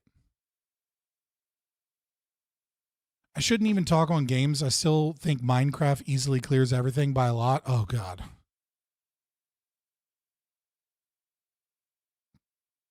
artist as well. Kind of save myself on that one. But at this point, I mean, just pay somebody else to make it. It's clear that you guys don't want to. I just don't see a world where this game succeeds. Not unless they push it back another 2 years and then approach it like it's Destiny 3. I know that sounds crazy, but these guys should be working off of their strengths. They should be making a game for the audience that they already do have, because you're going to get much higher buy-in from your players and also from other players as well. You should be working off of your strengths, your current customer base, and not this imaginary audience that you guys think you can go at. Yeah, Armored Core 6 is clearly big budget. It looks like it's somewhere between like 150 to 250 million dollars. After, especially when you're charging a premium price. I'm sitting here and I'm like, how is nobody made a true competitor to Borderlands or The Division? It's like those two games just exist out in the ether, and there's been a couple of ones, but they've been like really knockoff kind of titles. If one of these companies actually put their foot down and made something like those games, it could do well. The only games that I know of, at least for live service games, is once you... Well, yeah, that's true, because Borderlands has sucked for a while now. Human, which I think is a really cool concept. They have a lot of really cool stuff with that game. Game's really fun to play, but still has a little ways to go. They got some stuff they need to work. Well, I think he means like something in the genre, like Borderlands has sucked for a while, so if you made something in that genre and like really, I mean, I just don't trust AAA to make anything good at this point. Can we call Baldur's Gate Larian 200 million budget not AAA? I think AAA is about the budget for sure, but I think it's also like there isn't like I don't know. Like you could say that Baldur's Gate is AAA, but the studio was a small studio. You know what I mean? Like Larian Studios was not a big studio. I mean, they were very, very small when they made Divinity Original Sin and Divinity Original Sin 2. And it wasn't until Wizards of the Coast decided to invest in them for making the game, Baldur's Gate 3, that they grew the company. And they grew the company to something like 400 employees. And obviously, if you look at the credits, there are like some things that were tasked to other studios. So it did operate in many ways like a AAA game is made, but it was made by a much more core, smaller studio. And from what I understand, Baldur's Gate, Larian Studios is done with Wizards of the Coast. They don't like them. They don't want to do a DLC with them. They didn't like working for them. And from what I understand, the rumors say that they're working on 2 games simultaneously. So they're not letting the size of their studio cause them to downsize and fire a bunch of people to make a new game. Instead, they have, presumably, at least according to rumors, they have people working on multiple projects so that they can keep, a couple hundred people on a project where everyone can like work together and be cohesive and have a culture, that works on a game, as opposed to a bunch of people that, the hand doesn't know what the mouth is doing.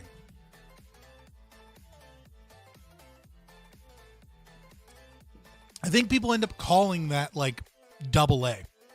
Like I think people call like Larian Studios and like Grinding Gears games making Pathfinder 2, like they tend to call it like AA because they're not these huge studios that are also a distributor of a bunch of other games. Sure, I get it, but it's getting to a point where budget and resources for indies are at the same level. I mean, yeah.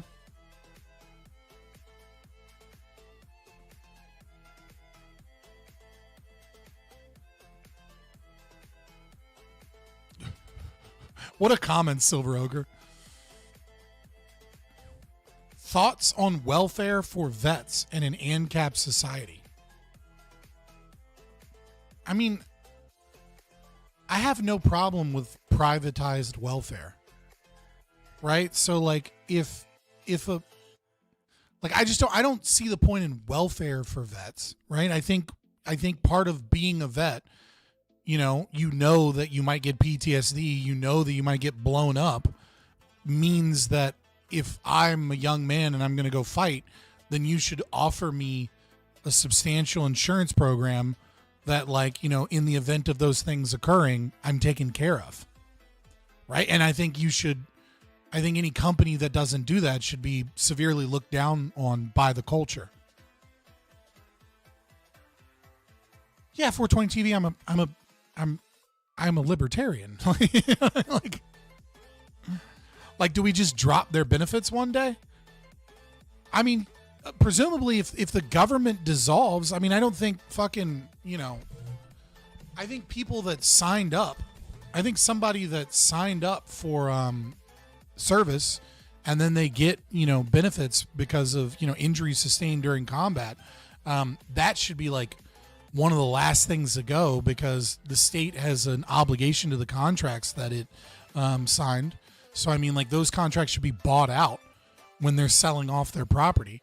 But in the event that there's not enough money to go around for everybody that's been stolen from, right? So at a certain point, some group of people aren't going to have the invalid contracts that the state signed honored in any way.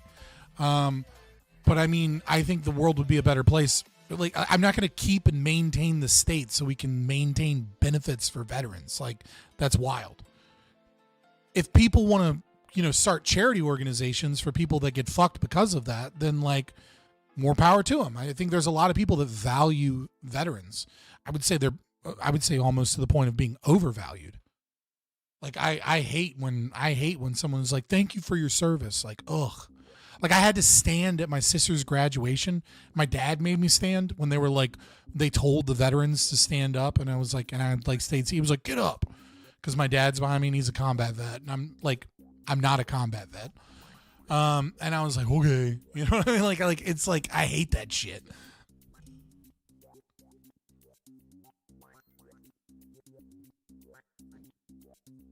Yeah, I'm not going to continuously say like we ought steal from people and maintain a system of theft so that we can honor our veterans. Like, that's just not how it should be.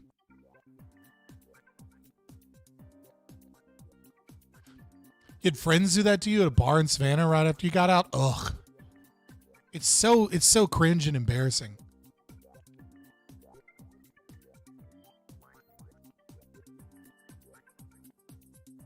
Sounds like you just want their benefits converted to private welfare NGO. I mean, if you just, I don't know how you got that, but if you got that, I mean, that's what you got. But I'm saying that like charities exist and people value veterans and people value other things, right? So if somebody wants to donate to help out like homeless veterans on the street, who the fuck am I to say, how dare you, right? But like at the same time, I'm not going to maintain a system of theft to fucking take care of it. Scott hates veterans is what every statist just heard. Yeah, it's like, I'm a veteran. Like, I'm friends with a lot of veterans. My dad is a veteran. My dad is a combat veteran. My grandpa was a combat veteran. My great-grandpa was a combat veteran. Like, I come from a long line of military service to the point where it was essentially expected of me. So it's like, I don't know what to tell you, man. Thanks for re-upping there, Silver Ogre. That's dope. That's the first person to spend money tonight. What is going on? Remember, guys, super chats help out. As you no, Decrepit Dan tipped $3. I lied. I'm sorry, Decrepit Dan. It doesn't show up in my analytics because it wasn't directly through YouTube. Because you did the direct donation. I'm sorry, I lied. My bad. All right, so I'm gonna go use the restroom real quick one more time. Pee, grab another energy drink. And then we're going to hop in and get this debate started.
I don't know if my debate opponent's going to be really good or really bad tonight, but I feel like I almost want to do like. There's a part of me that just wants to do like debate challenge things, where like I debate people, but I do other things during the debate, like handicap myself by being like, this debate I'm not allowed to say the word the, or like do a gallon challenge and drink a gallon of milk whilst doing the debate. Like really just to start to handicap myself. Because sometimes I feel like I debate people and the caliber of my competition is so low that it starts to get boring.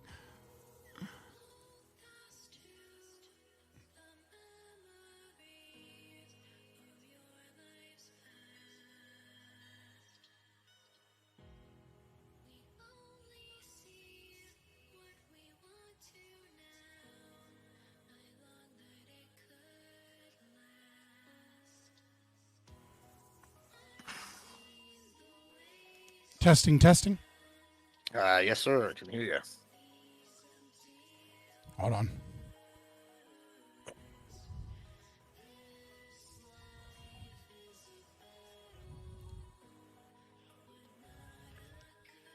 There's 2. There we go.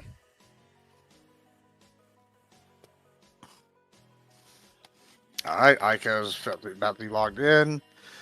And where's Buckaroo? That was the wrong button.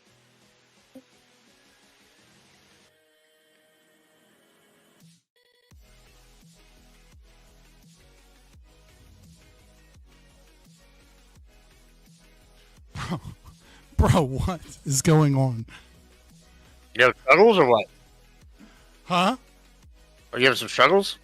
No, there's like this. I swear to God, there's a Juiceberg that shows up in my chat, and like I swear he has like a sixth sense for whenever you're coming around, and every time he sees you, he's like, "When's the JQ debate? Fuck Admiral Gibbs. He supports Ukraine. He's with the Jews."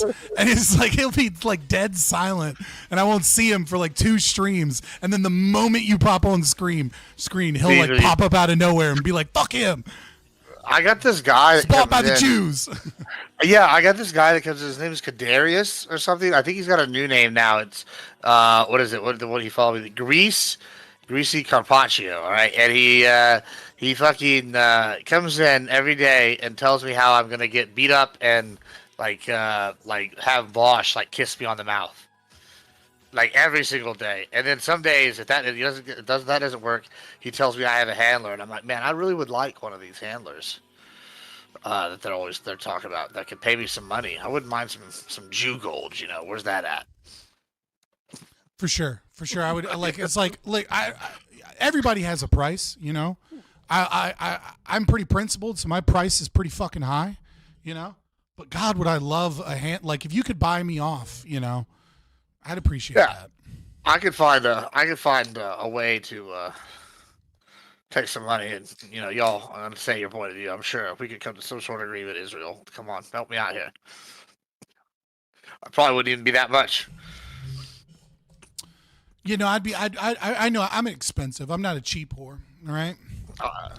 Yeah, just you know, I want a nice place in the new Riviera of the Middle East. The new Riviera? You talking about Gaza after Trump turns it into glass? You talking about the Gaza, bro? That's what I'm talking about. Yeah. Hello. That's wild. Just give me a new penthouse at the top of the Burj Trumpa. You know. What's happening? Yeah, I was saying. We're talking about what our price would be to be bought out. Mine was the new For penthouse. what? Of you know, to be to become a grifter. Yeah, for the Jews specifically.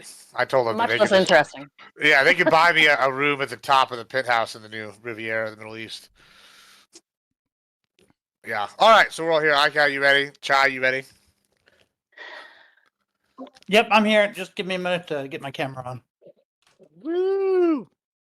Or you can even start. Actually, I'm listening. I'm just not set up for camera quite yet. All right, cool, perfect. All right, so I think we talked about this backstage. It looks like Buckaroo, you're gonna start first because you're taking the hard affirmative position. So I think that'll just be easier. And then we'll just go from there. You all know the rules. 7-minute openings. About 10, 15 minutes after you get it, after each go, you have open debate, and then for about 10, 15 minutes, we'll judges' questions, another round of open debate, then another round of judges' questions, like another short round of open, and then 3-minute closings. All right, let's get this going. I know some people are on a timetable. Everybody ready?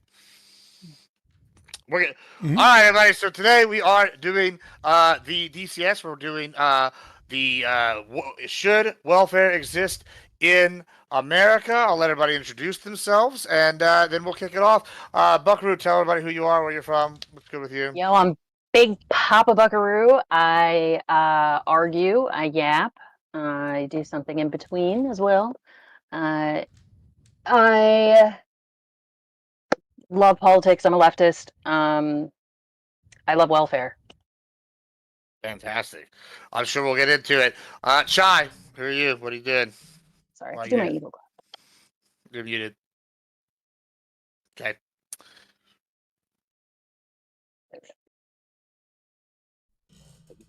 Well, while she figures that out, Fabian, why don't you go tell us who you are, what you do, why you're here? Oh, I was muted. Fuck. There you go. All right, now you go, Chai. And then Fabian. Go ahead, Chai. Tell us why you're here. And then. Hi, I'm Chai. It's not about me, but you can find me here. Fantastic. Girl, it's always about you. Fabian. It's not about me. Yeah, I am Fabian Liberty, or you can just call me Scott. Google Fabian Liberty. I'm primarily on YouTube and Zitter, Twitter, X, whatever they want to call it these days. It's just they should have just kept Twitter. Anyways, I'm an anarcho-capitalist, anarcho-objectivist more so these days, and come to my channel to watch debates or reactions or discussion of political philosophy from that perspective. Fantastic. Thank you so much. And Cal. Hey, I'm a debate coach out of Texas. Probably been a debate judge longer than I'm a debate coach, so kind of fun to be here. Fantastic. All right. We're going to kick this off now. Go ahead and start us off, Buckaroo. When you're ready, I'll start the timer. Ready. Go. When looking at where we can distribute funds every year, we have to consider what function the funds serve for the different options of distribution. When it comes to research and development, the money can help innovation and development for products for public access. When it comes to individuals, the money is so that they can access goods necessary for living, like food, shelter, education, and associated costs. Now, who uses welfare? That's a great question. Elon Musk, Jeff Bezos, Mark Zuckerberg, Larry Page, Steve Ballmer, and Sergey Brin are among the many beneficiaries of welfare. While Musk got a direct $465 million loan to open the first Tesla manufacturing plant, while others benefited from the technology funded by the state. Other than businesses, about 20% of the yearly budget, or 9% of our total GDP, went towards supporting the people. Welfare is a net positive for society. From each according to their ability, to each according to their need. Welfare allows society to provide people what they need, especially when they don't have access otherwise. And if society at large can afford to help those who do not have their needs met, we ought to. Society is more stable when we are pro-social and cooperative. If we care for those who are weaker, instead of concentrating what we have to those who are stronger, we see more stability socially and economically. Life, liberty, freedom of movement, and property are natural rights that every individual has, no matter the economic or governmental system. According to John Locke, the preservation of humanity should be our primary objective. With this in mind, we must ask ourselves, how is the willing perpetuation of a system that leaves people without access to housing or medicine preserving our humanity? Our current system promotes the regular violation of our natural rights with no regards to our lives. When we refuse welfare for those who are unable to work, we are violating their right to move freely and be healthy, which violates the non-aggression principle, a cornerstone of libertarianism. Through this lens, we can see how our support of the current system is, in part, reinforcing this harmful mechanism and how we may be victims of it ourselves. The prioritization of corporate profit over the people is what allowed companies like DuPont Chemicals, the creator of Teflon, to create microplastic. This forever chemical is innovative, but with dire effects. It has now been found in over 1,300 different species and has been even located in the umbilical cord and placenta of a newborn child. It is thought to accumulate in the liver, and many of the workers of the facility had repeated exposure to the toxic fumes. They would go home sick and stay sick for days on end. But don't worry. While they may not believe in sharing the publicly owned good that is money, they sure believe in sharing the burden of their reckless dereliction. They also released toxic fumes into the atmosphere and poured hazardous chemicals into public waterways for 6 long years. Decrepit_Dan donated $3. Over that Oh time, God, animals longest drinking the 7 water minutes of would my waste life. away where they stood, eventually meeting a miserable death. The company, along with a few others, was eventually required to pay out $110 billion for damages, 80% of which went towards the air pollution alone. Companies view you in the same way they view those cows, replaceable livestock. Just think about it for a moment. How many times have you had your natural rights threatened by the system for no reason other than someone else's profit? When was the last time your supervisor tried to push you to work a little longer than you wanted to, or without proper safety precautions? Hell, when was the last time you cooked an egg? We have all had countless interactions with the government and corporations alike. The former sees us as a constituent, an individual with inalienable rights that ought to be protected. The latter simply sees us as a thoughtless consumer, a guinea pig to slop up whatever new potion they've mixed. Now, a universal rights promoting a system which denies these rights is always going to violate the non-aggression principle. This is why I believe that focusing the economy on corporations as opposed to the people who the government serves, is inherently antisocial, is inherently immoral, and is violating our natural rights. Thank you. All righty, thank you so much. Just reset this, and Fabian, go ahead whenever you're ready. Yeah, thank you for having me. This should be a fun night, and I appreciate the opportunity. So I'm surprised that we have so much agreement, right? The topic is, whether or not we should have welfare, and obviously I am deeply against corporate welfare. That was described, so it looks like I've kind of already won the debate, but continuing on. Yeah, so I mean, we're talking about all welfare, right? Right. So Let him finish opening. Yeah, so the main thing that we're discussing here is welfare, and it is true that we often focus on welfare queens or the welfare trap or things of that nature. But when we are discussing our debt, when we are discussing the payments that are made via taxation, we are talking about welfare. There is this kind of like Mott and Bailey thing that many politicians do, where they talk about the military budget, or they talk about public education, or they talk about infrastructure, or they talk about, foreign aid and things of this nature, which of course foreign aid is technically a form of welfare. But really what we have to understand is that somewhere between 40 to 60% of all of the money that you make is taxed.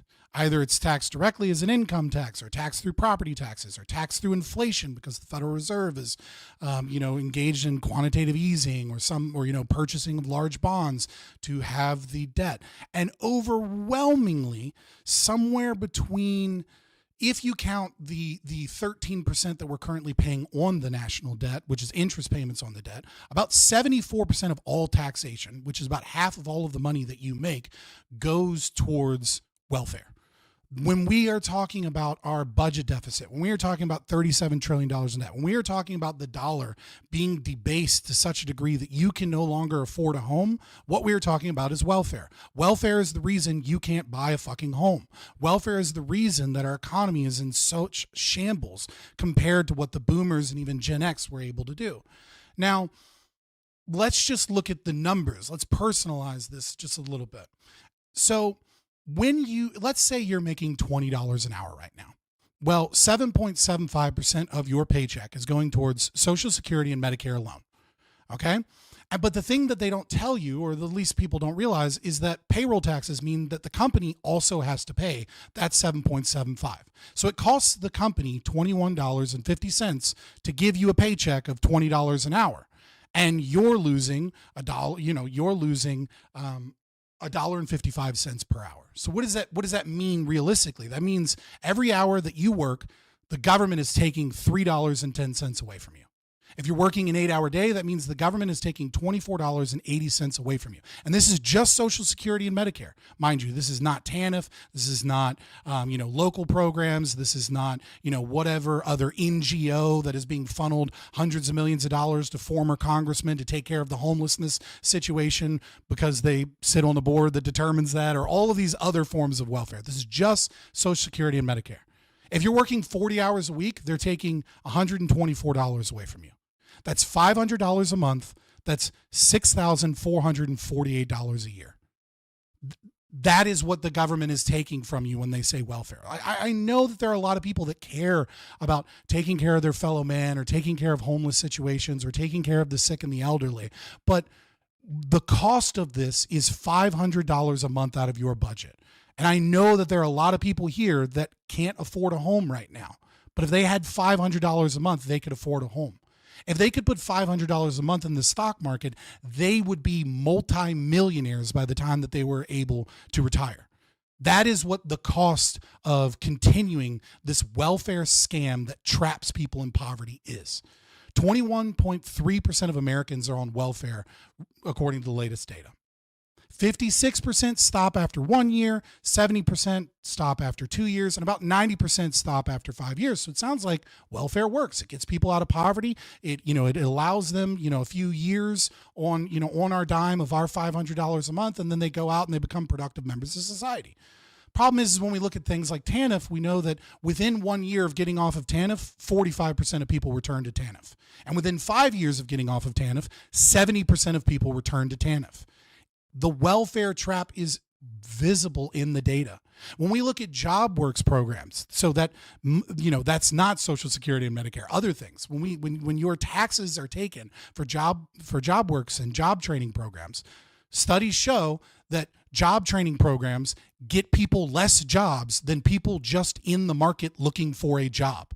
We are spending taxes to train people to get a job, and it is less effective than people that simply don't use the program. This is a horrendous system of theft. Now, it is a violation of our natural rights because it's a violation of our private property rights. This concept of the pursuit of happiness, or, our ability to flourish as a natural right, is not a natural right that comes from anyone. It's not even described by Locke or any of the founding fathers, or even the utilitarians in such a way. But welfare has done so much worse than that. Welfare has destroyed the male provider role in society. Welfare has made it impossible for capital consumption to be done by the young. It has destroyed the ability for us to be able to, help those in our community and help the elderly. It has done. Let me back up a little bit. If we look at it historically, before Social Security existed, 1 in 3 men in the 1920s was in a fraternal society. And these fraternal societies took the job that welfare currently takes, right? These, before Social Security was implemented, these were the ways in which we took care of the elderly, the sick, the unemployed, etc. And they were so good at their job. They were so good at taking care of those that were needy that the APA and doctors and people in elite universities and the corporate welfare, millionaires and billionaires of the time, petitioned the state to shut them down and got regulations to destroy the healthcare lodge system. And the reason they did this, and they said so multiple times in multiple different articles and journals and communications, is that it made healthcare costs too cheap. That is what welfare is doing. It has given us a sense of normlessness. It has destroyed our communities. It has destroyed our roles. It has increased crime. It has made the sick and the elderly sicker and dying at higher rates than we would otherwise. It has given us a sense of anomie. It has It has ruined us, and it is coming at a cost. And the cost is your ability to buy a home, your ability to thrive, your ability to put food on the table. Welfare is an evil that needs to be destroyed, and it should not exist in the United States. Fantastic. Good timing. All right. Fight. And as always, I will sometimes interrupt to ask questions or clarify things, and then we will go here in about 10, 15 minutes to judges. Go ahead. Find yourselves.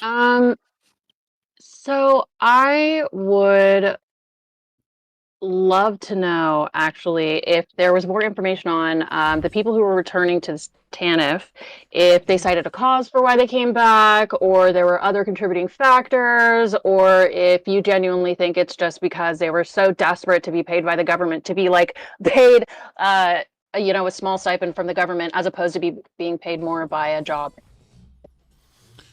I don't think the reason matters here. I mean, we can obviously. I think it does, because that's how data collection works. You actually have to understand different variables in the in any of the data that you're collecting. When it comes to why somebody might be going back on a federal program, they have to know why it's happening. Is it because they actually didn't have the proper step down procedures for the program? Is it possible they need to develop something new within the program so that they're actually serving the people that they serve? Or is it that, this particular individual is just making bad choices because they're so desperate to get that government money? I mean, that's like an appeal to like the vibes or the emotions, right? The question. Well, I did ask a question, right? So my question was, what are the other variables cited? Hold on. This isn't the Big Papa show. You asked me a question. I didn't interrupt you. Behave. So. I asked you a question that you weren't answering, which is why I asked the question again. Yeah, let him I'm going to ask how I want to act. Well, yeah, let him answer. Okay, come on now. So again, it doesn't matter whether or not they're returning because they're,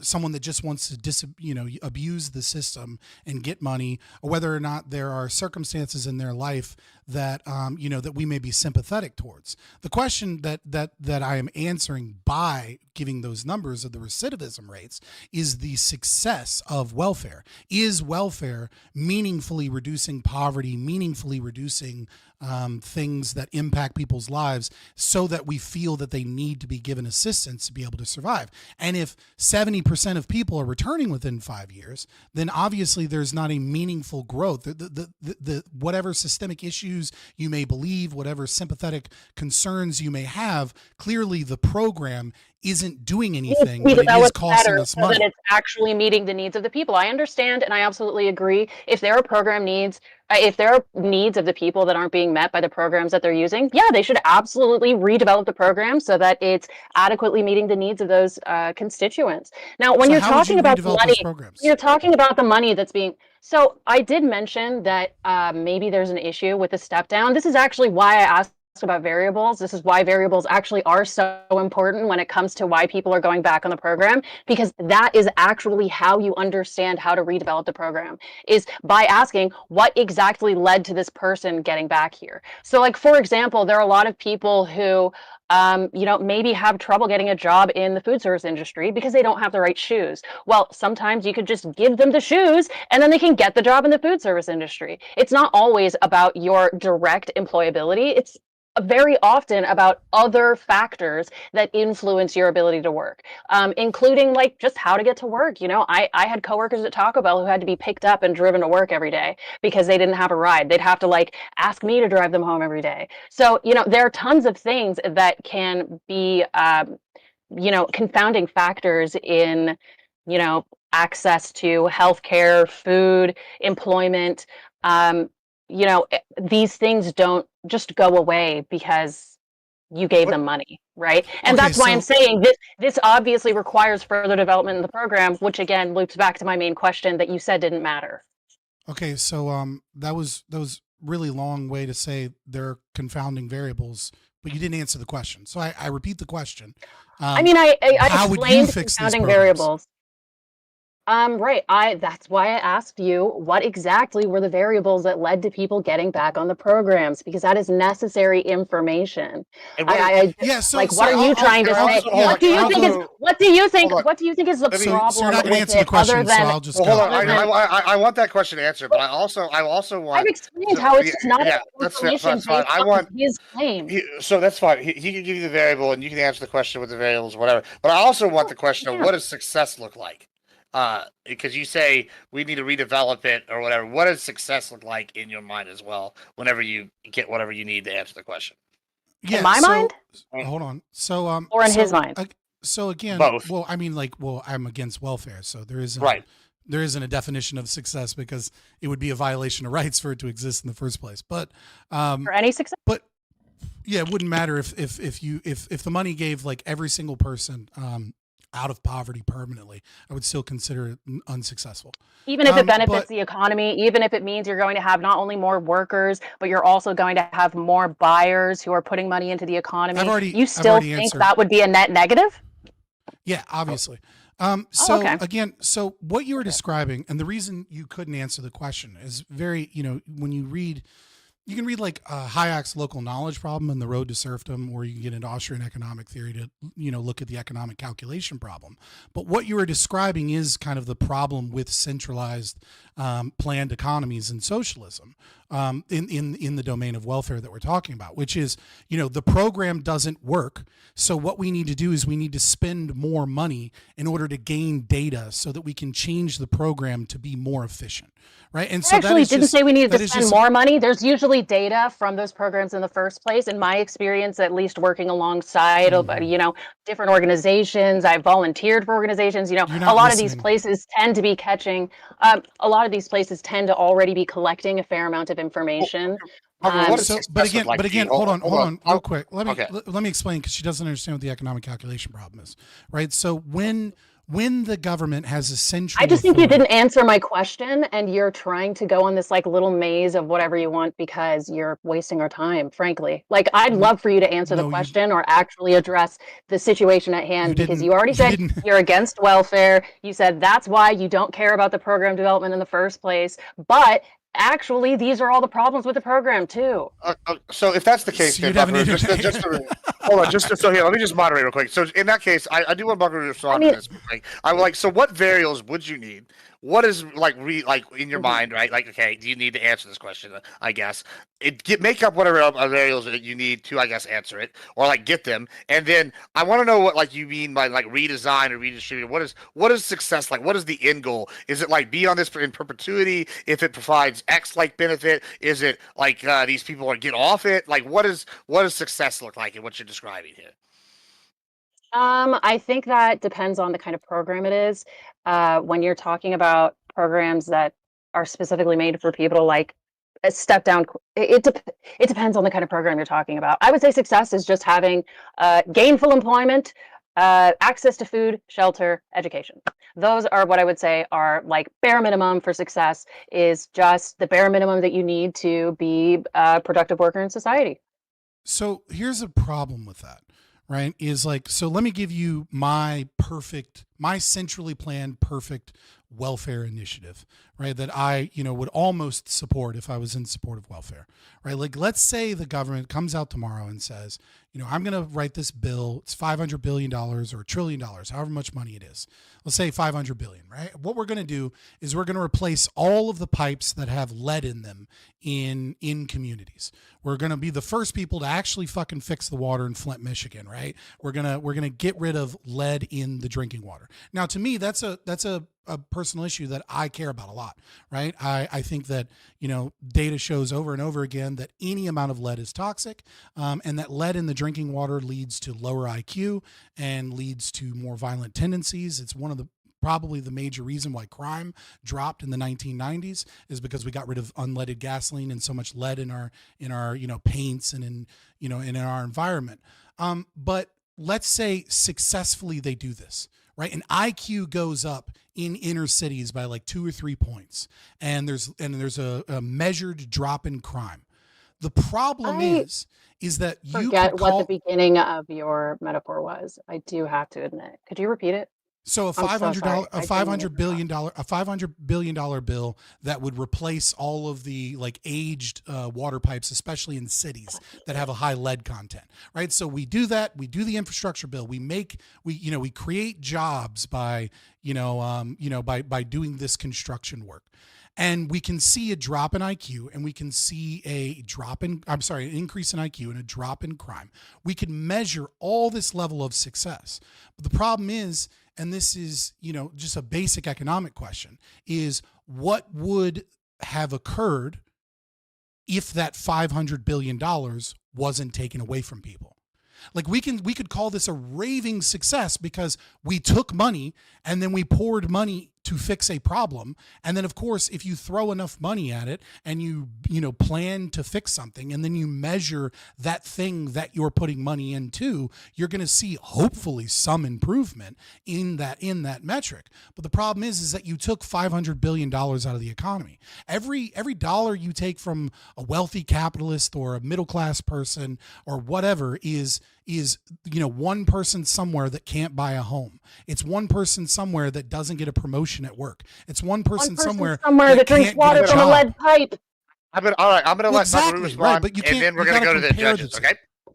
All right. Yeah, I'm gonna let Buckaroo respond to your example, and then your point, and then we're gonna go to the judges, and we'll open it back up again. Go ahead, Buckaroo. Yeah, I think drinking from lead pipes is bad. I think if a bunch of people are being more violent and you're seeing a rise in crime and you're probably seeing a rise in childcare, in like needs of childcare, you're probably seeing a rise in medical costs. There are a ton of ways that lead in the water would be harmful, not just for the individual, but for society at large. And the ways that it can be harmful to society at large can actually lose us money as people. We wouldn't be innovating as much. We wouldn't be producing as much. We wouldn't be spending as much because people are too stupid. I mean, they're drinking the lead water, right? And so I think when it comes to issues of public health and safety, it is obvious to me that it's worth the investment to solve this issue. I also... Well, you agreed with me, except the last. I know you said the judges. I know you mentioned the judges. But... Yeah. So you haven't really given an argument. You've just said it's obvious to me. You agreed with everything that I said. I was literally about to. What? Yes, I was about to start a new argument, but I wanted to make sure I wasn't. No, that's fine. I'll moderate. Don't worry. Okay, so you agree with me, but then socialism is obviously good. All right. No, I was just explaining why replacing. I was just explaining why replacing the lead pipes would actually be a great investment because it would be good for the community. It would be good for the economy, and that you should take that money because it is necessary. And I don't even agree that it's inherently taking money from these individuals as much as it is redistributing publicly owned. But you haven't addressed you haven't addressed the argument. You've just said that you agree with me, and then we ought do this because it's good. Like it's circular logic. You haven't actually said anything. Oh, sorry. Could you explain your argument again? I guess I didn't understand. Hold on, we're gonna go. Hold on. Let's just put a pause on that real quick. We'll come back to that if we need to. You can re-explain it. Let's go to the judges now for a quick round of judges questions. We'll start with iCal. Go ahead. Okay, yeah. So I had a whole bunch of welfare-related questions, but now I have a topicality question because the topic seems to have moved towards something that may be considered welfare, but maybe not. And it's what Buckaroo just described as the public good. But I think that once Flint got brought up, that sort of brought in those kinds of topics. So I guess my first question is for Scott. Do you consider... like public works programs to be welfare under your rubric here, or even under the internal critique that you're making? Yeah, so under my rubric, yes. Under an internal critique, not necessarily, because I recognize that when most people think of the term welfare, they think of monies or services provided to the economically disadvantaged, right? They think of TANF, food stamps, or Social Security, Medicare, Medicaid, things like that. Under my rubric, I would consider public schools a form of welfare. I would consider public works a form of welfare. I would consider the national highways a form of welfare. But I understand that that's not how most people view it. To me, it's a distinction without a difference, but I'm willing to work within that distinction to converse with other people. seems to me, though, that at least from Buckaroo's point of view, she might be very happy to grant that, because that gives her a lot broader ground in terms of what she would justify as necessary with welfare, or something like that. You could do away with TANF, you could do away with Social Security, you could do away with all of that. And if all you have to prove is that it's worth it to have a public works program and get let out of water or whatever. Is this coming into a question, or is this you assisting yes, her yes. in the So, debate? Like, what are you doing? I have a different question. Question I got. Well, it's why I'm surprised that you answered it the way that you did. But honestly, that's okay. Yeah. Okay. So Buckaroo, my question to you then is with every welfare program, or at least the traditional source of welfare programs that I assumed we were going to talk about going in, we have something called the free rider problem. Do you have a solution in mind for that? I think the free rider problem is honestly a negligible effect. I think it is obviously not good, but I think when you weigh it against the benefits that you get from supporting every other citizen that actually needs it, it's the right choice. One person making a mistake doesn't mean that I'm going to then punish like 50 other people within the vicinity just because they were nearby. What does that mean? What do you mean by need, and what do you mean by punish? Oh, so when I said need, I was referring to basic needs of people who are typically seeking out government support for their lives. And when I say punish, I mean that they are not benefiting in the same way that they would have otherwise benefited. Okay, before we go on, let's go to just write it down. We'll come back to it. Let's go to Chai. So clarifying off of Aiko's last thing with you, when you say you consider public schools part of welfare, and you say get rid of all welfare, are you saying get rid of public schools? Yeah, I'm an anarcho-capitalist, or more specifically, so you an would just anarcho-objectivist. Pay for privatized schooling? I would abolish the state. I'm an anarchist. So every function of the state I would get rid of, regardless of what it is. And then all the stupid, uneducated people can drink their lead water. Hold on. Do you want to make the the economic argument on like why you would deprive? I don't really want to go down this rabbit hole of anarchy. I do favor Buckaroo as a human, but that doesn't mean I favor her right now. She's kind of losing my interest. I've been more interested in what Fabian has to say for once.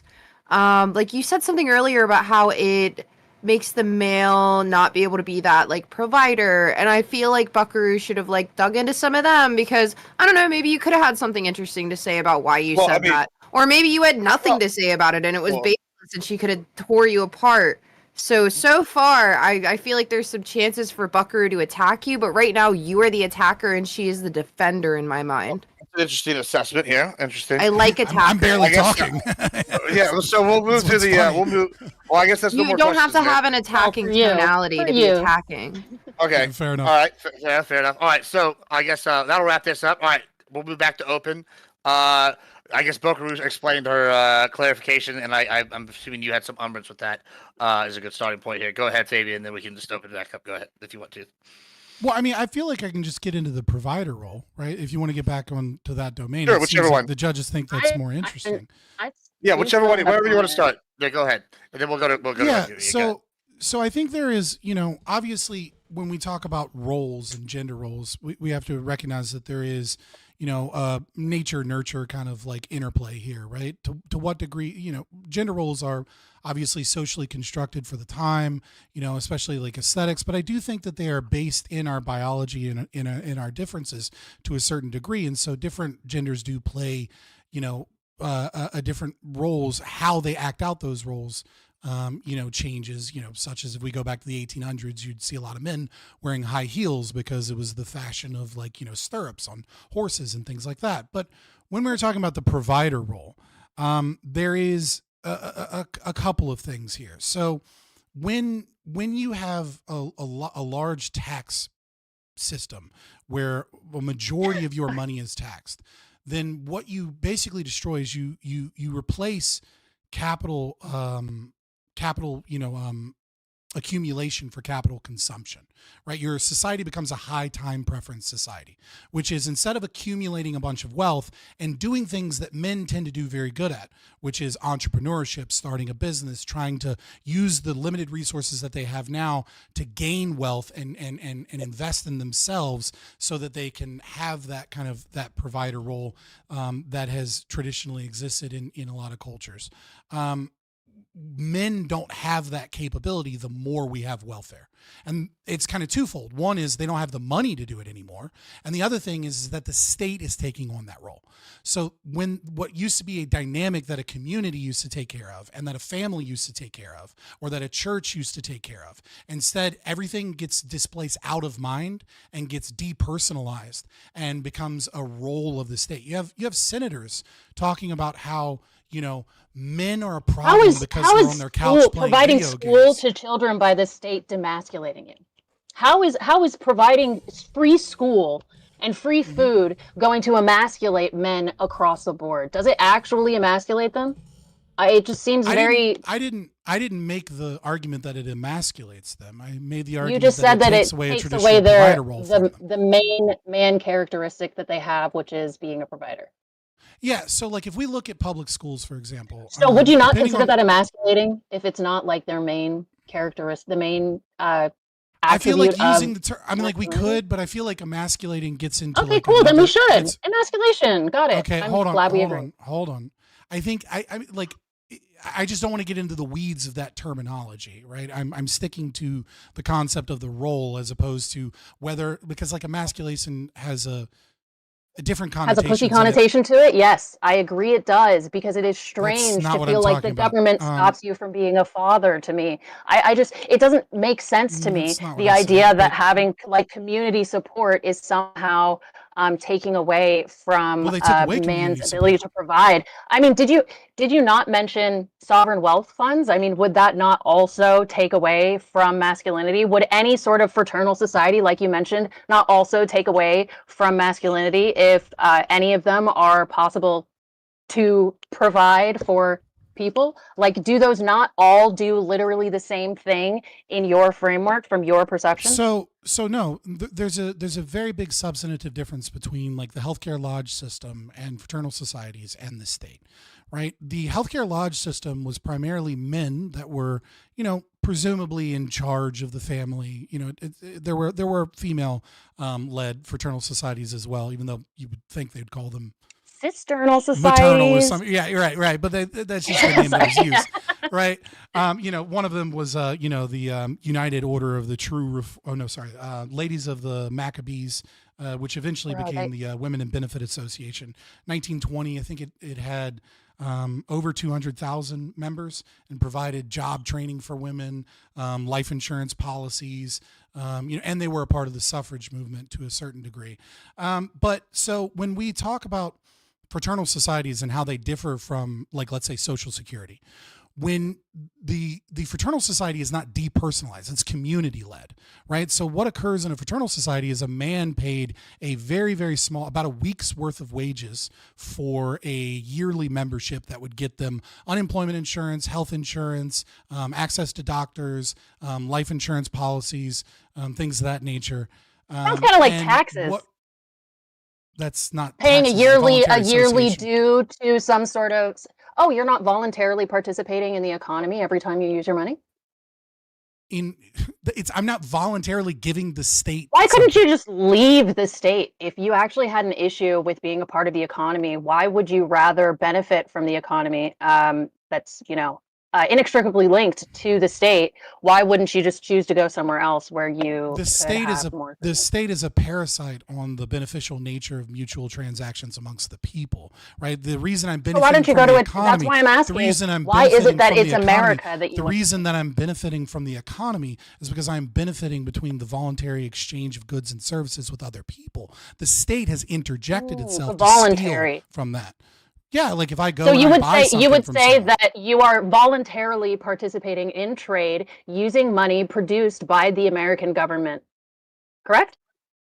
your argument is what, fiat currency good? Like, where are you going with these questions? Is that correct? Correct? Yes or no? Is that correct that you are voluntarily participating in the economy using money that was printed by the government? I'm I mean, like, yes or no? Yes or no? I'm using it as a currency very good. exchange. So, but that is against my will. I would who rather has use a commodity control? currency. Who has the bank? Who has the bank? When we're talking about the Bank of America, well, not the Bank of America. When we're talking about who has control of the money? Is it what? Us? Is it the people? Is it everybody who has money in their wallet? Or is it the government? That's a nonsensical question. Like, no individual, no entity has control over all money. Oh, so they can't implement taxes, they can't affect inflation in any way, they can't have any sort of effect Just on the economy. Ask an actual question that I can answer. Like, you're like describe economics. I mean, you could answer like, what do you them. mean? You just chose not to. No, I'm asking you to clarify. So I guess You're interrupting my point because you were getting I'm cooked on fraternal societies, and you didn't realize that someone actually understood the history, that it was far, far better historically. I wasn't than worried. current No, I welfare knew you system. knew fraternal And now you're down societies. this I wasn't worried weird about that. now you're down this weird fucking path of like, what is money? Why not just leave? Well, I have a question. I'm not confused. If you want to go back to fraternal societies, I'm so sorry. I know it's your baby. I know you love them. I would love to keep talking about them in a minute, but I actually had other questions to ask before that. I do want you to answer this one, Buckaroo. I have a question. You can ask your question. So you just asked if he was voluntarily participating in the economy, right? Because of the money and whatnot. Then you asked just now who controls the money in the economy and the banks, right? And I'm assuming your implication is the government. Am I wrong in that assumption? Like, no, she clearly means the Jews. Come on, buddy. No, yeah, good one. Yeah. No, that's why I kept saying the government prints it. Why I'm not just saying somebody controls it. Right. So you're saying someone controls it. So if you're just to clarify, you're saying he's voluntarily participating in something that somebody controls. Is that correct? He's voluntarily participating in the economy, which he knowingly chooses to participate in, while recognizing there are taxes in our economy. We pay taxes. That is a part of our economy. It is inextricably a part of the American economy. It has been a part of the American economy for quite some time. So him saying that actually it's not voluntary, actually we're just stealing all of the money from the people, despite the fact that it's a public good in the first place, despite the fact that it's, a part of the Treasury's job to control distribution of money in the first place. It's just confusing to me as to how all of this is being forced upon him, despite the fact that he is not only benefiting from the economy, but he's actively talking about how much he loves it. He's saying he would prefer the country be run by the economy. So I guess Let me ask you a question then, right? To better elucidate your question. So, let's say I am a southern plantation owner, right? I am of the aristocracy. It's like, 1710 or something, right? And I have a bunch of black slaves, and I love abusing my black slaves. I love beating them. There's nothing better than beating those black slaves. I'm super white supremacist, right? In this analogy. And I decide, it's not hard for me to believe. Yeah, of course, right? And so I decide you already have I decide I'm going to make copper coins because I want some of my slaves to to engage in things outside of the 10-hour day, right? I give them a little bit of time to do their laundry or to do some leisurely activity because I find that they're more productive workers, and I can get them to pick more cotton when I give them a couple hours off. And I decide I print a bunch of copper coins and I give all my black slaves that I love raping and beating on the daily. I give them all these copper when you coins. have slaves. Yeah, you got it. That's why I'm part black. In fact. I'm so glad you know so much about slave owner behavior. I'm so glad you've. I give them a bunch of copper coins. I give them a bunch of copper coins, right? And then they start trading these copper coins as a medium of exchange, right? Because some of the black slaves, they like to make some clothes, Some of them like to do a little, go gather water, and they start to formulate an economy under this. Mm-hmm. Would you say that now those slaves they can't say I'm beating them wrongly, and they can't say that me raping them slaves is vote? wrong because they're engaging in Slaves this have medium a exchange. representative democracy. That doesn't apply. Your Do argument. the slaves have? No. Answer the question. None of that matters because that's a goalpost shift. Because your argument was, if I use fiat currency, then I agree with I did what not the say state fiat is currency. doing. We're talking about the I was currency that saying we're that using you is a choose fiat to currency. participate in this economy because Yeah, the black you slaves make are money choosing to from it participate and in the you economy. enjoy it. I was talking They about enjoy this the medium economy. of exchange. I was not talking about just any economy, but I would also say that So they what's the did not substantive willingly difference? choose to be a part of. They did I'll not let you- willingly what's the choose to be a part of the substantive economy difference? because. You mean Why other is than my being analogy? other than being Why is my kidnapped, analogy raped, disanalogous? and Don't be a raped? pussy. Other than Why being is my kidnapped, analogy raped, and disanalogous? Hold on, order. Why is my analogy Don't be a disanalogous? pussy. I I was want you. explaining why.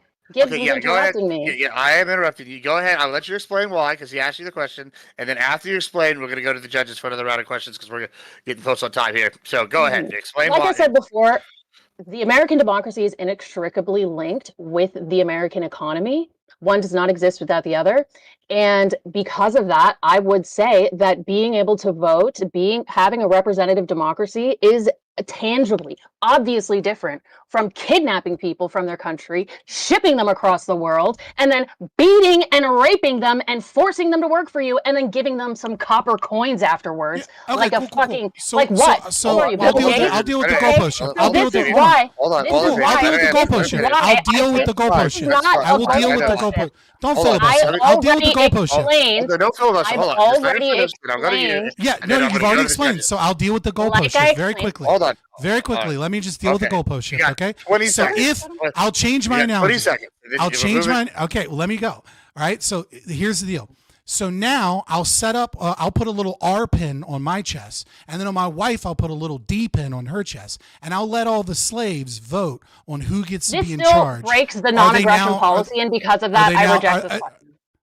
Oh, so 10 you just seconds. reject Go it. This completely breaks. This completely breaks the Cooked. non-aggression policy. Do you not follow that at all? Do you not care It's an about it? internal critique, and you were too afraid to answer it. Cooked. Do, All right, cool. All right, we're going to do the you judges. follow the non-aggression policy? Yes or no? Going to The the judges. non-aggression principle, not policy, but Or, yes. sorry, right. principle. Again, that's an I keep internal doing critique. that. Okay, Oh my that's god. fine. He answered. That's calm. All right, this time. I was All mad. right. This is what we're gonna do. Well, for sake of order, no critiques, judges, just questions, because then we got to get the time. So we're gonna ask these questions quick answers, rapid fire round, starting with Chai. Go ahead, Chai.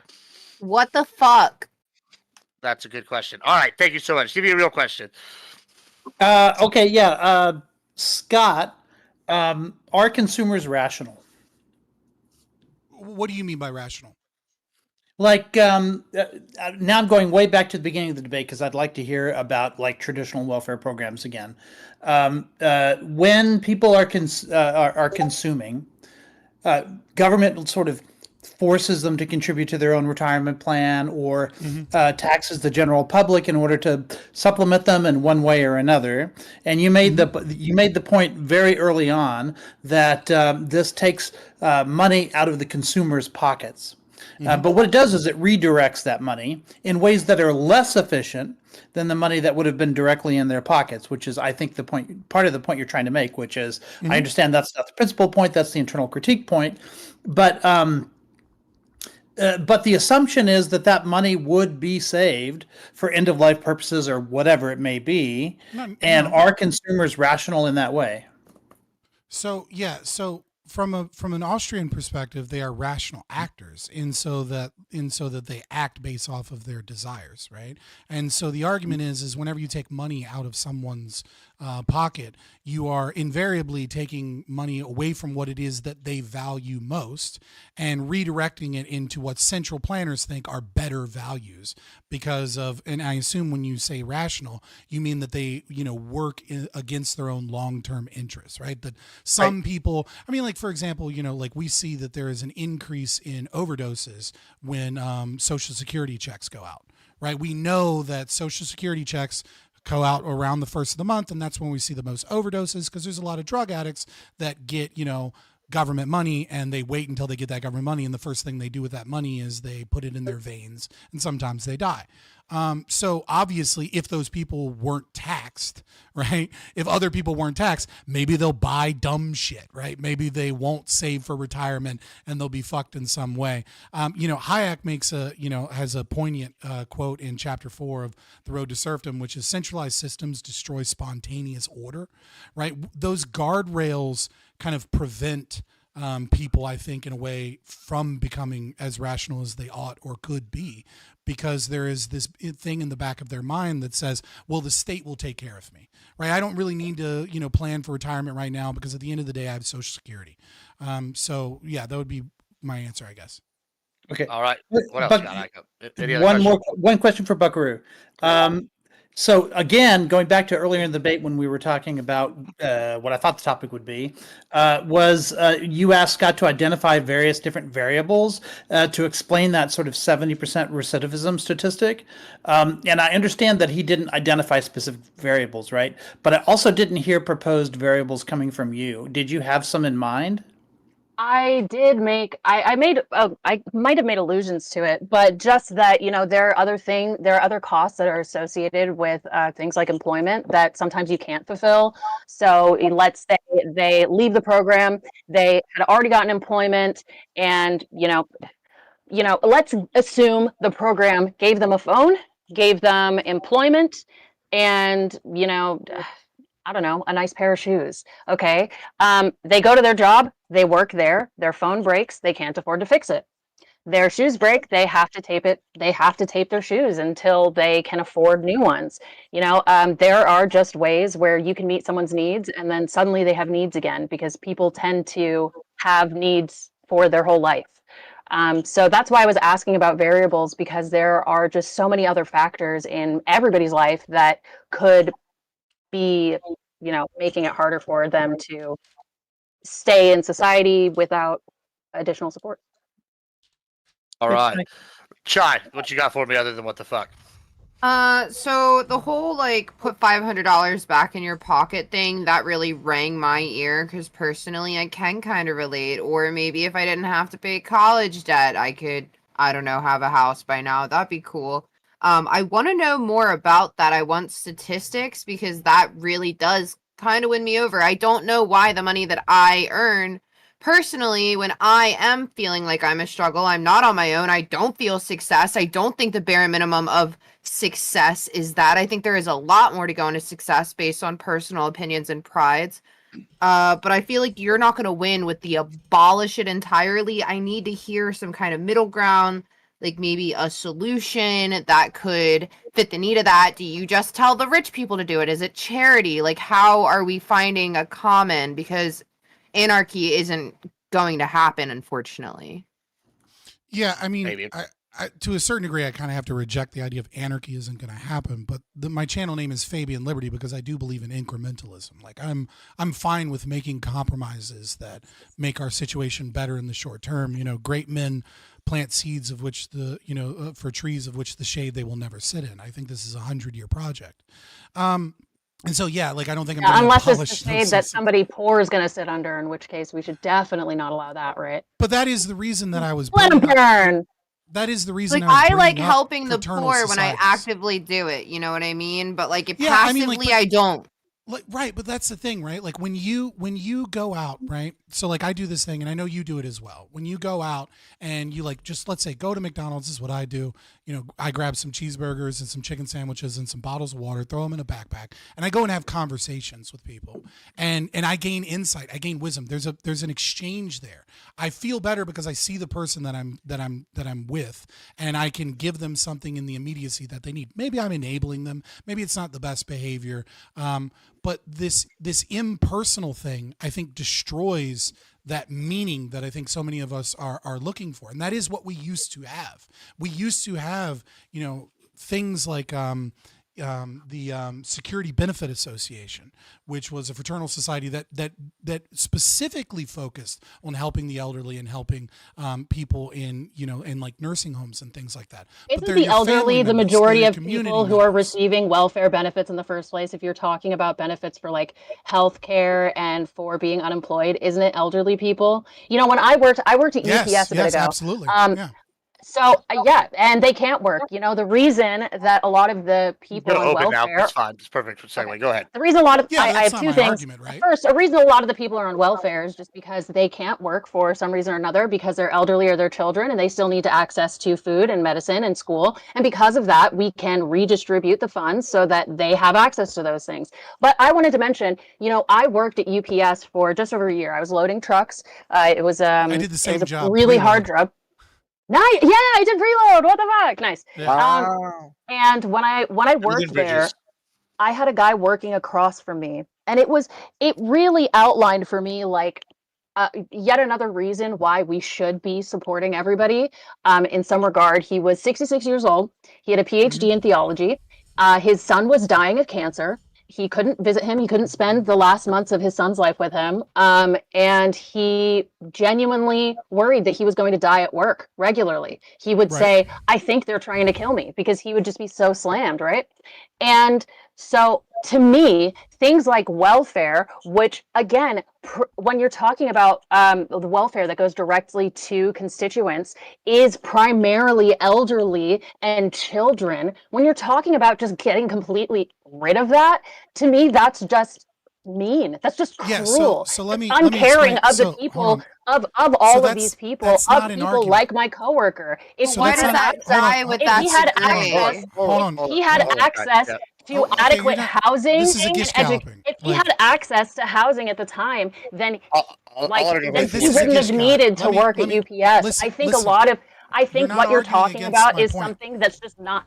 This is like you're making. I'm saying I think this is a good reason for welfare in the first place, because there are people like this who are pushed into work. You're not actually talking about arguing fraternal societies, but I just don't think that's anywhere near as effective.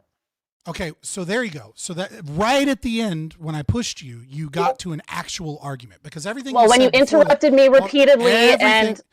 Yes, because you were gish galloping. You were going on and on and on about a sob story, and I understand pathos. I'm so sorry. I'm so used to that. Right? That's just such a me thing. Okay, yeah. So here's the problem: is that none of that is actually an argument for welfare. That is an argument that a person has a need.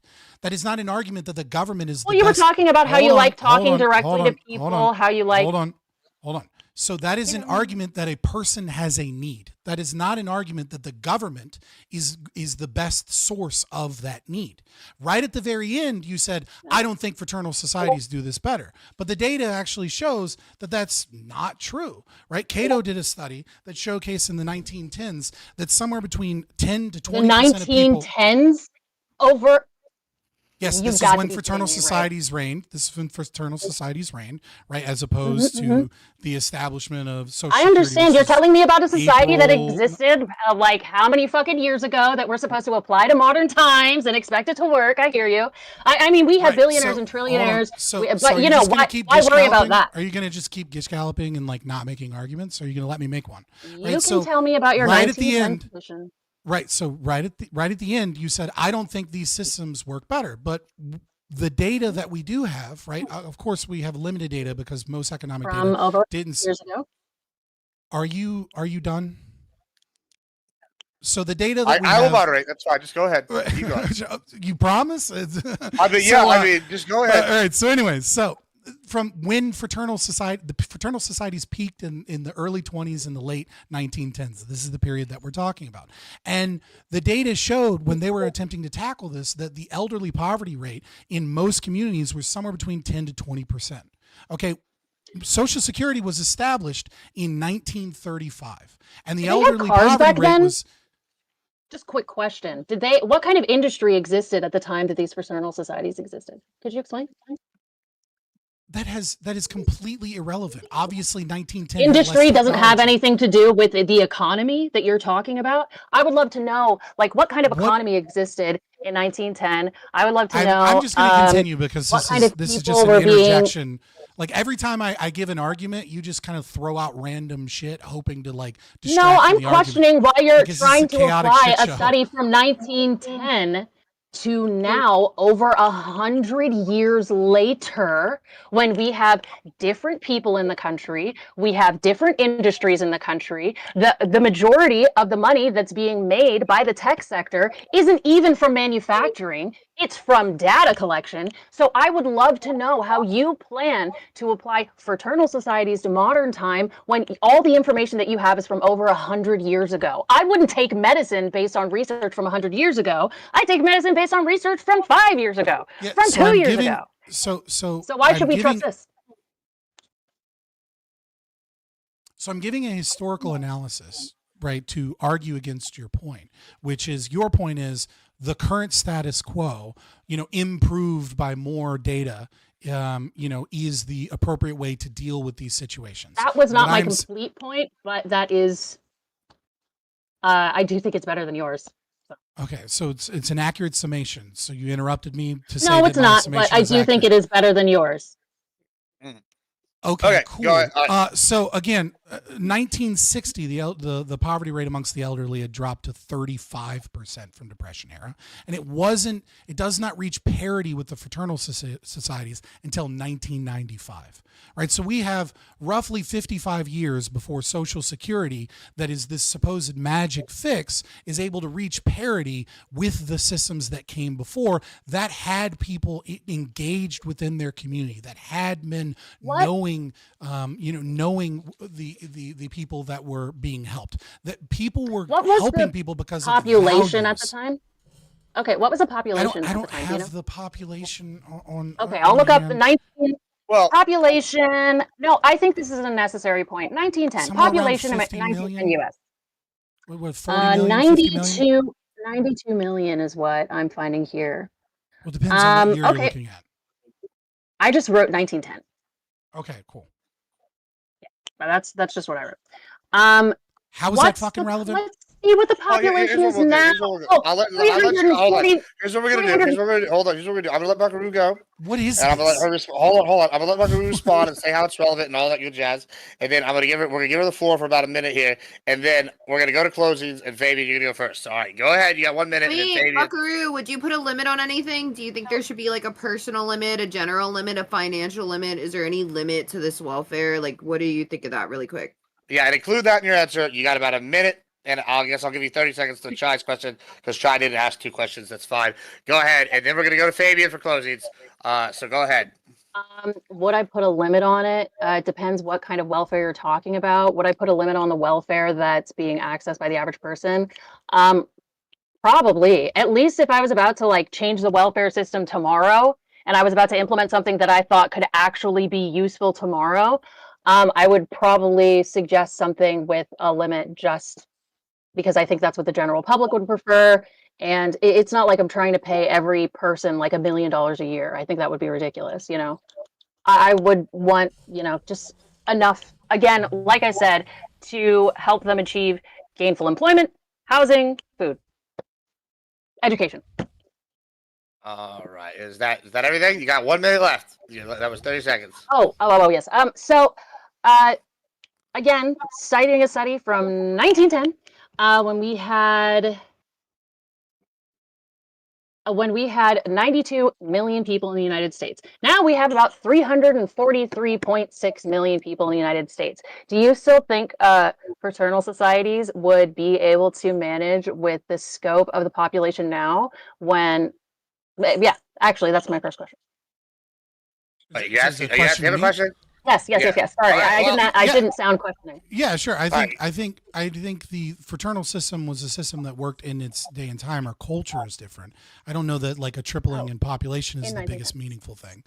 But I think that it is an example of when the free market and voluntary association allows people to fix problems in their culture and their community based off of the things that they value, as opposed to the amorphous state that is, not as opposed not to voting, which we forced never to- do with our values. We never use representatives for our values. We never get offered any options on voting or on taxes. You're right. We just, I'm sure if, we have no very values. Sure, I know that that's a pithy remark, but I'm very sure if we weren't in a debate and we were just having a conversation, you and I guarantee you'd give me 100 different ways in which the state doesn't represent our values, in which corporations and wealthy elite and those, don't, like you did so even in your opening statement. I think it would when be you argued good against welfare, which was my position, Well, when I argued against prioritizing capitalist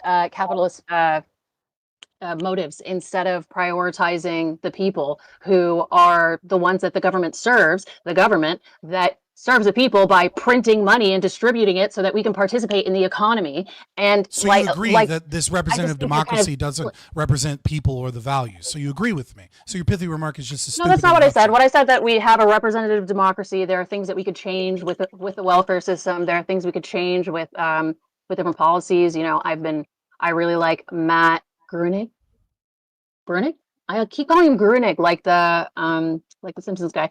But I like some of the policies that I've read. He wrote policies for my state actually recently, so I read those and I liked them a lot. But yeah, I think there are changes to be made, but I don't think that's enough reason. What does that have to do with I think there are changes to be made, but I don't think that's reason enough to completely get rid of welfare in the same way that I think there are people who commit gun crimes, but I don't think we should make all guns illegal. I think that would be wrong. And that's why I think when you say to get rid of all welfare, because there are some people who use it wrong, or maybe there are some, the state does some things kind of messy and, there are $500 here and there. I just feel like that's not enough to argue to get rid of all of the support systems for all of the children and all of the elderly people in our nation, which again is like 50% of the population. It's not my argument. All right, that's fine. That's you just said you don't support welfare.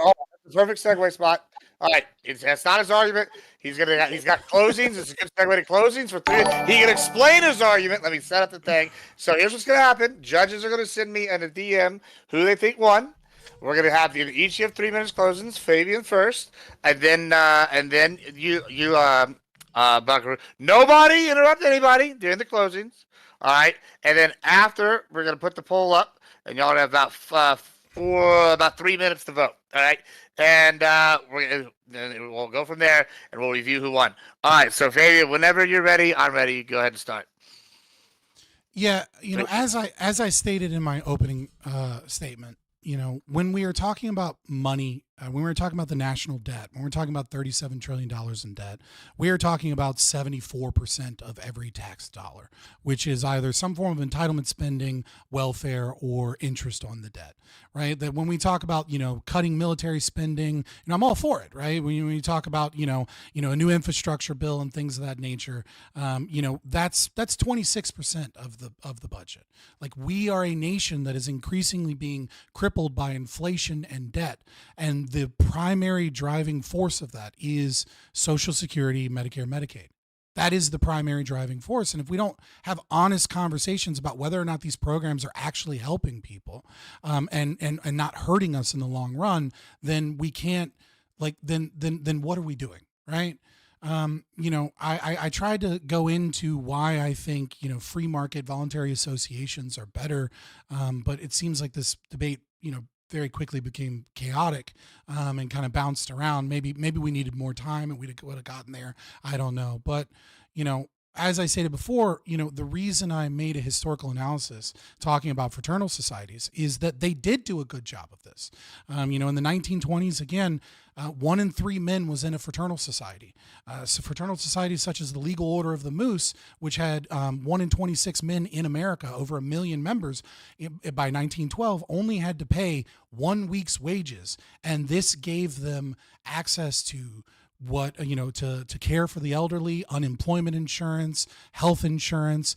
They had an orphanage for people that died. And what that orphanage was able to achieve was that males that graduated from the education system of that orphanage made 70.9% more in weekly earnings than the average American male, and females made 62.5% more.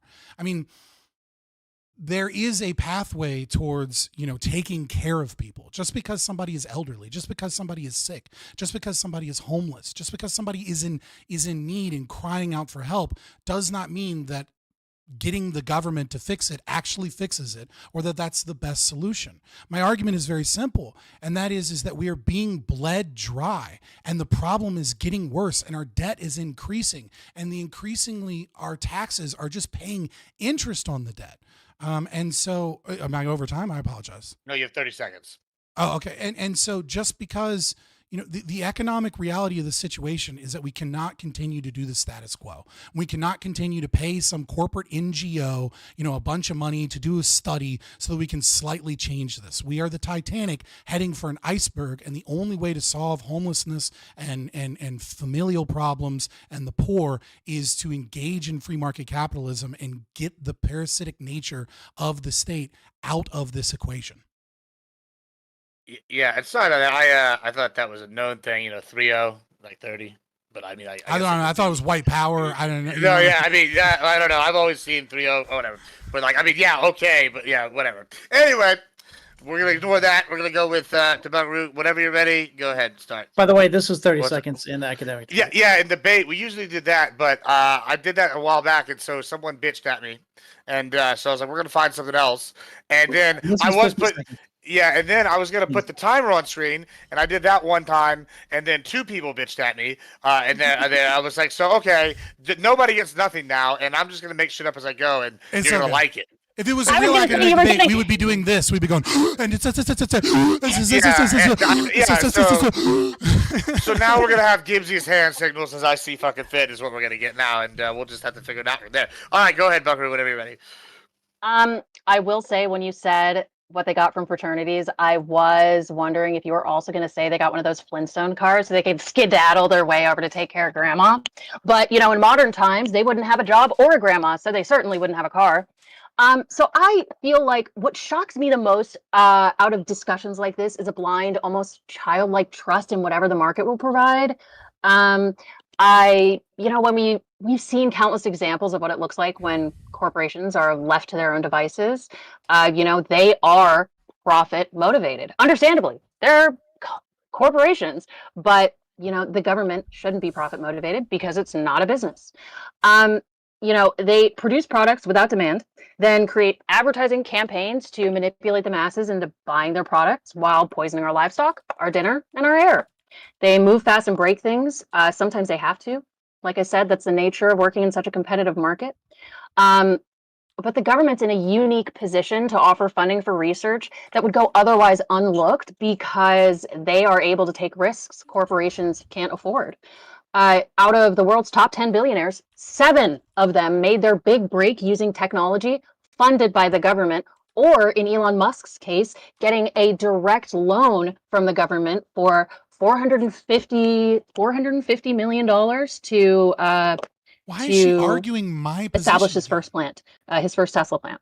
As a service provider to the people, it's a moral imperative to use the publicly owned economy, the public utility of money for the good of the people it serves. Money exists as a public utility, and we all require it to gain access to food, water, shelter, healthcare, and education. And because of that, I think it should be used for the public. The government is, everybody says, by the people, of the people, by the people, for the people. The same is true for money, as it is inextricably linked with the government. And just before we go, I just wanted to list a couple of the modern inventions that wouldn't have existed without government welfare. Okay, MRIs, supercomputers, microchips, closed captioning, computer simulation software, modern Goodyear tires, modern wind energy, enriched infant formula, lactose-free milk, smartphones, GPS, the internet. Exactly what we're using to interact right now wouldn't exist if it weren't for DARPA. Touch screens, Google, the kidney matching program, self-driving cars, reference to Shaky the Robot. What would we do without pumping modern folic acid upper limb and soy prosthetics, into modern our lower babies? limb prosthetics, hybrid corn, and like I said, Tesla. All of those would not exist if it were not for government welfare and the risk that the government can take when they are investing in production, in research and development. Thank you. Fantastic. All right, cool. So we're gonna put polling up, chat. If you're gonna vote, it's in my it's not in my Discord. It's in my Twitch chat. For those of y'all on the other people's channels, feel free to come in here and vote. Judges, send me who y'all think won. I'm gonna run an ad, and I'm gonna ponder my life. This has been a wild one. I didn't expect it to go a lot of the directions it went when I saw this pin this topic, but yeah, it was interesting. So are you against or for corporate subsidies? Because I can't tell from your closing. Because you're for Monsanto getting tons of funding from the government for corn subsidies, and then simultaneously against corporate welfare. Like, what is going on? You're right. I should have mentioned the corn. I just got really excited about it. I'm not gonna lie. I just saw corn that could grow a bunch of places, and I got pumped. I was like, I have to mention it. Yeah, or like dwarf wheat. Is another one, like dwarf wheat that was in South America. During that time, I was like, "What are you talking about?" I do like the fact that it exists. Like the fact that you can grow more of it, the fact that you can grow it in tons of places. I think that's good. I think it's good to work on crops that can be cultivated in tons of different environments and more environments. But corporate subsidies, I have complex opinions about, in the same way that I do about financing and politics. Just that it seems so integral to America, to the state as it is, that I don't see those as like completely distinguishable. So like I do take issue with it, but I wouldn't say the way to resolve that issue is just to get rid of all welfare. Right, but the thing is it's just like, I agree we should get rid of corporate welfare. You kept bringing it up. I just don't understand why you would bring up because you're essentially saying. Well, because I wanted to emphasize the fact. Well, no, because I wanted to emphasize the fact that these corporations are profit motivated. They're not people motivated. This is why I mentioned that they are not pro-social. They are anti-social. They do not care about the public. They consider us livestock. They consider us guinea pigs sometimes. They don't give a fuck. But that's my position.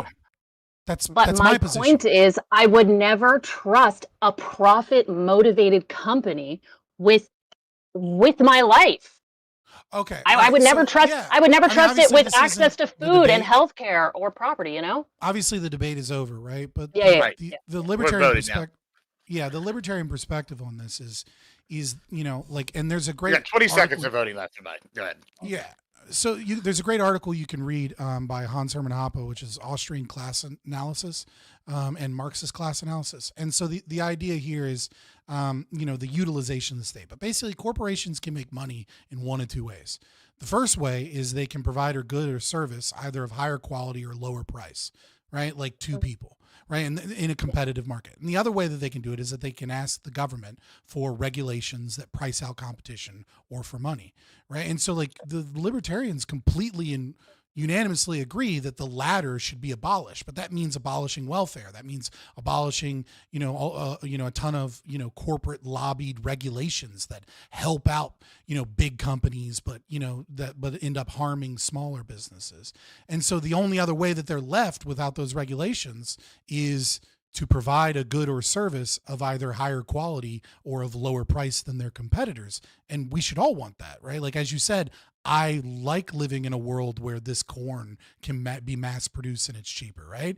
So it's like, yeah, I agree with you. I want to get rid of that incentive of the corporation to make money and only see us as livestock. That's what happens when they use the state. That's what happens when socialism intervenes. But when the market is, left to its own devices, the only thing that they can do to make money is to make your life better.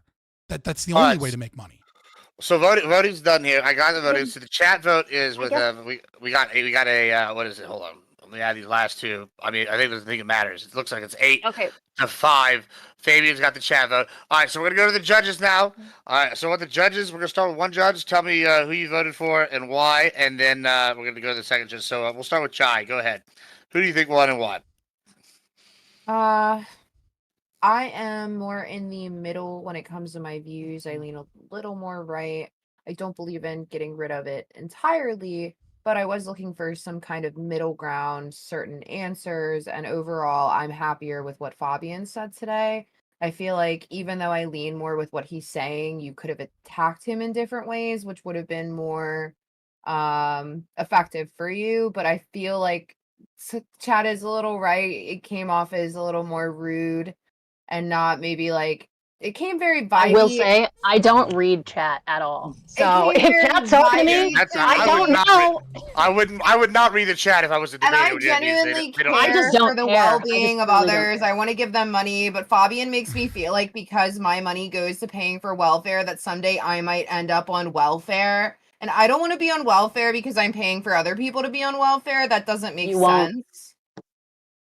Okay, so Fabian wins in my opinion. Not all of your money goes to welfare. So, and I guess it's that's 2-1 with the chat and Chad. But go ahead, Ika. Who won? Who do you think won? Okay, my irrelevant vote coming along. Right. So 3 sections of the flow. We've got your constructive speeches, you've got your rebuttal speeches, which are right here, and then you get your closing speeches.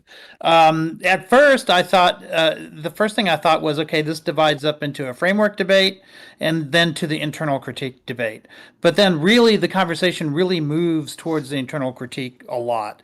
Probably the most relevant argument on the framework side is this argument as to whether or not democracy is the equivalent of slavery, but it kind of moves away from that really fast.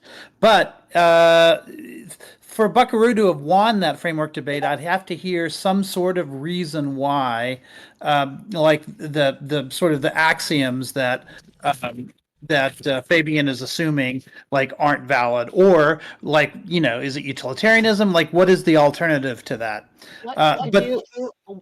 What do you mean? So for instance, when he's saying based on principle, even if you have 100% solvency with welfare, he says he'd still be against it because he believes it's a violation of rights, right?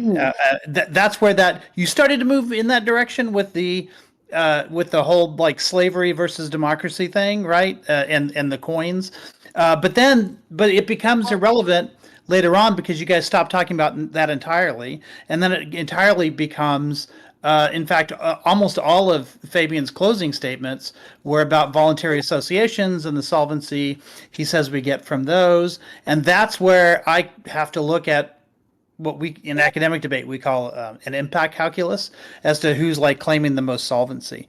And I think your best arguments on that front early on were the phone, employment, shoes. I'd like to have seen that expanded a lot more because now we're talking about forms of welfare that actually help people increase their productivity over time. But then I don't get much more. Like welfare in general, which does on paper increase productivity. Yeah. And the list you give at the end was great. I'd like to have heard that a little bit earlier. That big list of things that when government invests in them, they have really big payoffs.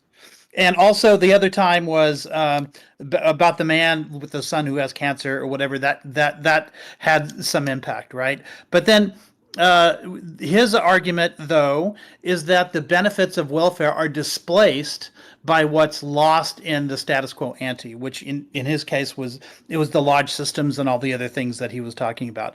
Now, personally, I don't buy all that stuff, right? But I needed to hear specific reasons why there's no solvency there, and that what's getting displaced isn't potentially worth more than what we're getting out of it. And I don't hear that. Like I mean, you know, maybe it would have required looking up like some statistics on the matter, or I understand that your claim is that that the statistics are so old that it's kind of useless to consider those things. But I'd like to have heard like affirmative to build a model based off of 1910 statistics just doesn't seem like I agree, like a particularly valid position. No, I agree, which is why I thought it was so obviously wrong.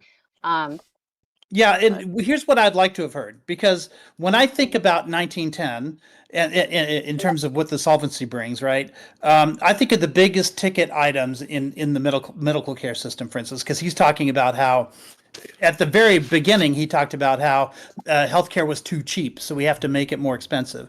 But those expensive things are things like chemo, immunotherapy, heart surgery, stents. and all of that. And those are things that just simply weren't available in 1910. And then lifespan, was about 50 back then. It's about 80 now. Those are things that I think would have more like on a one-to-one addressed that impact calculus. But I can't make those arguments on your behalf, right? So I have no choice at that point but to at least make it a coin flip as to whether or not the large system provided things that we would have lost. Also, technology might have advanced. I mean, who knows? But those are arguments that weren't made so that I couldn't vote on them. Does that make sense? Yeah. So I had to vote for Fabian. Yeah, there was like so much. I genuinely thought this was such a long debate. So when I found out it was like a couple small sections, I was like, oh shit. Like I was preparing for something that was like 2 hours. I had so. Well, I have this structured like in a tournament. I didn't have the like, timing down. Like regulars. Yeah, I kind of have this structure like a semi formal style. So it's like we can plug it in for tournaments. We can plug in like 2 debates, like the same 2 hour span, 2.5 hour span. I tried to steer it back with some of my questions. Yeah, back to I try to keep it to like a pretty. I mean, I do like it, but I definitely just wasn't prepared. Well, on that note, this is a perfect ending because this was actually exactly the amount of time I wanted to hit. Exactly an hour 16 minutes and like 20 seconds, I think was what my timing was. So I'm 1 minute away from my goal of getting this down to an hour 15 minute little things. So I'm pretty pleased with not counting the post critique and the voting, but so I'm pretty happy. So we're gonna end it there. Fabian moves to 3-0, and now he qualifies for the Contender Series, which is gonna be the start of the regular season. I need 3 more people to get 3 wins. What we're gonna do, I think, is we're gonna have a big trophy, and I'm gonna have people's names engraved on it when they win the championship thing at the end. I was gonna do a belt, but I've been in the leagues with the belt, and that works good until someone declares a value and ships it and turns the whole thing. So I think we're gonna go with that. Probably towards the end of June is the goal. Is when I'm gonna probably order some kind of trophy. We're gonna go over there. You gotta make sure it's not in China, or you're gonna be paying so much for it.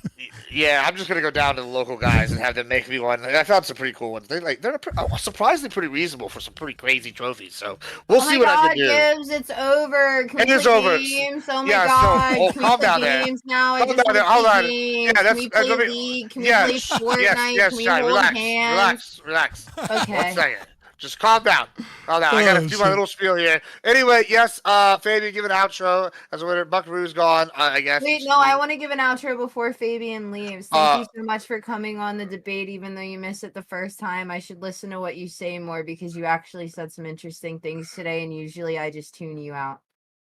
Thanks. All right, Fabian, go ahead and give an outro. Yeah.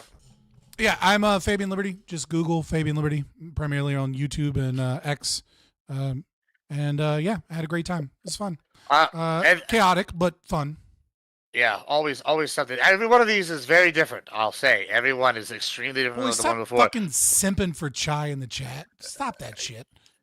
Yeah, no. It's okay when they sim for me in your chat, just not in my chat with your name attached to it. I'd love your chat to just be full of how hot I am when I'm not there. Every stream, just talk about how great I am.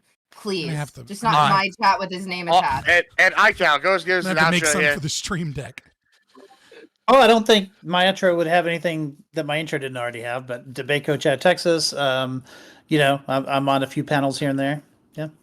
And Buckaroo, we all love her. She did that fast. But we're gonna be rating into someone who's gonna be making an appearance tomorrow on our women's panel as a new person that's gonna be joining us, schedule permitting, because I think they're on call for some kind of fire department thing. So you're missing somebody. I'll identify as a woman for a day if you want. Yeah, that would be something. We'll see. But we're rating out to him. Get my daughter to paint my nails. There you go. We had on one of those prime panels, the makeup panel. I had them do my makeup while they were some of this black fucking shit off my nails. But on that note, guys, checkered. Bye, everybody. Thanks for being here. It's been fun. All right, guys, that was a good one. Thank y'all so much for being a part. You moved to 3-0 there. Good job. And it's a good debut. That was for debate Buckaroo. All right, guys. I'll talk to y'all later. Fortnite. All right, peace. Deuces. All right.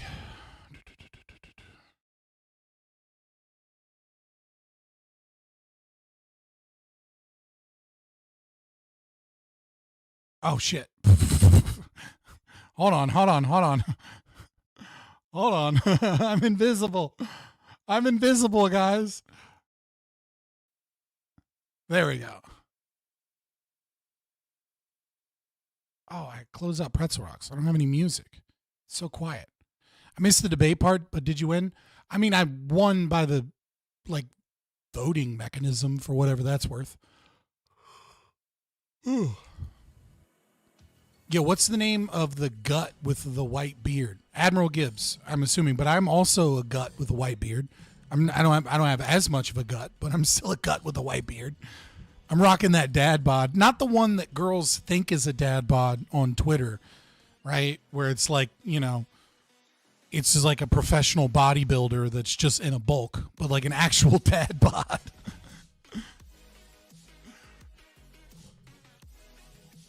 I got bodied by a commie. Was that Praxis?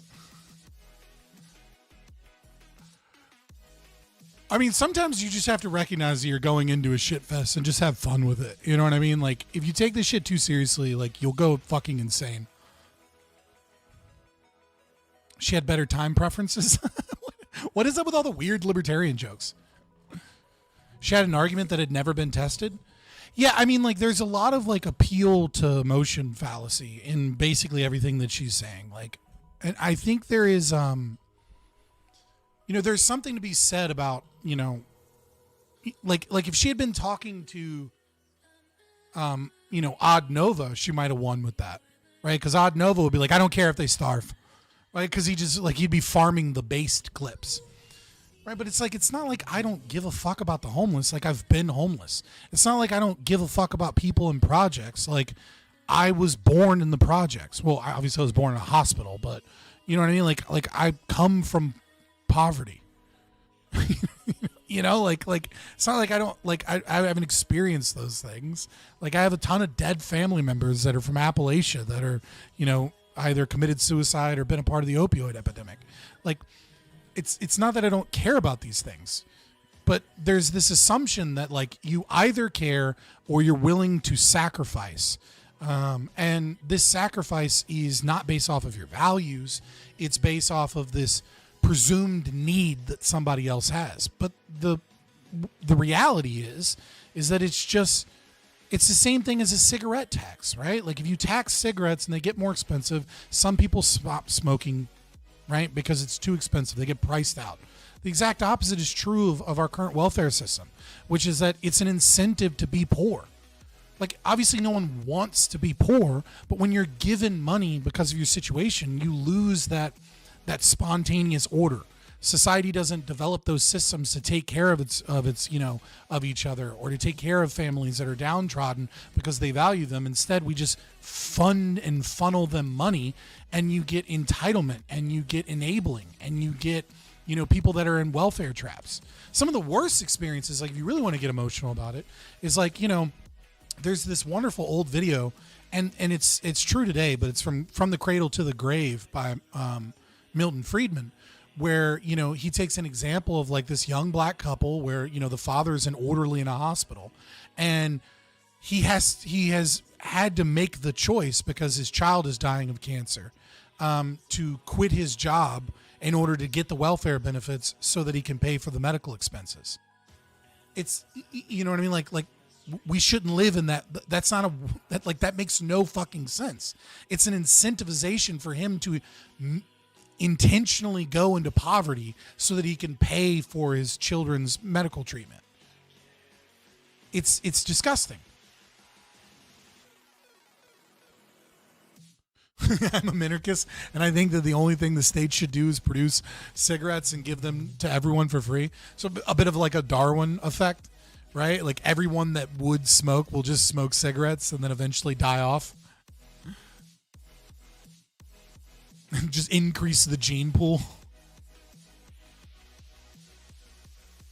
Or the quality thereof. I mean, do people that support welfare programs work in welfare? Do they volunteer at the soup kitchen? I mean, I'm sure some do.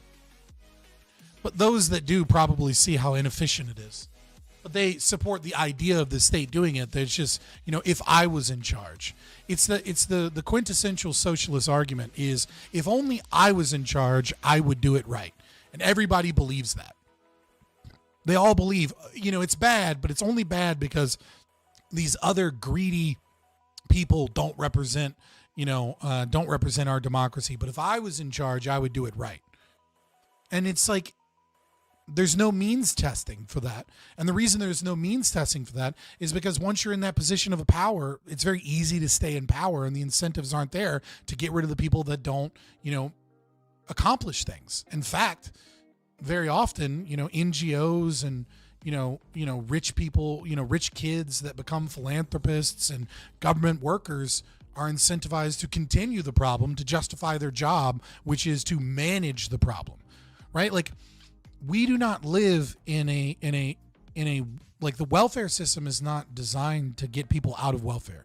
The welfare system is designed to manage welfare.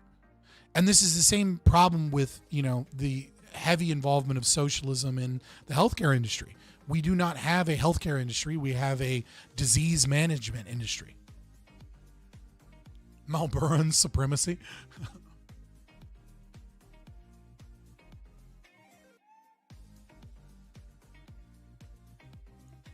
Honestly, like watching the poor people struggle to get by. Why?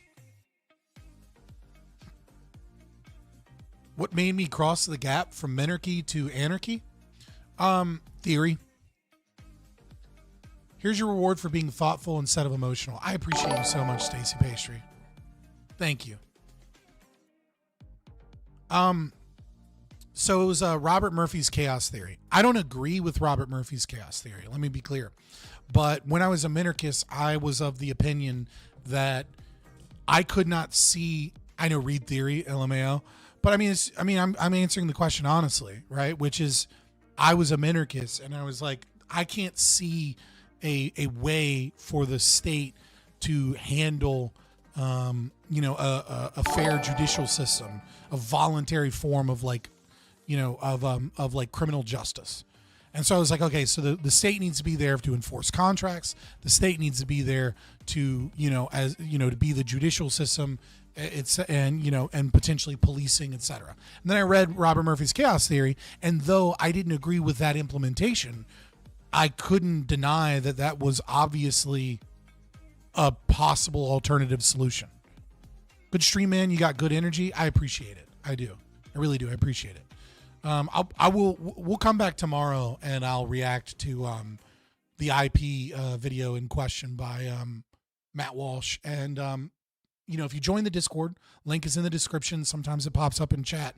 At me in Discord, and in the media recommendations if there's something you want me to react to. Or of course you could always just super chat it and pay me. But if you don't want to pay me, you can always just join the Discord and put it in there so it's easy for me to see when I'm prepping what to do for stream. But we'll do the Matt Walsh thing tomorrow. But yeah, like I knew when I read that, I was like, look, this isn't how I would do it, but this is clearly a way that it can be done. And so once I knew that there were market solutions to criminal justice system, I was then able to compare that to our current criminal justice system and the incentives. And like pragmatically, I became an anarchist. It wasn't until later that I was more philosophically anarchist. And weirdly enough, it was objectivists that were friends of mine that like drove me more into the philosophy of libertarianism. And of course, debating and things like that. There's a bit of a crucible there that made me more philosophically an anarchist. So Robert Murphy's chaos theory showed me a potential solution that kind of made me like a Friedmanite anarchist. And then eventually, the desire to learn more philosophy and recognizing that philosophy was more important in the long run than policy, made me like a true anarchist, I would say. The average IQ in the United States is 98. Yeah, that makes about sense.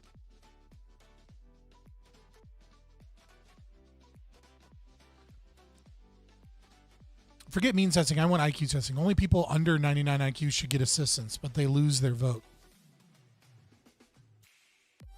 That's a I mean, like that sounds like a fascist meme more than like an actual policy solution.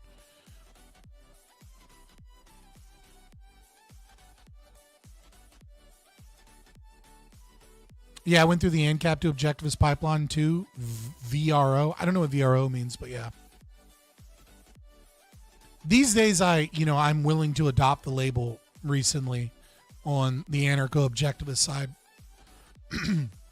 that Liquid Zulu and a few other people have been pushing, because I do think it's fundamentally a deep problem that that anarcho-capitalism doesn't have a prescriptive philosophy. And like my prescriptive philosophy 99% of the time is objectivist. Like when I'm truly at a loss for information, I am a virtue ethicist, but like I don't think that is I don't think that is particularly like in conflict with objectivism, right? I don't think it's in conflict to say I just don't have enough information to know what's in my rational self-interest. And so in this moment, what I believe is in my rational self-interest is to act in a way that I think is honorable or honest, or, these things that tend to be these virtues that I find to tend to be in my rational self-interest. I don't like anarcho-objectivist. I'm an objectivist ANCAP. That's like a distinction without a difference. But I kind of get what you're saying. Actually, you need to learn to love yourself more. Bit of a basic question, but what would stop Russia or even Canada from taking over the different ANCAP communities that previously made up USA? I have a video on it. It's pretty old. It's from when I was a minarchist, right? But the long and short of it is that I think human progress is being deeply stifled by the state. I think if we had 1,000 Liechtensteins, our technological innovation and progress and our weapon systems would outpace any nation state that is using socialism to fuel these things. Number one. Number two, BlackRock, right? Like PMCs, private military contractors, right? So if I'm a little small group and I'm on the border, let's say I'm in Florida and I want to insure my business, well, part of the insurance calculation is your business safe?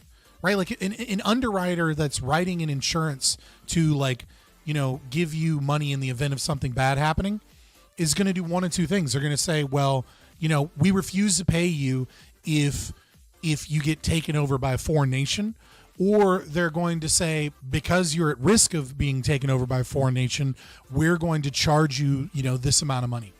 And so, local communities and insurance companies are going to put forward a market incentive towards certain companies, or, there might be a free rider problem. There may or may not be. It's going to depend on how different communities set themselves up. But especially places that are in border regions are going to, just like you pay a lawyer, you pay them a retainer, which is to say you give them a certain amount of money so that they don't work on other cases, and you give them a certain amount of money so that they're available for you to work cases for you when the need arises. So the same thing could be true of private military contractors. And so what you would have is you would have a company that, is capable of waging war on a small scale, and they'd have, tons of clients that would protect those clients in the event of aggression, either by a foreign nation or by some other group. And, and that's how their contract would be. And then, just like you pay a Netflix subscription, right? You pay a retainer to a private military contractor, and they use that money to stay ready to deploy, within a much larger region than these little small communities at any given time. And so what you would have is, a company that is their fighting force, and their ability to wage war is directly attributable to how much money they're able to demand from people. So they're obviously going to be incentivized to have the best technology, the most price efficient form of combat readiness, compared to the state that can just kind of throw money at it and then be like, oh, I guess we have to give the they-thems health insurance because it'd be wrong if we didn't, right? A company is going to be like, they-thems are not fucking in here because that's not worth the money, because we have to have an efficient system. like, I don't know that like that would be able to go toe to toe with Russia.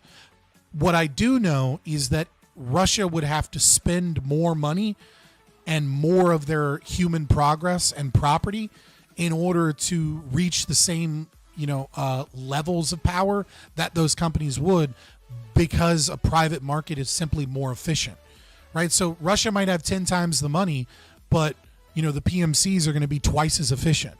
And so the cost is going to be lower. And with the cost being lower, that's more money for us to innovate and have additional progress. This idea of like, oh, well, people will just protect their property with their guns is like an old school cowboy nonsense. Like, yes, people will protect their property with their guns, but people are going to hire corporations to engage in policing, and people are going to hire private military contractors, to protect their, their little covenant communities, and they're probably going to do it on retainer.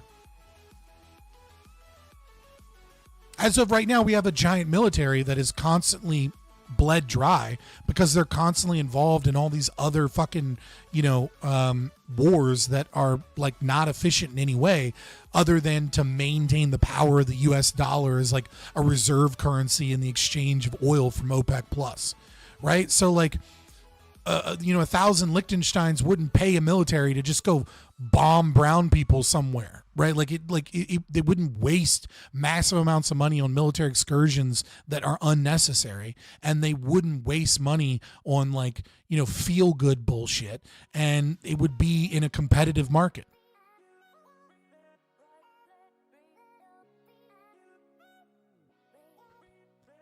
You underestimate how large a 20 million army is. Our standing army is only about 700K, and not all do infantry.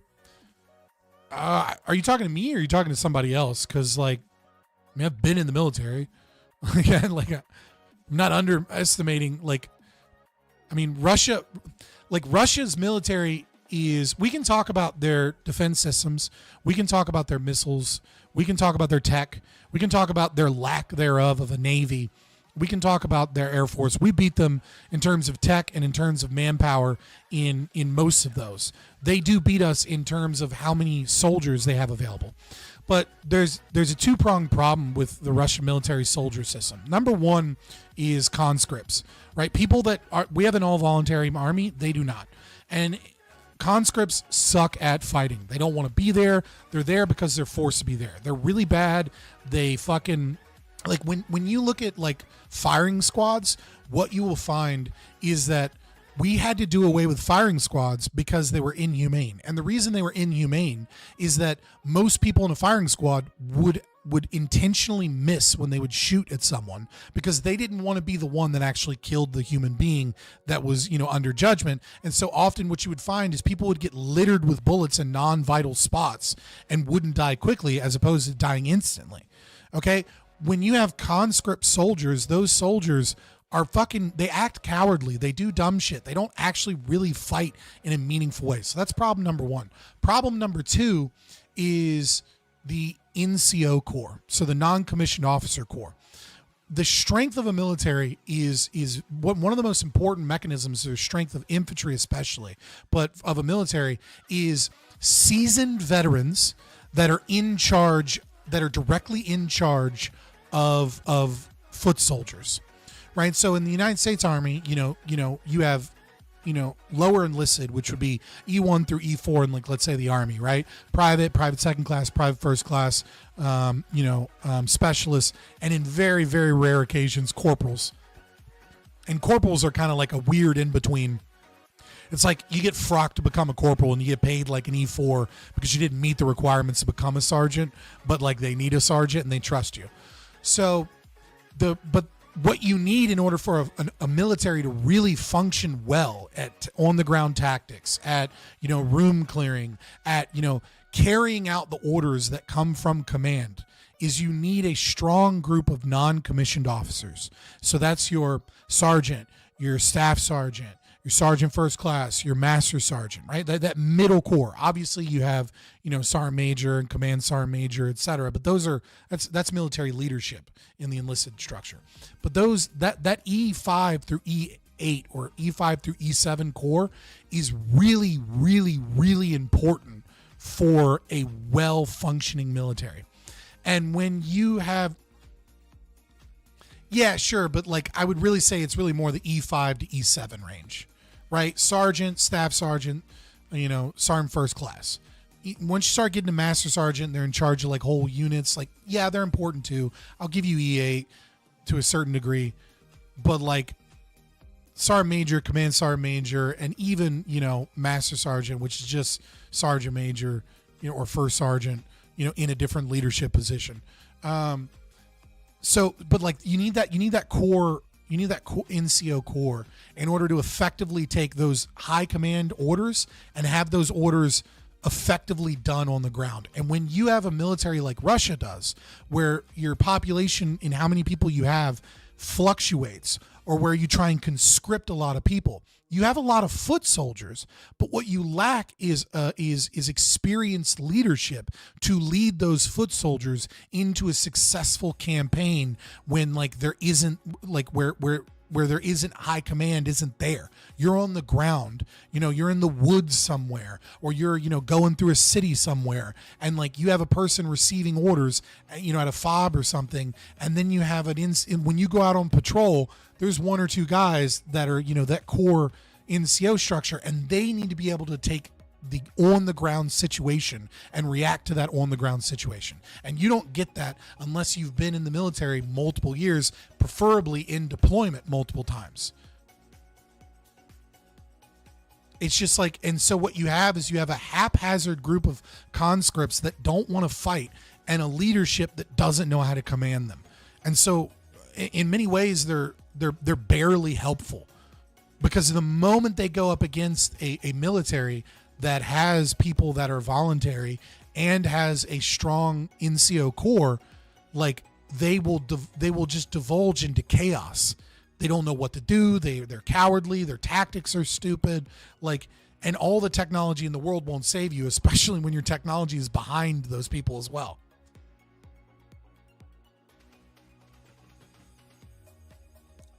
I should elaborate. The USA has millions of armed civilians or citizens who are more capable than the Russian conscript. At the same time, Russia has 10,000 pro troops that are S tier globally. Oh, for sure. I mean, a lot of yeah. Russia like Spetsnaz and shit like that are fucking badass. But like when we're talking about like this massive army and its capacity, like conscripts with a shit NCO core is like damn near meaningless. Like it's just cannon fodder. It's all it is. It's just there to absorb bullets and absorb resources from both sides, in a war of attrition because you keep stacking bodies. Nevertheless, Russia has proven multiple times throughout history, that throwing bodies at an enemy is an effective strategy. I mean, when we look, we can see that in World War I, we can see that in World War II. And it's very similar to Cold Harbor in the American Civil War, where General Grant just kept throwing bodies at Robert E. Lee until the point where Robert E. Lee was forced to retreat because he had run out of ammunition, because he had killed so many soldiers at Cold Harbor. Over 7 days, it was just, throwing bodies at him over and over and over again. I mean, eventually bodies soak up bullets, they soak up ammunition, but that is a costly strategy.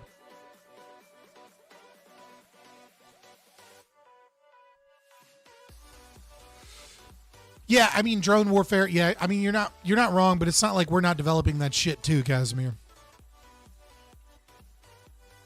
And the Navy has some weird fucking patents for dealing with drone warfare, right? Like, we don't really know what the Navy has, like what some of the Navy has, but we do know that the Navy has some weird patents on like mass disabling of drones, which I'd be interested to see like what special forces have in that regard. What our intelligence, like what things are classified currently if we were to go into a large scale warfare.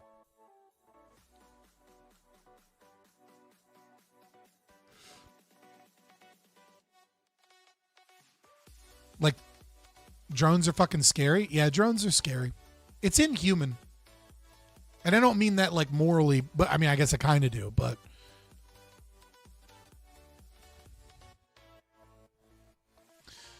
Yeah, Casimir, I don't know the answer to that. What I'm saying is they have really strange patents on things we haven't seen. So I can't confidently say that the Navy doesn't have a solution to that, because they have, non-detailed patents of like anti-drone systems that like we haven't seen in action. And because we haven't seen in action, that usually means they fuck up a lot until a year into the war where we can improve it. But nevertheless, there is tech there that I don't understand, that nobody understands except for the people that have access to that classified, schematics.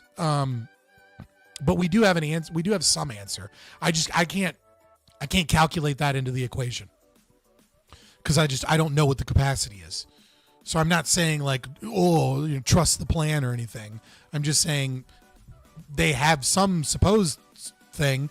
Maybe it's bullshit patents as well, just to scare people. Who knows?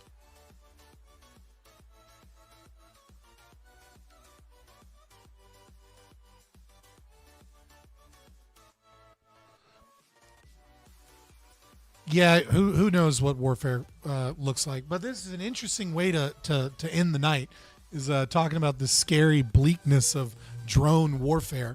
But I'm going to hop out of here. I'm going to relax a little bit. And, make sure you guys, I've got a system to make clips, turn those clips into YouTube shorts. So if you want to support the channel, a free way to support the channel that really, really helps is if you thought something, I told you I'm going to do it tomorrow. Is to join the Discord and post stream clips in the Discord, and then if I like them, I'll turn them into YouTube shorts, and that helps grow the range of the channel. I think I've gotten like 10 or 15 subscribers just from like the last couple of YouTube shorts that I put out. I don't know if those are meaningful subscribers, maybe they're just bots or whatever, but I mean, it's dope, you know what I mean? And it's a way to help without having to spend money.